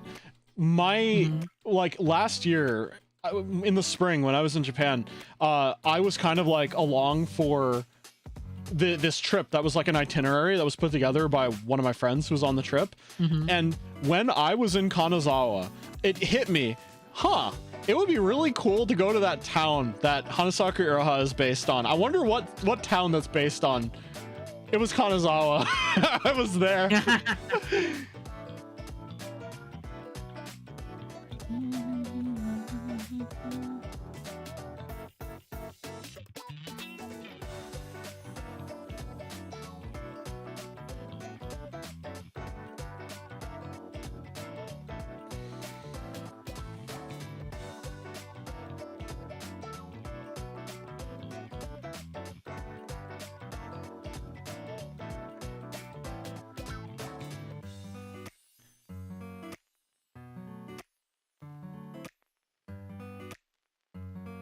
Okay, have you heard Hashiri Suzuku by Homemade Kazoku? No. Homemade Kazoku. It is their farewell song.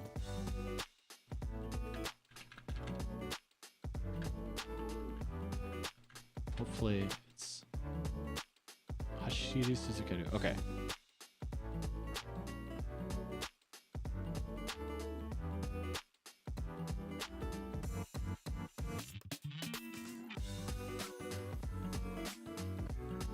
Oh, no subs.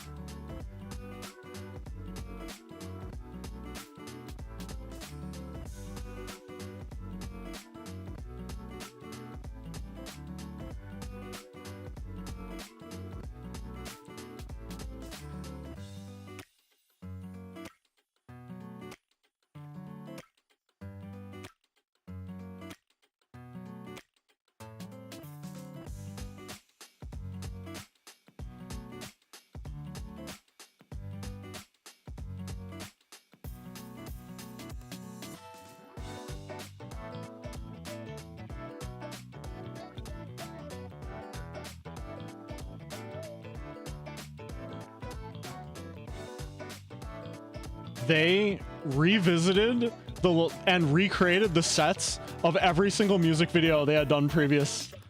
That's crazy. Yeah, I could tell, like, from like Yeah. just the title. It's like, dang. You seem like really upsetting guys. All Yeah. I think also like every musical accolade they have is like flashing across the screen too. Mm-hmm. Yeah, because this was them saying goodbye. I understand. I appreciate that. Like, I think not a lot of groups will do that. Yeah. Unfortunately, because a lot of them will break up because of drama. Exactly, and they just were like, "We're done. We're done. Yeah, We're ready which for I the next understand. chapter of our lives." When was this uploaded? 11 years ago. Damn. Dang.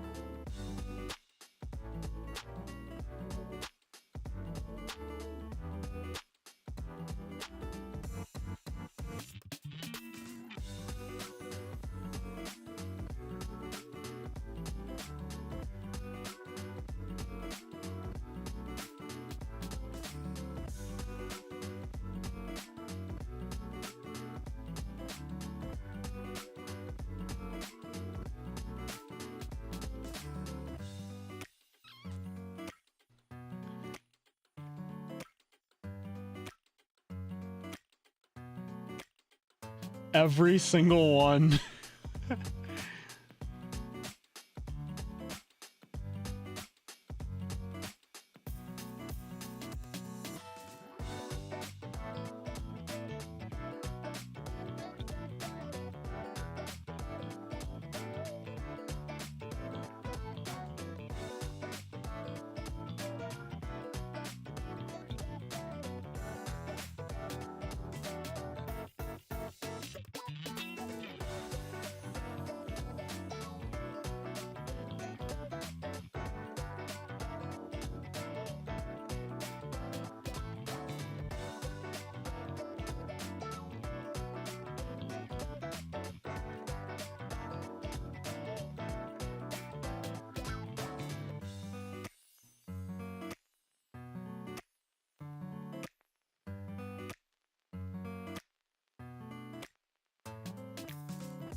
I carry you home in Kazaku.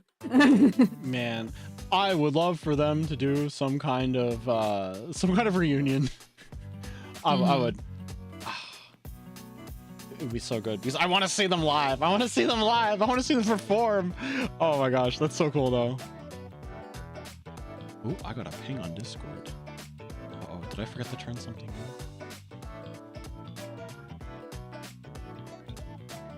All right. Okay. No, nothing too critical. Like people generally only ping me if something's gone wrong. So I'm like, huh. No, it's just like. It's just nothing to worry about. You need the shirt that like my dad has. I'm here because you broke something. So true. Oh man, anime openings are pretty great. Any song is pretty neat. I have discovered so much cool stuff.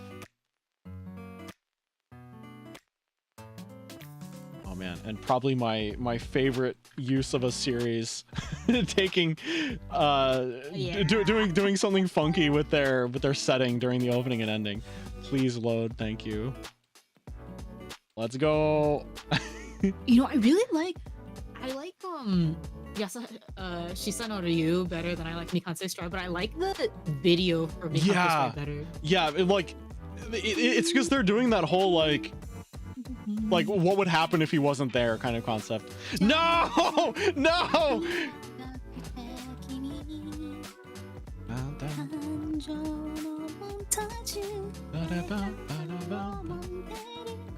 That word is.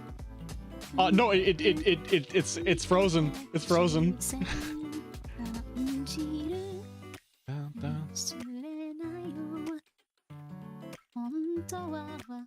How does it go? Hold on. Da da da da da da da.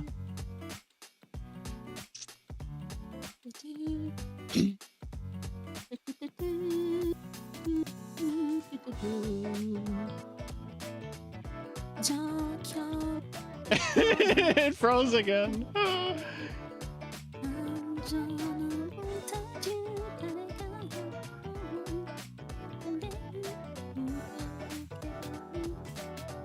Oh, wait! It picked up exactly where you like left off to. Wait, no, never mind. Ah, no! Why now? Why now? Did I tell you about that time I heard? You know, I think I did. That time I heard Yasushi no Ryu live. Yes. Yeah. Oh, the Yonderu. Oops. This website is so cooked.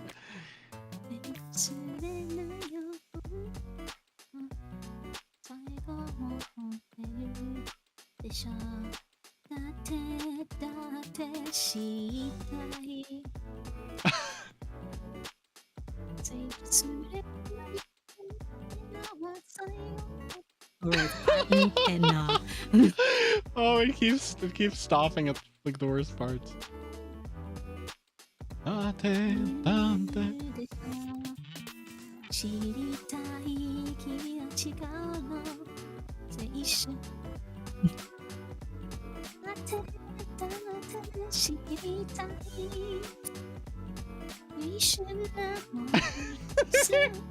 Okay, it keeps buffering at the worst points.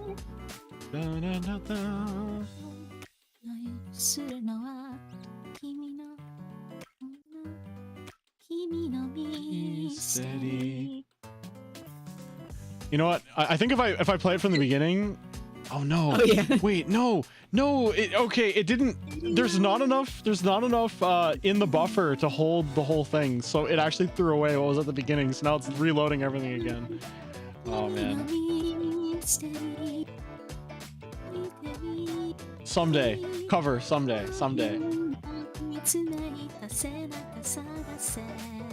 Da, da. Da, da,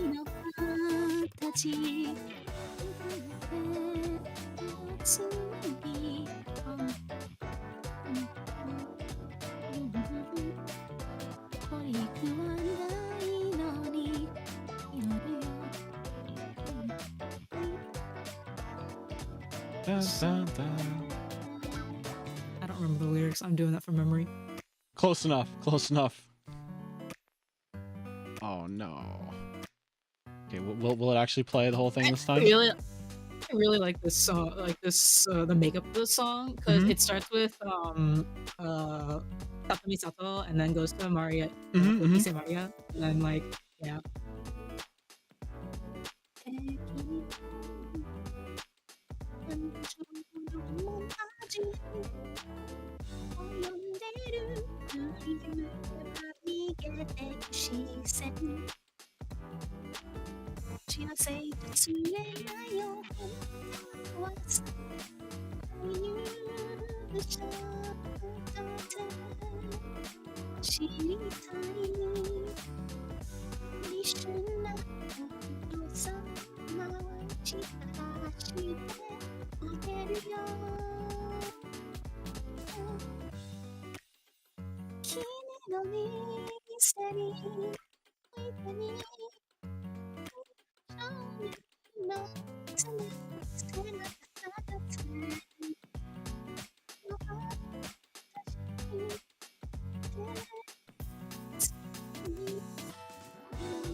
No!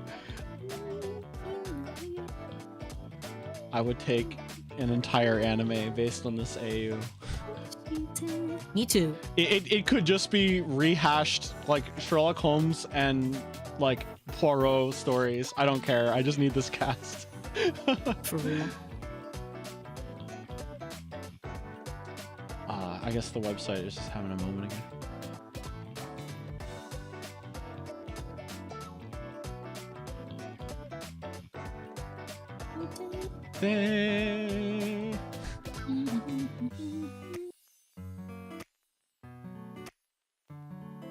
I love this song.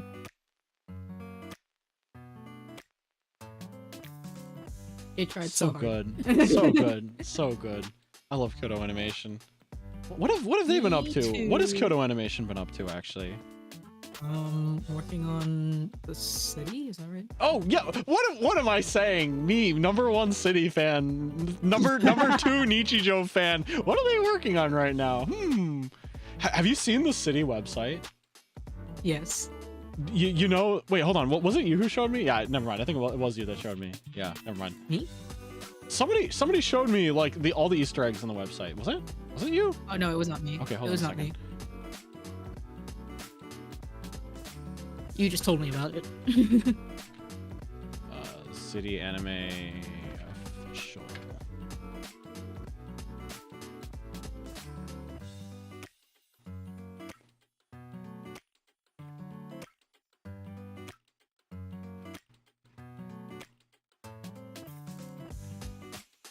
Look at him dance. Yeah. Like the portraits, they're animated. Cute. Unironically, this might be one of the best designed like anime official websites I've ever seen. Yeah, it's very clean. Like it has a lot going on, but it's also like in a very stylized, like it's not going too hard kind of way. Actually, I'm curious. How did they build this? Let's see. Oh shoot. It looks really like clean, actually. Yeah. Wait, this is like really well put together. Probably had to be, because like otherwise it would have like killed anybody who visited it. Yeah. Yeah, this is, it's like a, yeah, no, it's very performant too.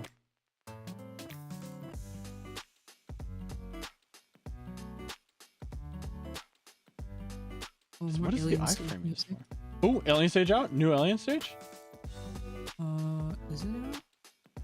Not yet. I think it's coming out soon though. Oh, okay. I like that. I still can't believe that my silly durian little thing is so funny. Wait, I may have created like the #1 most engaged piece of like durian fan content at all. For real. Let's go. Whee! Oh my god. I love that.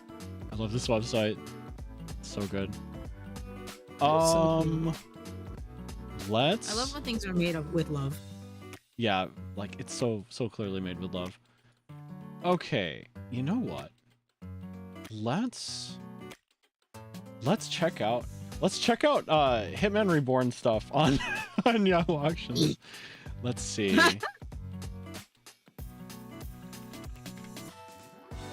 It better not say welcome back, first name, last name. Okay, good. Items viewed. It's all no subberries. Okay, let's not have the auto translate on. Hitman Reborn. Just copy the kanji.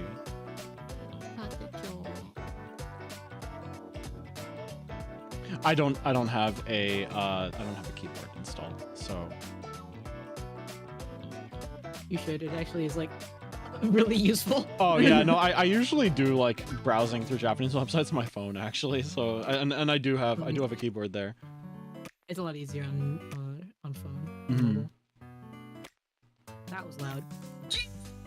Hmm? Of course it's Nagi. Oh. My phone went off because I opened up Idolish 7. Oh yeah. No, it didn't. Not much came through actually. Reborn cards. What are these? I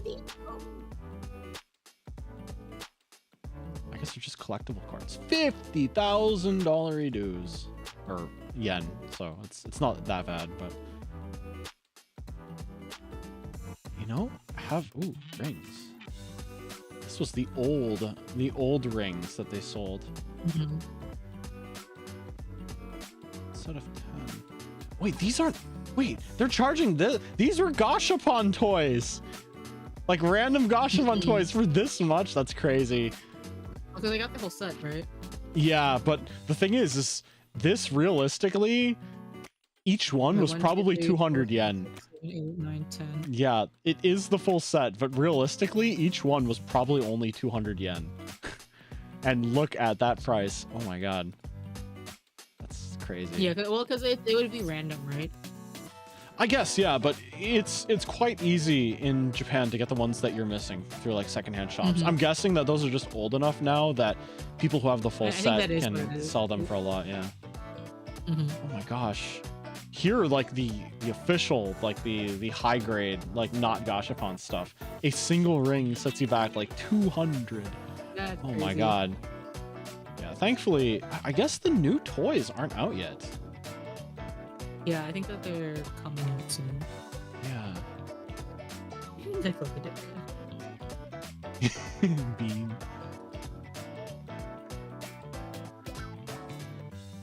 It do look really nice with like, the box and everything. Yeah.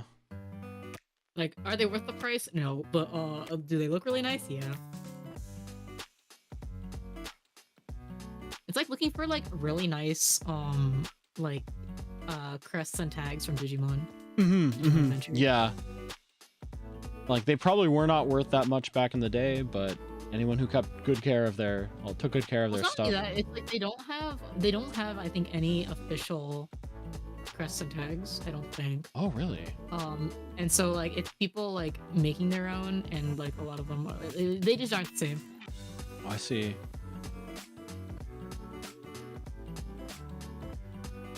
They may have made like one set that looked really nice, like officially, and it's like old now, so they're like exorbitant prices.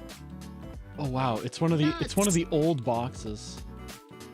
I love screaming nuts at the lion. Oh. I mean that's his name, so. Yeah, I think the version of the subs I read called him like Natsu or something. Yeah. Yeah. His name is Natsu. Yeah. Nuts. But this is Zonxus's. What was Zonxus's creature? I don't remember at all. Was it like a tiger or something? I guess so. It was pretty similar to Nuts. Oh yeah, no, it was like the white tiger, right? Yeah. Okay. Like mafia Pokeballs. It is what it is. Man, it would be a good time for Reborn to come back. Look at the resale prices. they got the little beans. My gosh, yeah, the resale prices on this are insane. Like not even a good photo, and they're charging 86 for that. I'm like, what the heck? Is it for all of them? Yeah, it's the full set. Like it's not terrible. It's not terrible. I think that is standard though, because that'd be 12 times 8, right? Yeah, So yeah, it's about reasonable. About 12, so actually that's pretty reasonable, actually. Wait, there were this many reborn DS games? No way. There's a lot of DS games, actually. Were there actually that many? I bet there's so many. Oh my god. What, did every arc get something? And I'm guessing some of these were like, Maybe. well, the one in the upper right, I think was like a board game, actually. Some of them were fighting games. Yeah. I still think the best Shonen Jump fighting game is Jump Ultimate Stars on the DS. You would assemble a manga page on the bottom screen of the DS, and however many panels you could fit in properly was how many characters you had access to. And they were all like famous panels taken from like actual manga and stuff. That's cool. Yeah. Lots of the cosplay stuff. Cosplay. It's so funny, actually. Just a watch. Wait, is this an actual? It's probably like. Oh yeah, no, it's got the cloud emblem in the back. Oh my god. Mm-hmm. The watches are like really good. I have like a low amount of envy for like the Super Groupies watch, I think it is, from Tales of Astraea, because it's based on the water kamui, and it looks so pretty. You know what?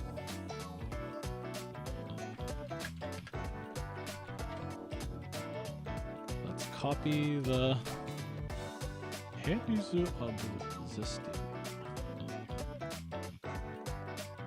What do we got? Can we find that watch? Oh, of course, the Blu-rays are way up there. Are we in fashion? Probably. I'm just gonna scroll through it though, so I can see everything that they have. True, okay. Yeah, because fashion is also gonna hit all the cosplay stuff too. Oh, true.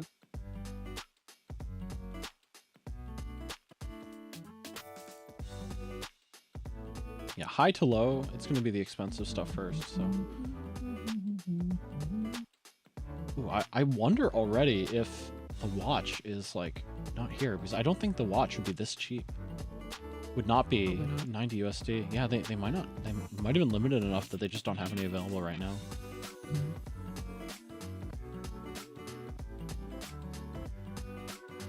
Doesn't mean we can't check the other stores. Other stores. Oh, that's my favorite. The funniest, like right there, the pillow is so funny to me. Yeah, isn't this type of pillow specifically called a boyfriend pillow too? Because, so. Yeah, that's funny. All right, let's just type in Zisteria into the shopping. Maybe someone has it in here. It's Nessa berries all the way down.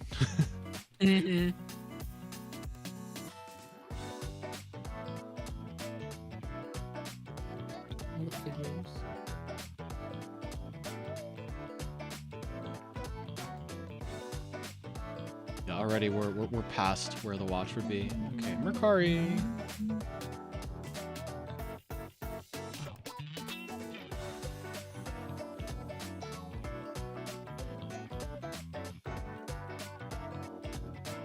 Oh, it's the watch. Is this the watch? There it is. Oh, it's Seiko.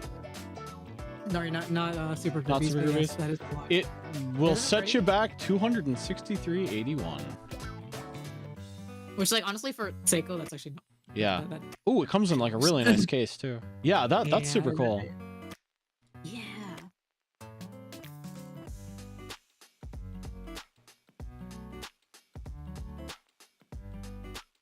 It's kind of damaged. I'm guessing. Yeah, I'm guessing someone actually wore this a significant amount. It's tarnished. Oh yeah. That's neat though. Wow, 263. That sets you back a bit. Yeah, it's because it's limited edition and like it's actually like a good watch. Oh wait. 135.47 for a watch. I wonder what kind of condition it is. Seiko. Oh wait, what? Which specific? Oh, so they only made a water one? Yeah, they only made a water one. It's because they're very popular, the two of them.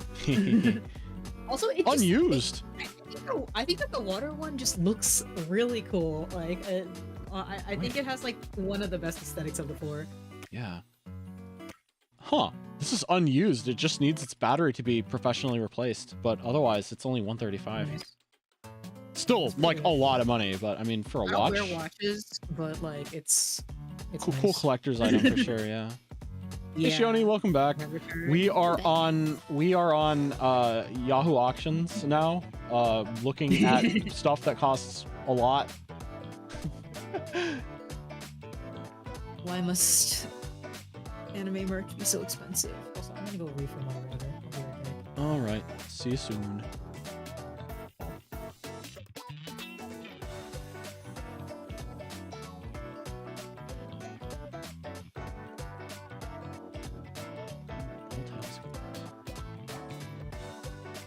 I hope work went well though, or whatever you were working on went well.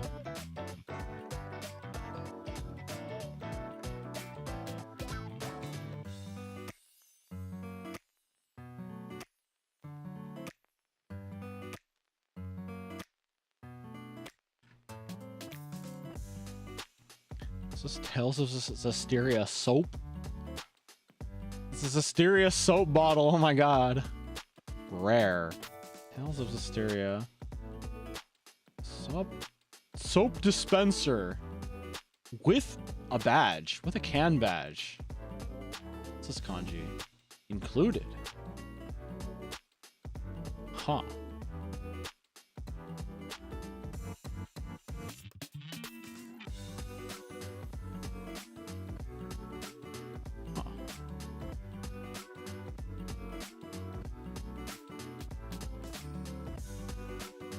Yeah, let me see. Bandai.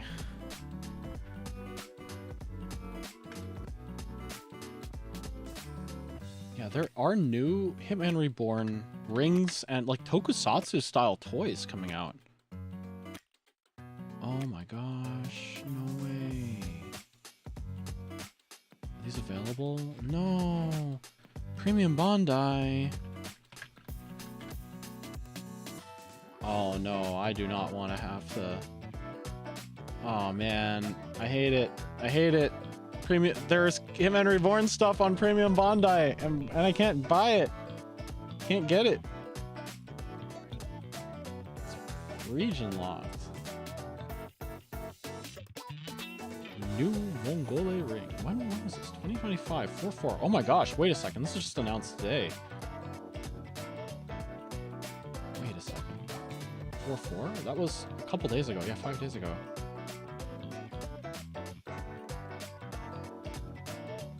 Oh shoot. Wait. That's crazy.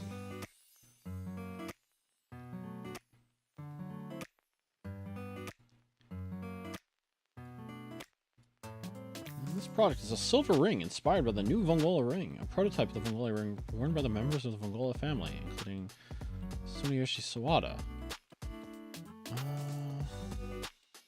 Type of silver, smoked silver. You choose the ring size that fits you. What do they mean prototype ring?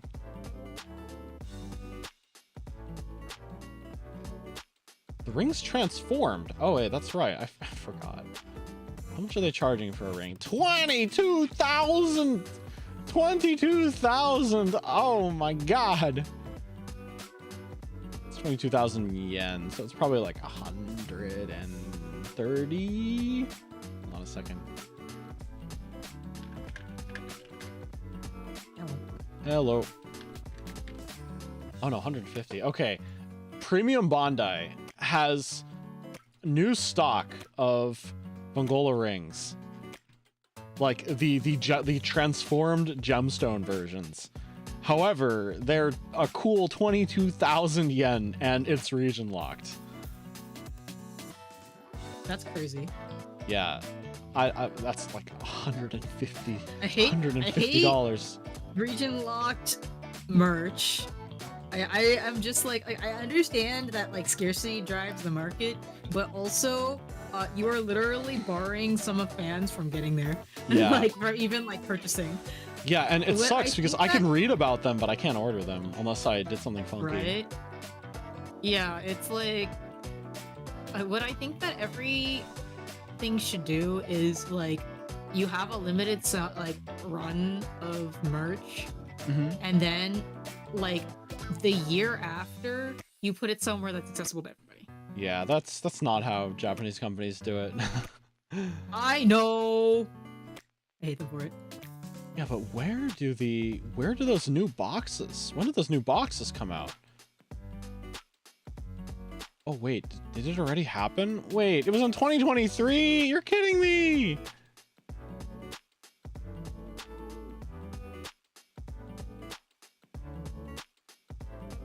Oh my god, and they were premium Bandai as well? No way. The premium Bandai is so... No way. It was only premium Bandai. Oh man.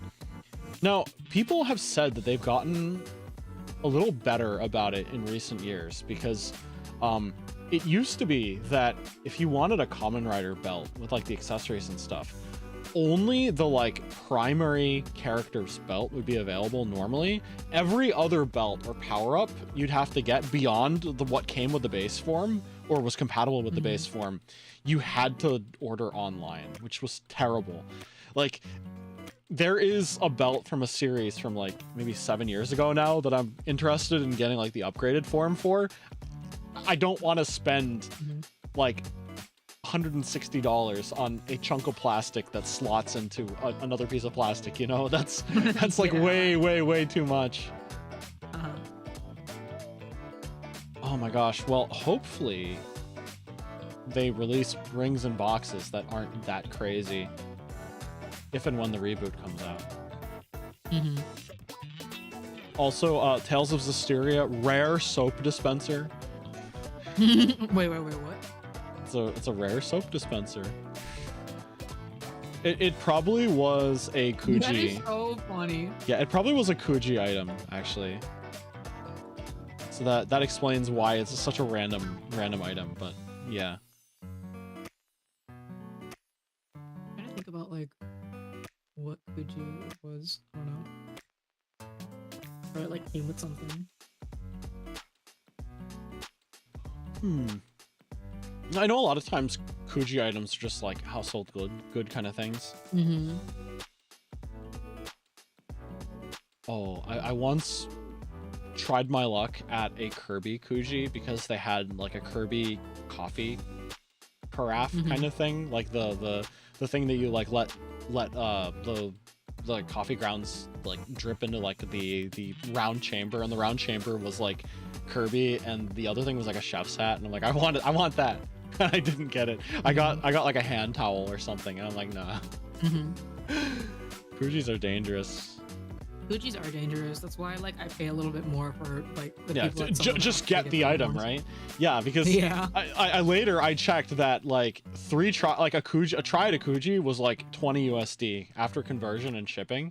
I could have just spent like 6,000 yen to get the thing I wanted. I'm like, oh. Yeah, but then I think like the absolute highest tier items are like significantly more though, because that's just how the demand goes. Yeah, those sometimes you can get like a decent amount for them. Yeah, I have. I know that so like Idolish 7, they used to do like Ichiban Kuji, where like theirs were really cool because what they did is that they had an in-game event that like related to the character designs that they put into the Kuji. And like it had like story and everything, and so the top tier prizes were like lore booklets basically. Oh, that's cool. Yeah, and so like I collected them actually, and they weren't that bad. I think because they're booklets, like even though like they were the top tier prize, they were like relatively like if you spread it out over the rest of them, it was like this is like. For the amount of like paper that is put into these, it is expensive, but like for like what it is, and like I think it's important. And also because I like cosplayed them, it was like particularly invaluable. That's cool. Yeah, I'm guessing that those Kujis might have had less in the pool, so more like Kujis were like rotated through, which probably made the higher tier prizes like more accessible too, I'd imagine. Because I know sometimes like Kujis will be like a little more premium, they'll have a lot of like really, really small items and a single big one, or they go the route where like the like difference in like value between the quote unquote lowest and the highest is not that great. So but like people want everything, so they rotate through it. Yeah. And I'd imagine there are a lot of people that like bought full boxes too. Oh yeah, no, I believe it. I totally believe it. Yeah, I have a single like max rarity, quote unquote, like A tier item, and that's just because I bought it directly. It's that humongous plushie that I have. It's the like not Nesso, the bean. Oh yeah. I think that for at least one of the Kuji things was the A tier prize was on like a blanket. And like that one actually, that one usually costs a lot. But I was looking for those. I was looking for booklets. That's cool though.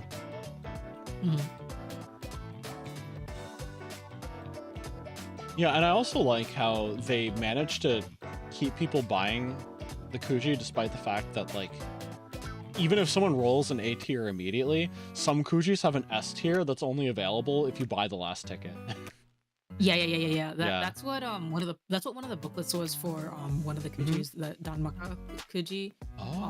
Like they had one called like the last like it was on the booklet and everything. Like special, extra special one. Yeah, it had like extra special lore.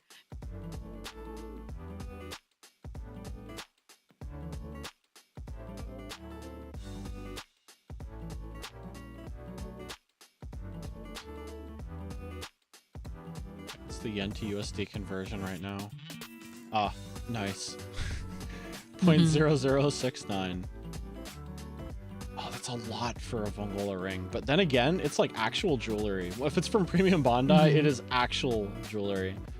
Man, how hard would it be to just 3D print one, you know? 3D print one, get like one of those fake Halloween gemstones and stick it into the holder and be like, look at me, plastic Vongola ring. I actually love prop making. If I was like really into it, I would probably do it. I actually once 3D printed or like designed a sword hilt for someone who was doing like a Log Horizon cosplay. Actually, it's not terribly common, so if you ever see a Log Horizon cosplayer with a like with like a sword with a very elaborate hilt, that's probably me. High key, if I think that the best prop I ever made, I made a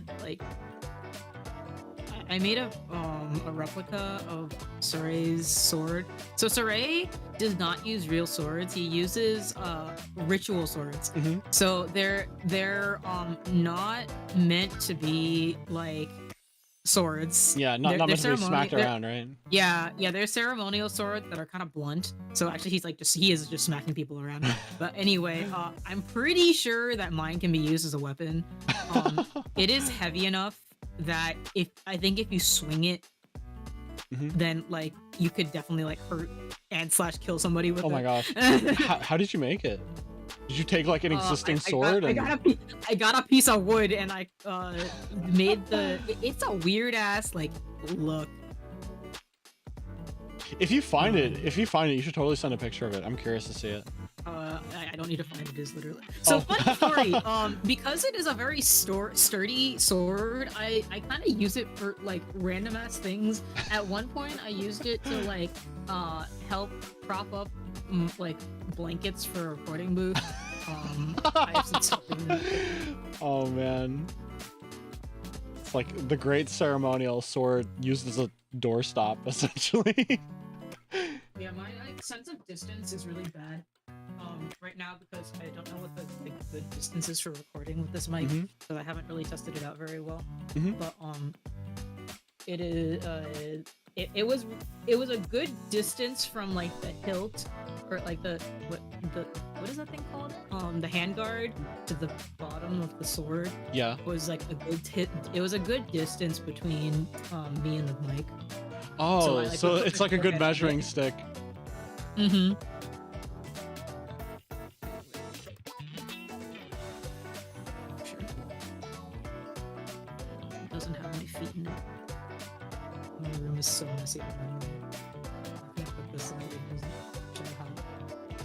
roast my runes. Don't worry. I've been letting. Oh man, when I was crunching on stuff, if I had like boxes that I had to move into the room, I kind of just stacked them. It looks like I'm moving out. In my defense, it looks a little bit worse than usual because I had to take down the gigantic ass foam boards that were sitting up against my wall a minute ago. You are all good. I don't judge. I don't judge until my own room is clean. Yeah, every time I get up and every time I sit down, I always try like putting something where it belongs. So at least there's like forward momentum there. That's a good philosophy to have. Where's this?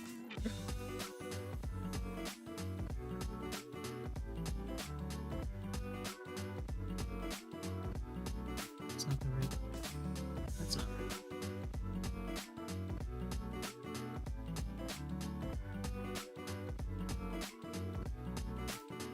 Ooh. Ooh.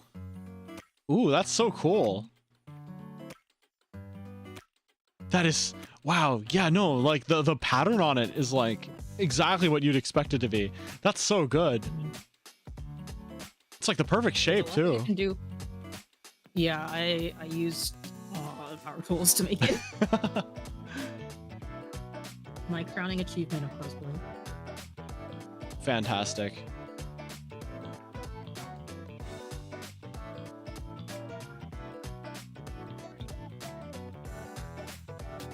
Yeah, that is something to be proud of. That's awesome.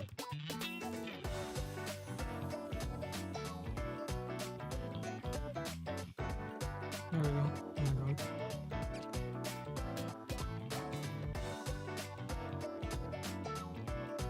Yeah, I haven't. I had some crackers. Humanity restored. Yeah, I was never that big into cosplay, so I don't think I ever made props, but I have made like trinkets and stuff before for other people. Mm-hmm. Like I used to do a little more 3D modeling, I guess. Never anything like never like character modeling, but if there was like a prop and someone was like, oh, I can 3D print this, and it's like, I don't know, just some kind of like badge or emblem on their cosplay, they would be like, yo, Orion, can you make that? I can print it. I'm like, okay, cool. I think I should be more into 3D modeling, but I'm not. Because like the idea of wasting the filament scares me. Yeah, I'm glad I know so many people that have like well-tuned machines, because just getting one and having it work right out of the box isn't always the case, because there's a lot of fine-tuning you need to do to make sure that like it's on like a good platform, the temperature around it is right, the right kind of filament is there, the right kind of cooling is there, the right like temperature setting of the board. It's a very complex process, but I know people that have figured it out, so I let them do it. And if I need something printed, I'm just like, hey, help me out here. Mm-hmm.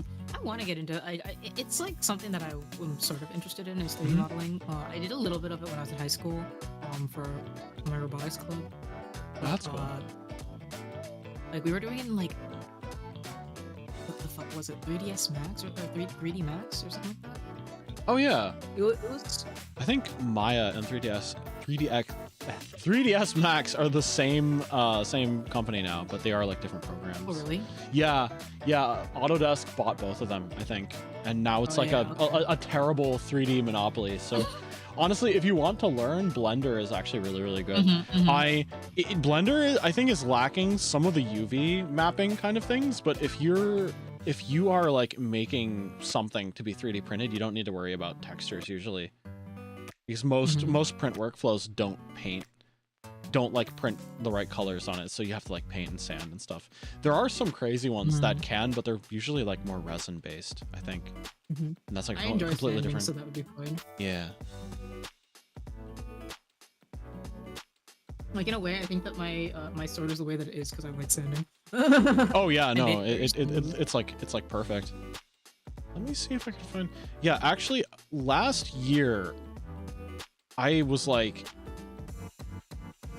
waiting at someone's, I think it was Ken's birthday 24-hour sort of like event kind of thing. And I was like in one of the standby rooms, and I was like, you know, I have a little bit of time in here. Why don't I think I was really busy and I should have been working on something else, but I worked on that instead. Hold on a second. Let me see if I can find it. But I was like, do I remember how to 3D model? And evidently the answer is yes. I made a low poly fake energy drink thingy for Twitch integrated throwing system. Might stop working for some reason.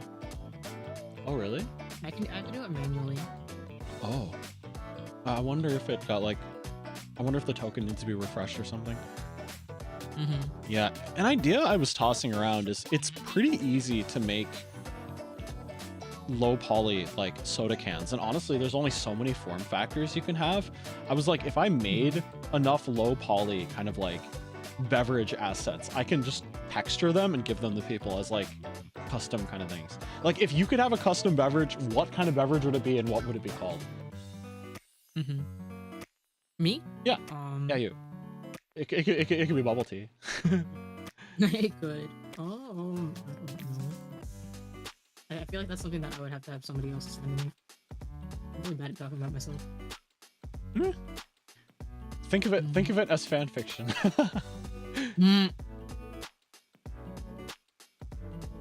don't think I would ever be able to write fan fiction about myself. I can't even write Yume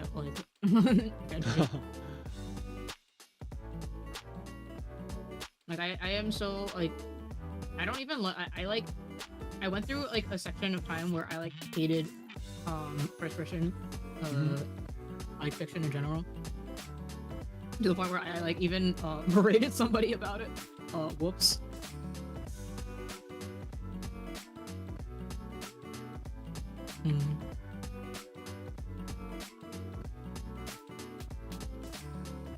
No, I mean, everyone has different strengths and stuff.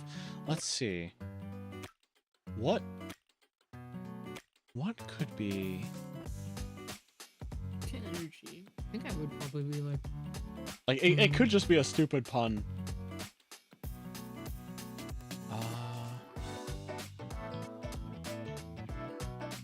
Akari chai.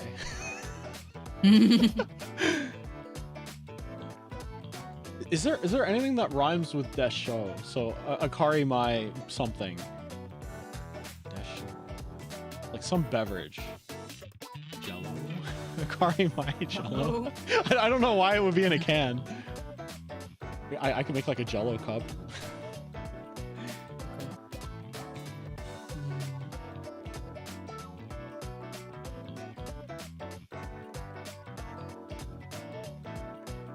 And anyone in chat who streams, if you have any ideas for yourself, let me know. Because, like, let's see. What would be something for, like, Shioni or Matilda? Or Squid, even. Oh, it's hard. It's hard. But once I come up with a pun, I'm like, oh, this will totally work.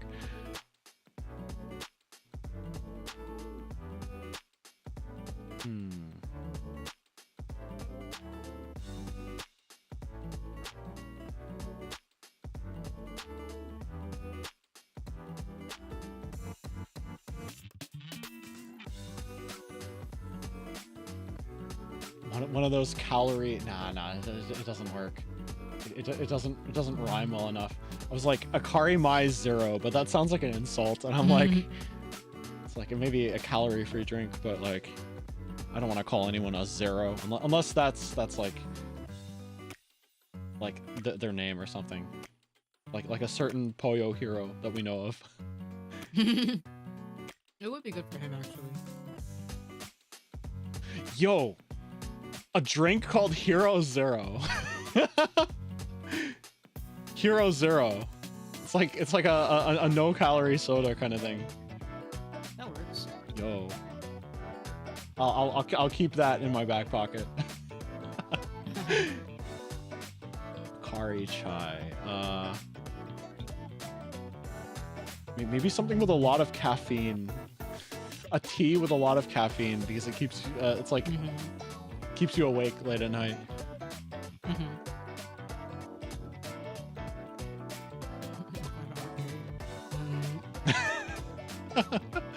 Akari energy.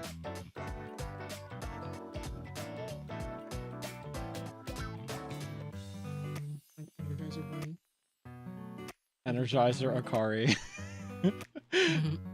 Yeah, well, why stop? Look, I can make low poly batteries. I can make a brand of batteries based on you if you want. What would it look like? Okay, it would probably look like a normal battery, right? Have the logo on the side, but it would have that like rainbow colored stripe.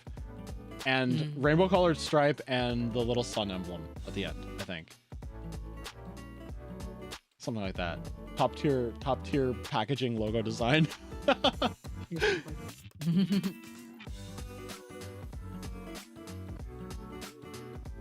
but I think it would be cool to like, not only does the name come out as a pun, I think it would be cool to like tie into the person's like own preferences and like just how they do things, right? So I'd imagine for you, it would probably be like one of those like bubble tea drinks or like milk teas, right? Wait. Instead of Pocari Sweat, like. Wait, hold on a second. Like Pocaris. Yeah. Like, or what was it? It's Calpico. Yeah. I think in English. Is it Pocari? Well, okay. Pocari Sweat is its own thing. Calpico and Calpis are the two. Oh, there we go. Calpis. Are the two alternate things. In English. I mean, Kaeru Pisu is comes out. That's why they call it Calpico in English. So I know. Like, wait a second. Yeah. Interesting.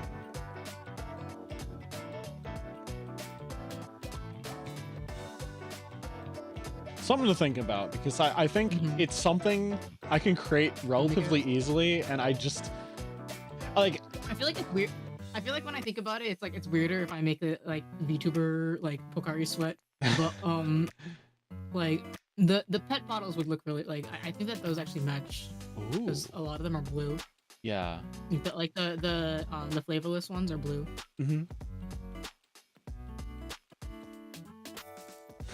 So just a pet bottle that has Akari on it. Well, like Pocari. Ah, okay.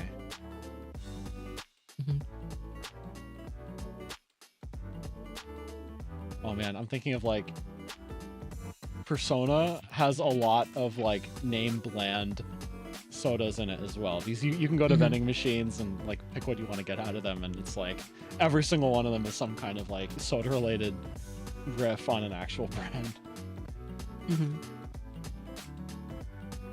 I didn't think of myself. What kind of drink would mine be? Would it just be coffee?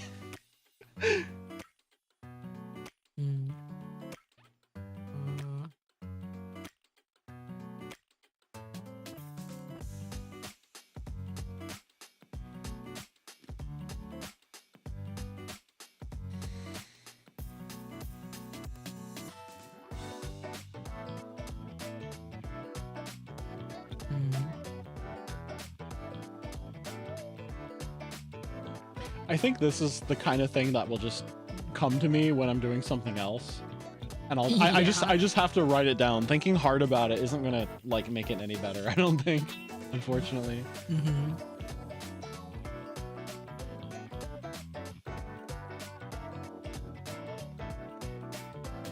I thought of one for Shioni actually, like a 7-Up style packaging, but with a 1 instead of a 7 and an Oni instead of up, I guess. And she, okay, she can also be like 4, right? Because I know she only uses a 1 in her name, but she can be 4. She Oni could be a 4 Oni. Interesting. Yeah, or you have like the SH kind of like leading into the 1. And then like instead of the U and the 7-Up, then it's an Oni face. Yeah.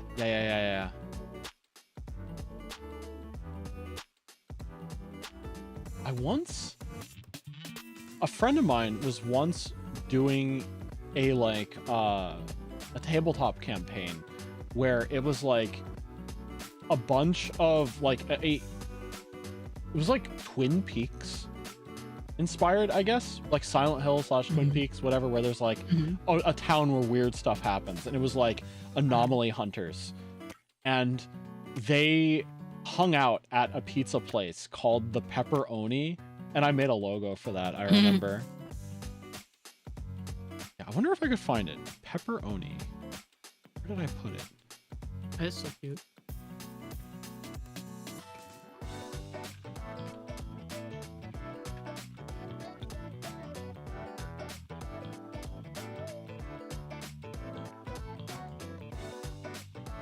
Yeah, I just wish I had a little more free time, because I would totally just do these random little things whenever I do these random little things if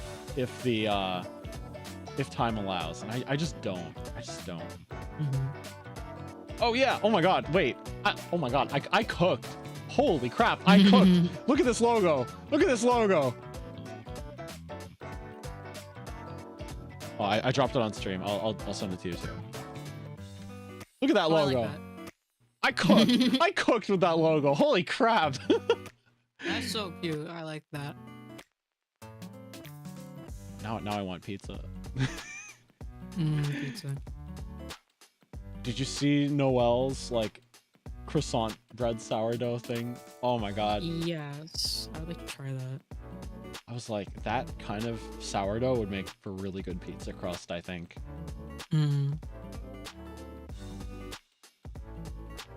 You know what? I get the feeling I'm getting like 0 work done tonight. It's been a lot of fun, but we've done nothing. Yeah. Or rather, I've done nothing. I have done absolutely nothing. I've done 1 song on this event that I was... Let's go. Alright, I probably should do a single thing. I probably should have been doing more stuff on, what's it called? On like the Mahoyaku event, but it is what it is. Oh, a while back, you mentioned how like you probably could translate the Mahoyaku like stage play, but wouldn't be able to subtitle it, right? Yeah. If it's a huge undertaking, and I don't know when I'd find time for this, but I do know how to subtitle and typeset. If you ever wanted to translate the entire freaking script. Oh my god. Yeah. We can do it. We can, that could be an extended Tuesday project. Just like a little by little work through the whole thing, because I have done a fair amount of like subtitling as volunteer work kind of stuff, and I can do it pretty quickly as long as I have a script to work off of. So yeah. That's crazy. I would have to really think about it, but yeah. Yeah. Yeah, no pressure. It was just a random idea because you mentioned it. I'm like, we have the power to do this. Definitely. I literally have the lyrics for all the songs, but I don't have the script for the speaking parts. Yeah, like, I'd imagine. Really easy to understand. Yeah, I'd imagine a lot of it is like you can pull. It's a really well written script. It's you can pull it from like the original story for the most part. Interesting. It's a very good adaptation. Better than the anime at any rate. Low-key salty about the anime, but at least like they gave us like real images of certain characters that don't get sprites in the game. Oh, interesting.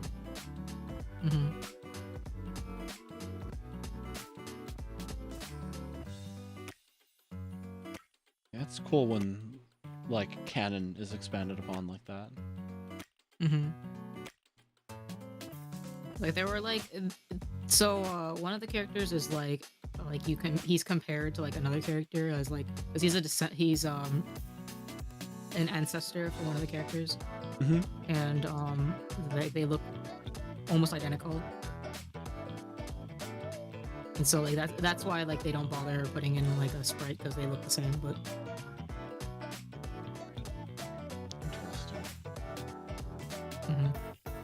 Though now he's voiced. But they were like portrayed Like- differently in the stage show specifically.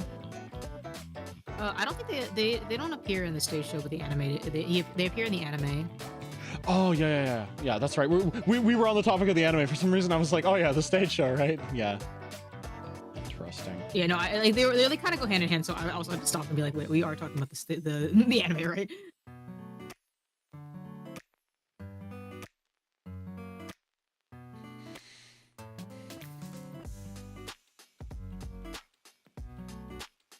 The stage play is so cool. I like the stage play.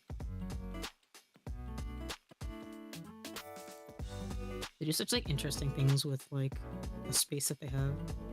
Yeah, I really like it when stage plays do that.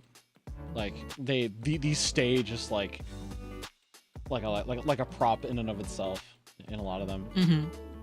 Oh my god, I'm thinking of the Death Note one again. Oh, I want to look at some of the Death Note footage.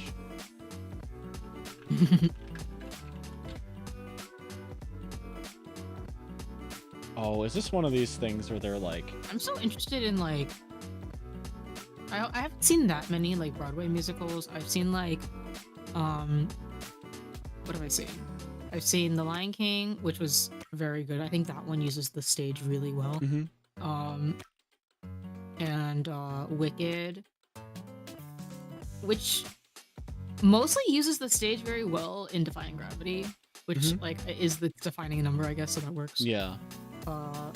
And then A Chorus Line where like they don't, the idea isn't the stage, it's the characters, so that one doesn't count quite as much. But I feel like it's very interesting how like Japanese stage plays compare to like Broadway plays or just like Western productions in general. I just feel like there's like very interesting things going on in like the what's the word, thespian side of like Japan. Yeah, they're like, I almost feel like they're produced not necessarily to run forever. You know what I mean? I feel like a lot of like Broadway shows, I don't want to use the word try hard, right? But they're trying to make them like legendary, you know? And that means that because they want to perpetuate it fits in a them. mold, yeah. Yeah, whereas like I don't know, Western productions don't really like record what they're doing as much. Oh, they do. Because the idea is that they, well, like, do they? Wait, do they? They do, yeah. Every so often they will release, like, usually like a master cut of like the best sections and best performances of stuff in like a Blu-ray kind of thing. Okay. And I know that like some, like if the show does really well, it'll get one for sure. But I know that if there's like problems, it may never get one. Like, right. I saw a couple of documentaries about the really awful Spider-Man one. Right. Yeah, the original Spider-Man one was apparently like so weird and esoteric. It like featured Spider-Man as a character, and like concepts from Spider-Man kept showing up, but they invented like their own like conflict and cast and a character that didn't really exist previously, and it was weird, and it was like surprisingly sexual, and I'm like, what is happening here? And they like retooled it. They retooled it into something that was a little more like popcorn flick kind of thing, and they just like recut the original like Sam Raimi films into it essentially. Or they just like went through the motions, because they're like, why the heck did we make a horny spider goddess one of the central characters, you know? Yeah, it was weird. It was weird, and there's like no like master Blu-ray release of that. Like they're intentionally not releasing that, but you hear like through spoken word, people were like, and then this happened, and then this happened, and then this happened, and it was really weird.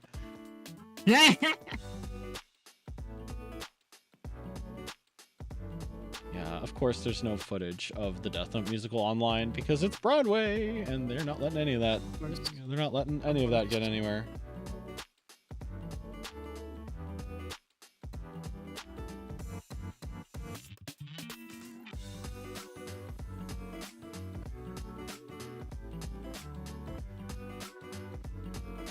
Yeah, it's like nearly 1 a.m. and I think I'm gonna stop pretending to be productive. It's been, you know what? I kind of needed this. I kind of just needed a night to just talk about cool stuff and not worry about anything in a while. My tweet actually ended up being self-fulfilling prophecy. Yeah. Productivity. Working hard or hardly working. Tonight was definitely on the hardly working end of things. The latter, yeah. Yeah, why don't we call it sooner rather than later? What's coming up this week? Tomorrow we're playing Astraea. Woo! Yeah. Oh my gosh. Yeah. Oh yeah. We'll definitely have to try that out. Oh man, I'm actually like super excited for that though, because just, oh my god, it was so much fun from what I played. I need it. Yeah. On Friday, I'm going to be doing I almost said Death Note karaoke. That would be something. No, I'm doing my Hitman Reborn karaoke. I hope I'm ready for that when that happens, because I don't do karaoke's that often. They're fun, but I think I set it for 9. I think I set it for 9. Okay, yeah. I am at somebody's birthday, but it will be in the background. Okay, cool. Yeah, don't stop what you're doing for what I'm doing. Yeah, I'll probably try. Actually, it's convenient. It's convenient that it is a karaoke because I can just listen. I may not be in chat, but I will be listening. Yeah. All good. Happy to have you either way. And on Sunday, speaking of birthday stuff, I'm going to be at Moon Syzygy's. Syzygy? Am I pronouncing that right? Oh my gosh, I never pronounced that correctly. She will never. I think you did it right. Syzygy? Okay. Yeah. They will never correct if someone gets it wrong, but I'm like, I want to get it right. But yeah, going to be there for at least part of it. On Sunday at 11 a.m. Pretty early, but it's going to be fun. Yeah. Love Astralife. They're all great. And you got Zero's birthday stuff on Friday, right? Yeah, that's on Friday. And I'll be streaming for that one because it's we're playing Death Note, the killer. Speaking of Death Note, yeah. High key, very good deductive like reasoning game, like, or what is it called? It's like a Sussy Baka game. Social deduction. Yeah. Social deduction. Thank you. Social deduction. Yeah. I'm like surprised at how good of a game it is. The graphics are stupid, but otherwise, like the game itself is very good. It's just Brilliant Diamond shining Kira now. Yeah. But yeah, so I'm gonna be playing that. And then on Saturday, I'm gonna try my best to finish Tales of Graces. Woo! And then on Sunday, it looks like I am writing fan fiction on stream. Yo, let's go. Yeah, do you know when that's going to be? I think I'm gonna be doing it at like my usual 9 p.m. Okay. Yeah. Keep it simple. I don't know if I'm going to be able to fit it in, but I really want to play that hole digging game. What? The game where you dig a hole. I really want to play it, and I know it's only like a 2-hour game, so I'm like, I might be able to squeeze it in between everything else, because I don't want to like bump up against too many people's streams as well, because it's just a game about digging a hole. But I want to dig a hole. I want to see what's at the bottom. Yes, do it. Dig your hole. Either that, or I'll be playing Minecraft or something. You know, it's. Where you are also digging a hole. Yeah, also digging a hole. Well, actually, for once in the cottage, I don't think I'm ever going to stream a perspective in Minecraft, but you'll see me in other people's perspectives. But I am not digging a hole for once. I'm building up. It's crazy. It's crazy. I'm planting a tree. You're just in a hole. Yeah. You're in like a basin. Yeah. I thought it would be cool to like build it in the basin so I can make like rope bridges or something going to the tree when it's actually like built up. Oh, that's cute. Yeah. Yeah, I can't not think of like the Ewok forest from Lego Star Wars, so I don't know, but something like that. Something like that. I don't want to make like a very, very tall tree, and it's going to be different than everything else I've ever done. I especially like that there's no fall damage when you're wearing those boots, though, because it's going to prevent me from... Yeah, same. Like, Which I'm dying. going to, if I'm building, like, I'm looking to, like, build in the sky, I think, because it's probably the place where I will have most space to do shit. Oh, yeah, absolutely. And so, that's gonna be very useful because I fall a lot. I think if you like go watch my stream from yesterday, I just keep on falling in holes. Especially in the dark forest too. Yeah, no, but I fell down. I fell down a hole filled with witches. That is not... Doesn't matter what game you're talking about. That's probably not a good thing to fall down a hole full of witches. Yeah, I think my first, like... No, wait, never mind. I forgot about the pillagers. Or no, what was it called? The Vindicator. I joined the server. I go looking around for stuff, and I accidentally run into this guy called the Vindicator who chases me around until he kills me. Yeah. Oh my god. I have no armor. I have no anything. I was just looking around and happened to stumble upon this dude's property, and I'm like, I'm sorry. I'm trying to get out. Let me Honestly, out. we probably should talk to Prim about activating the territory system. Because if we establish like a shared territory around the home base, it'll prevent hostile mobs from spawning in. I think. At least that's how it worked in another one, yeah.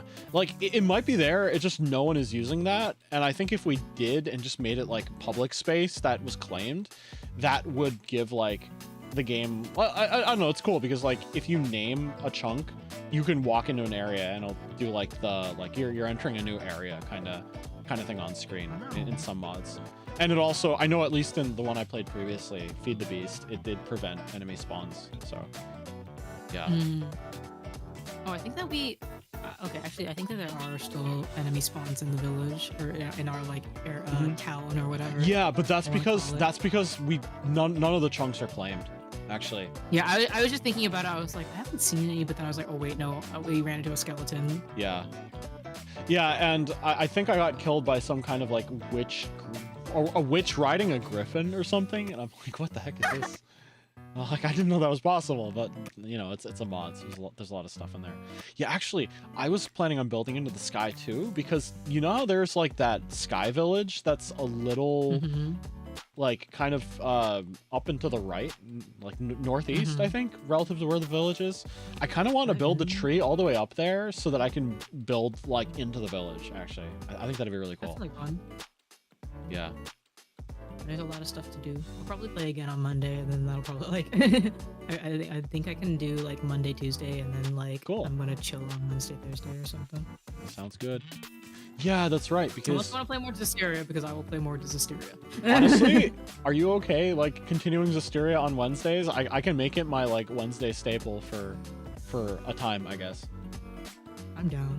Yeah. Like let me know if it doesn't fit your schedule at any point, because I should be flexible enough. I'm going to get more flexible over the next month, I think. Because my schedule is a lot more free during summer months. Because yeah, I'm always... I know we consider April to be summer. That makes sense though. Yeah, I am generally flexible with a lot of things. I don't have anything like super set in stone for most things. Yeah, I just have to like... Yeah, it just means that I'm probably not gonna be streaming on Thursdays for the time being. I have to have like a day. Yeah, totally get that. Yeah, generally Mondays and Thursdays are like very difficult for me to like actually stream on, but again, during the quote-unquote summer months, my schedule does open up a bit. Right. Yeah. That was an exciting next upcoming week, I suppose. Alright, what have we got? Who is streaming right now? This is like earlier than when we stop a lot of the time, but that should give us some opportunities.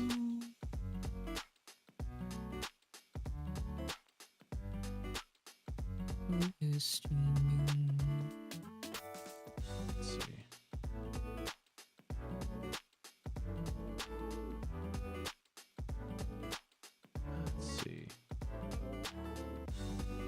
We can go bother Zero. He's playing Out of Space. Oh wait, really? Oh shoot, yeah, why not? Yeah. Oh wait, today's his birthday actually. Oh really? His actual birthday. I think. Oh shoot! Yeah. In that case, let's do a birthday Like raid right then. now, exactly. Actual birthday. Oh yeah. Actually, I don't think that it's actually his birthday yet, because he lives on PST. But Well, happy birthday from the Eastern space Close time, Eastern demon time. I don't know. Yeah. true. All right. Yeah. Let's raid Zero. All right. Thank you everyone for joining. Hope you got a lot of work done. I hope you got more work done than I did. That's for sure. I did not. But I usually don't come here with a lot of work to begin with. Yeah. Yeah, I know when you do have work though, you're just like, it's just so much. It's just so much. Yeah. Oh yeah. I always have things that I have to. The thing, like, this is what I do at like my actual work is that like, I put out all the little fires that happen around the school basically, and I always also have like things that have been put onto the back burner for like X amount of time, and like my boss is like, you know that we have this thing, like we're not gonna be here next week, and then we have this thing that like probably needs to be done soon, and I'm like, I know. I am keeping track of it. Unfortunately, I can't do it yet, but like, yeah. Ah, I never man. have the time. Yeah, like today I built a tree. Yeah. Because one of the kids asked for it. Yeah, I was trying to remember. Did you tell me that before stream started or like after? And I think it was before. So context, yeah. Child wanted tree. Akari built tree. 10 out of 10. Yeah, like child hands me sticks and is like, let's make a tree out of it, and I'm like, okay, I guess. Oh my god, it's and like Minecraft IRL. Crazy. Yeah, except for I think it's easier in Minecraft because you just put things down instead of using a goddamn glue gun. Because first I had to go get my glue gun because ours, we only have like a small one and we don't have any small glue sticks. We just have like the thick ones, and so because we can't find our bigger glue gun, okay, and so I had to go back home to go find that. And also sacrificed one of my mom's socks because this kid wanted a sock to use for a craft. And then yeah, I had to. You have to. It was like so many like pieces of sticks that were like 2 to 4 inches long, and like you have to make that into a tree, and like not let a very curious child touch the glue gun. Oh my gosh. They ask so much of you at work. That's. Yeah. I do too many things. All right. Let's start the raid then. Let's start the raid. All right. Thank you all for coming. Hope Zero. Yeah, let's say hi to Zero. Hope everyone had a good time reminiscing about great anime and I guess just us talking about all kinds of stuff. Yeah, this was definitely on the more Zatsu's side. It was just chatting. We did not make I did not name my elephants, although that was partially because our server is down right now. Or it was. Yeah, I think it's back up now. I got a lot of pings from that server. Yeah. All right, well, until we meet again. Bye bye.